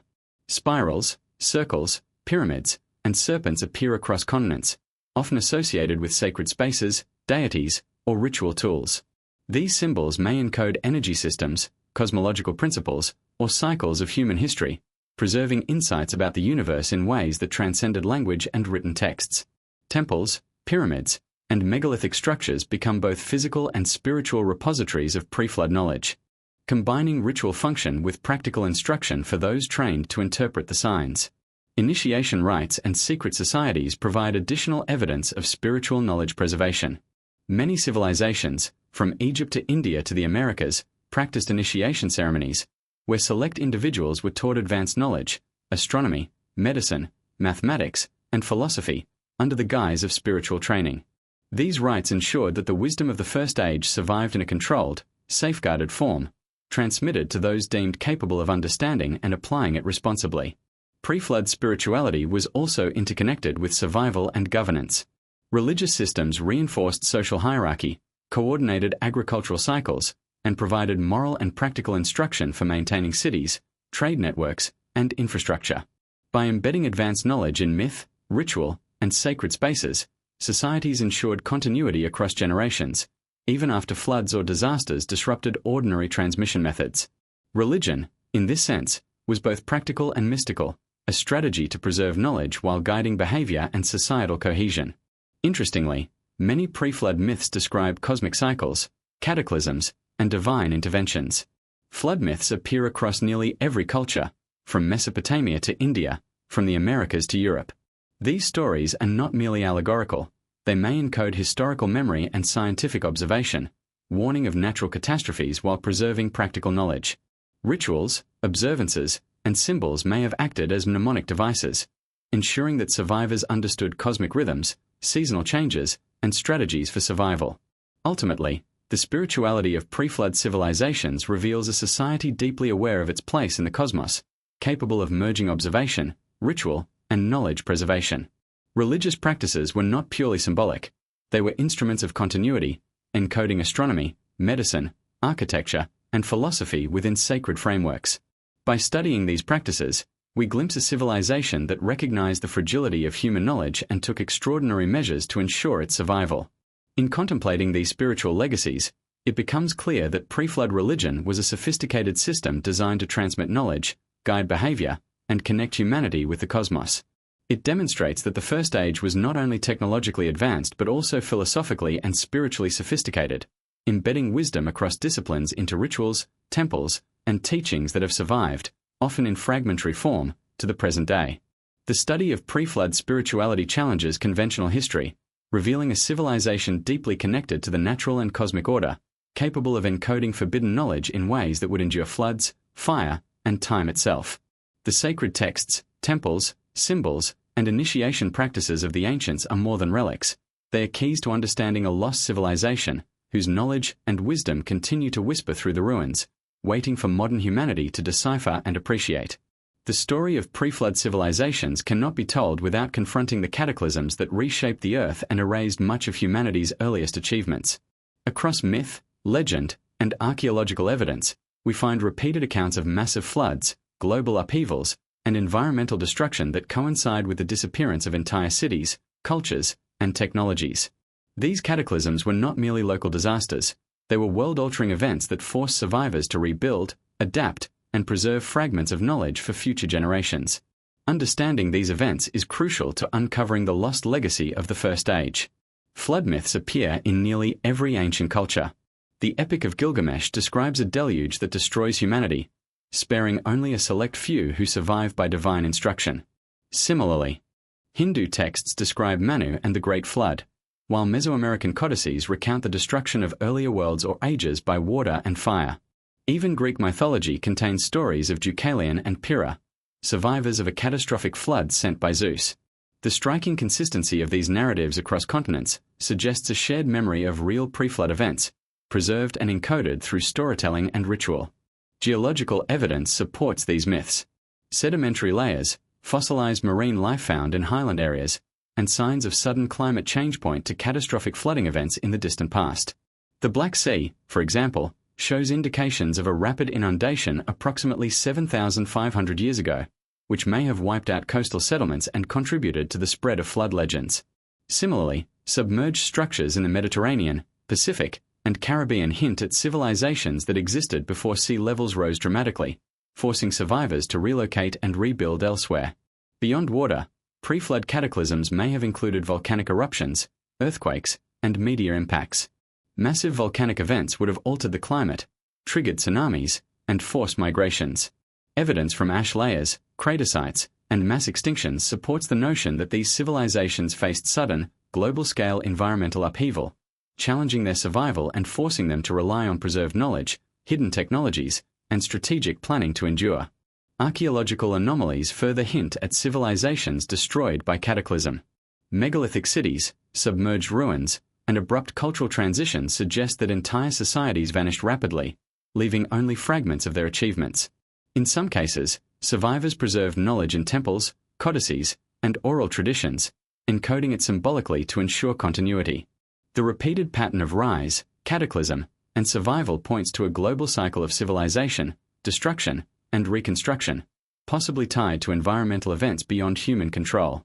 Climate evidence indicates periods of sudden cooling, flooding, and sea level rise that would have dramatically altered landscapes.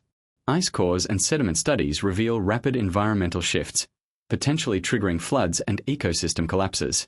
Such events would have forced pre-flood civilizations to develop adaptive strategies, preserve agricultural knowledge, and relocate populations, tasks that demanded advanced organizational and technological skills, as well as the foresight to safeguard knowledge for future generations. Interestingly, some cataclysms appear to have been localized yet repeated globally.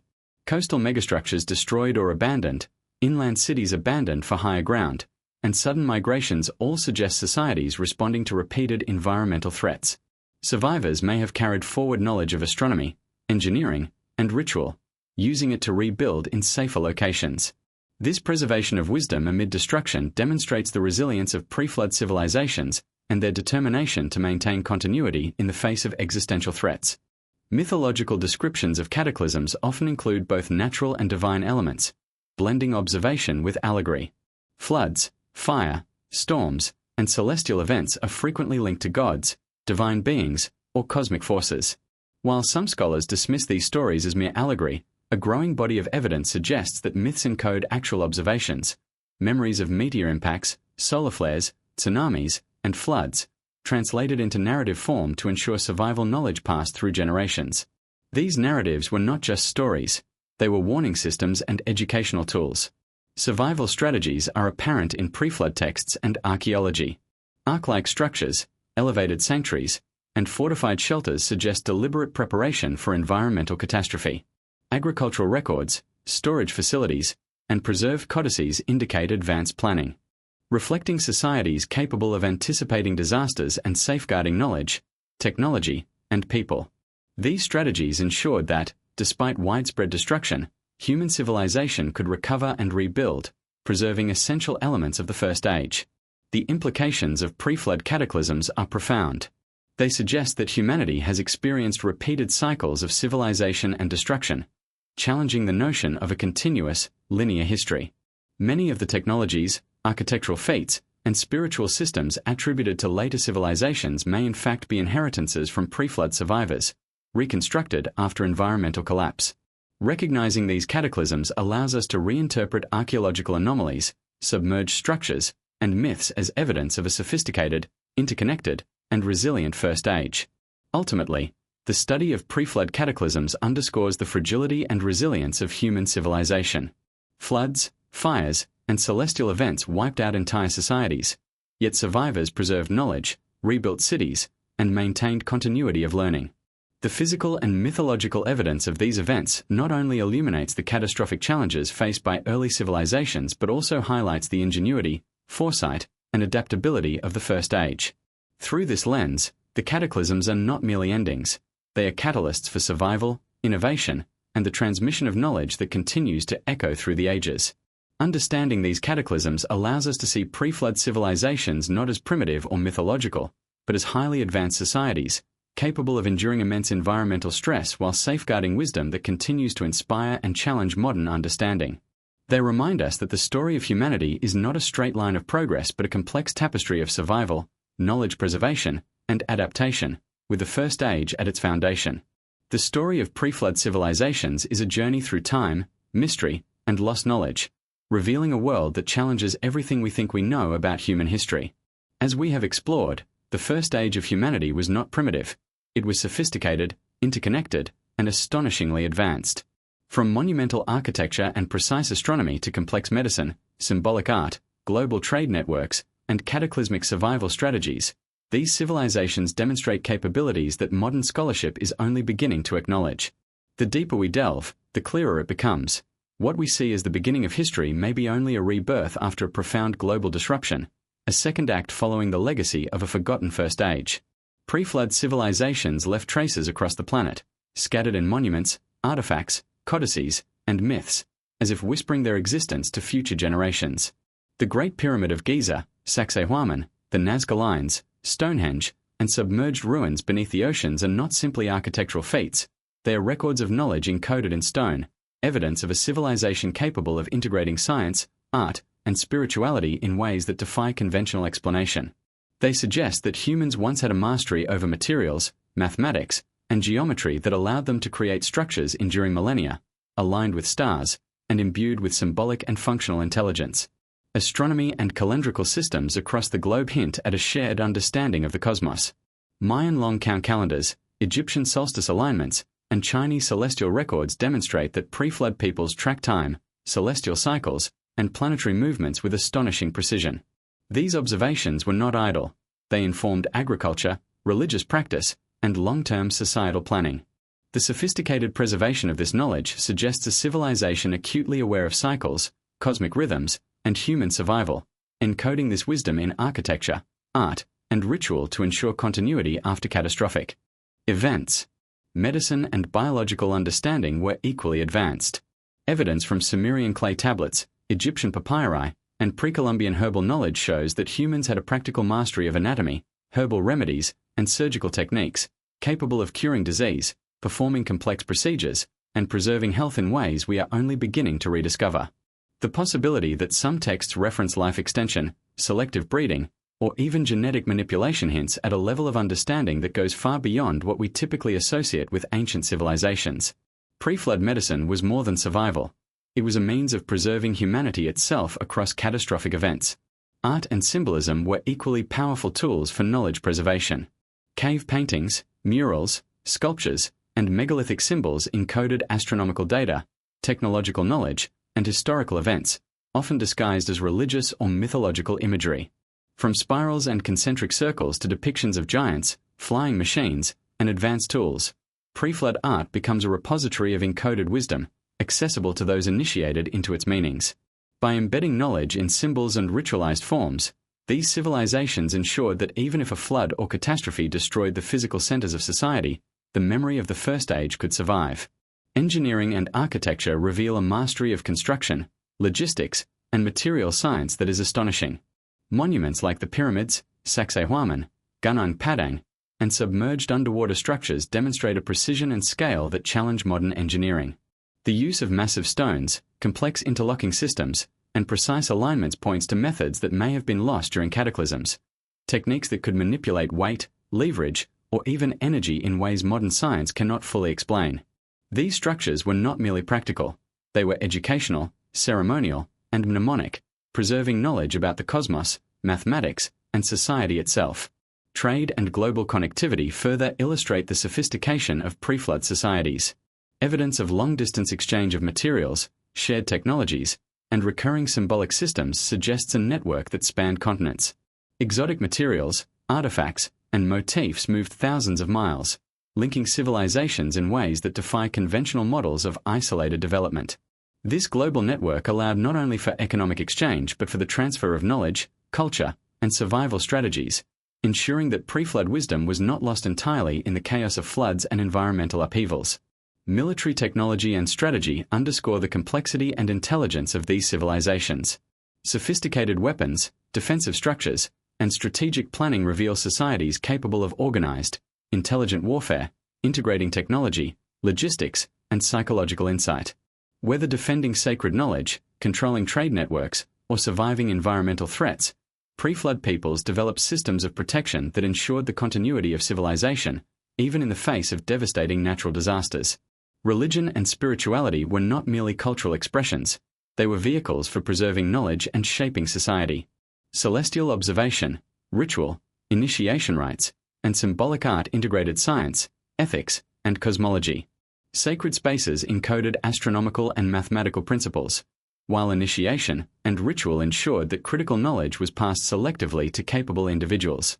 These spiritual systems were both protective and instructive, allowing societies to survive, thrive, and transmit wisdom even as floods and catastrophes disrupted the physical world. Finally, cataclysms, the floods, tsunamis, volcanic eruptions, and earthquakes serve as both endings and beginnings. Entire civilizations may have been wiped out, leaving cities submerged and knowledge buried, yet survivors preserved fragments of wisdom in codices, temples, and oral traditions. These disasters were not merely destructive, they reshaped humanity, creating opportunities to rebuild, innovate, and encode lessons learned into forms that would endure through time. Pre-flood civilizations, in surviving these events, demonstrated extraordinary resilience, foresight, and strategic thinking. Taken together, all of this evidence forces a profound reconsideration of human history. The First Age was not a distant myth. It was a civilization capable of extraordinary technological, spiritual, and intellectual achievement.